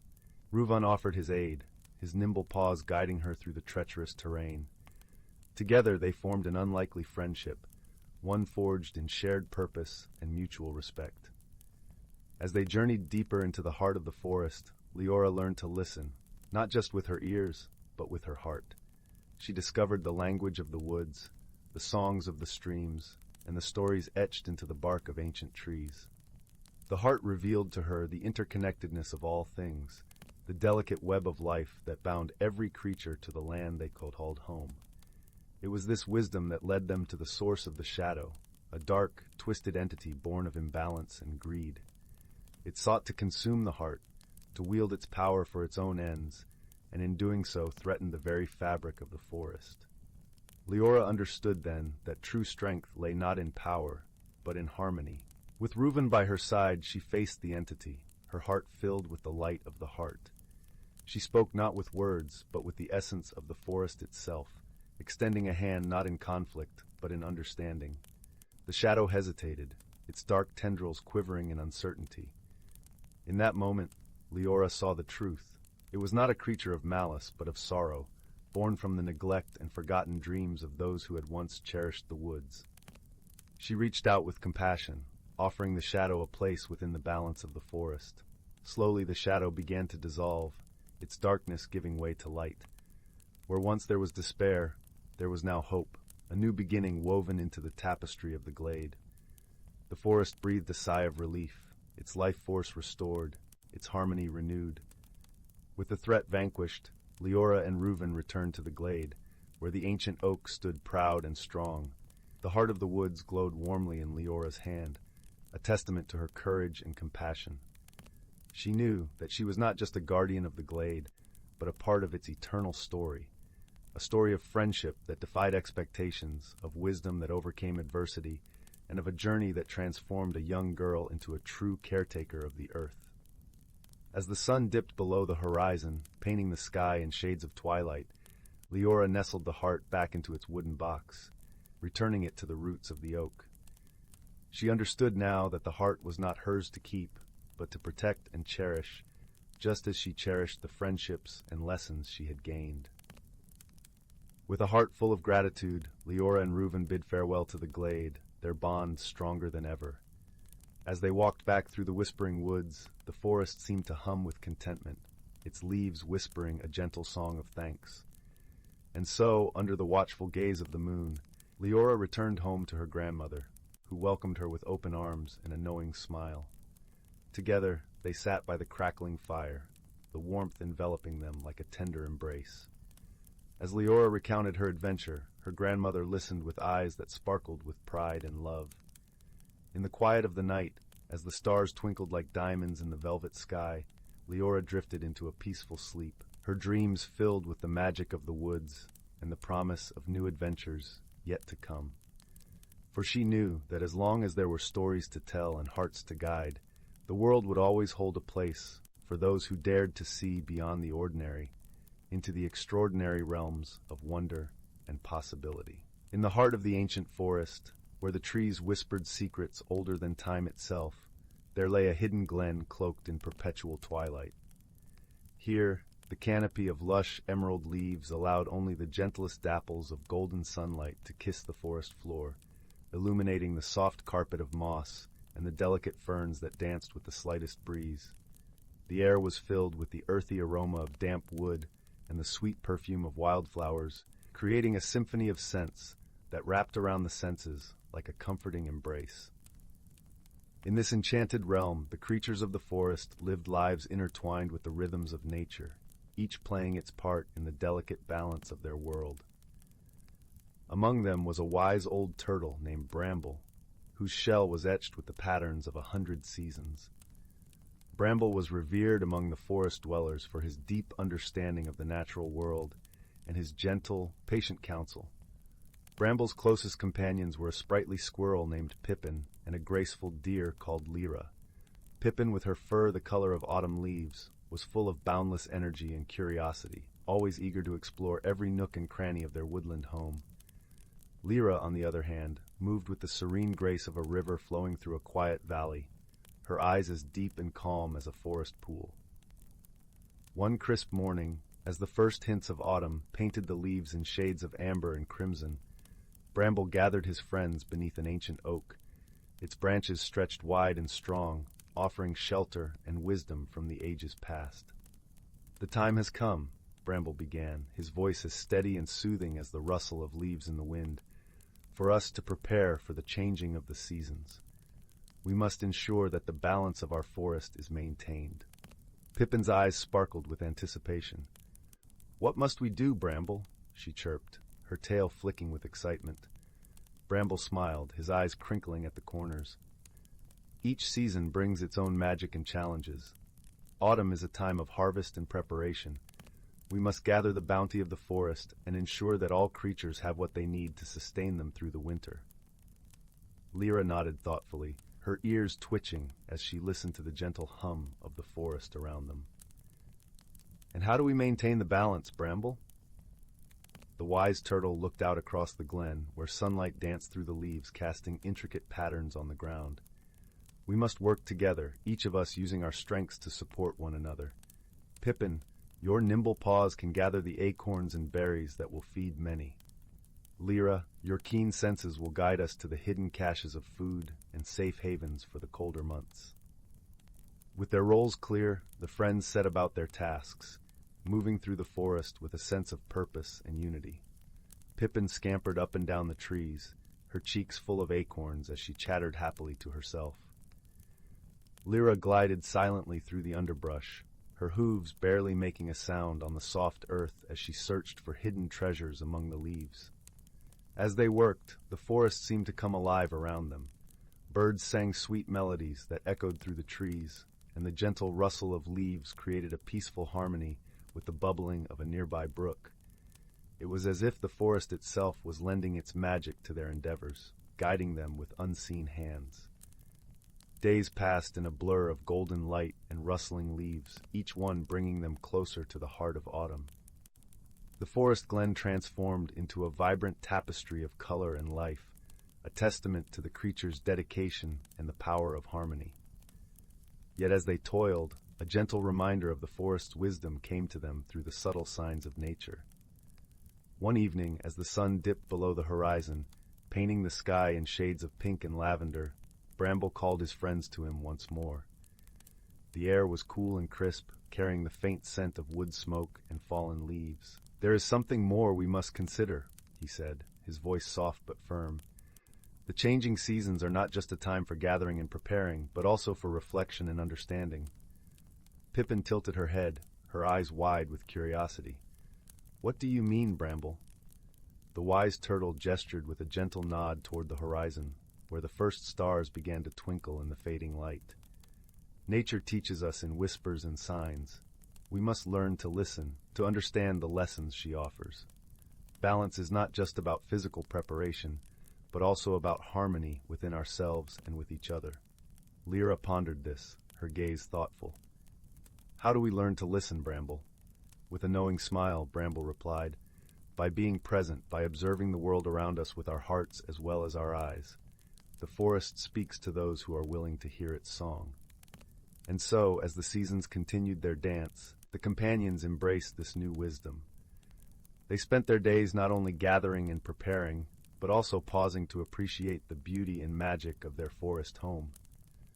They watched as the leaves fell in a gentle cascade of color, listened to the songs of the wind through the trees, and felt the cool touch of the earth beneath their feet. In time, they came to understand that true balance was found in the harmony of all things. Each creature, each leaf, each breath of wind was part of a greater whole, a tapestry woven by the hands of time and nature. Through their efforts and understanding, they ensured that the forest thrived, not just for themselves, but for generations to come. As winter's chill began to creep into the air, the glen lay blanketed in a soft quilt of fallen leaves, the forest at peace in its slumber.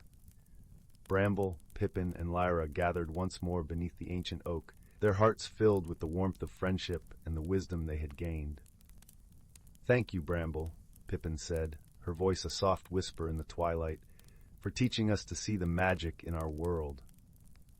Liora nodded, her eyes reflecting the soft glow of the setting sun, and for showing us that we are part of something much greater than ourselves. The old turtle smiled, his gaze tender as he looked upon his dear friends. "It is you who have taught me," he replied gently. "For in your companionship and kindness, I have found the truest form of harmony." And so, as the stars filled the night sky with their silvery light, The forest glen lay wrapped in a peaceful silence, a testament to the enduring power of wisdom, friendship, and the gentle balance of nature.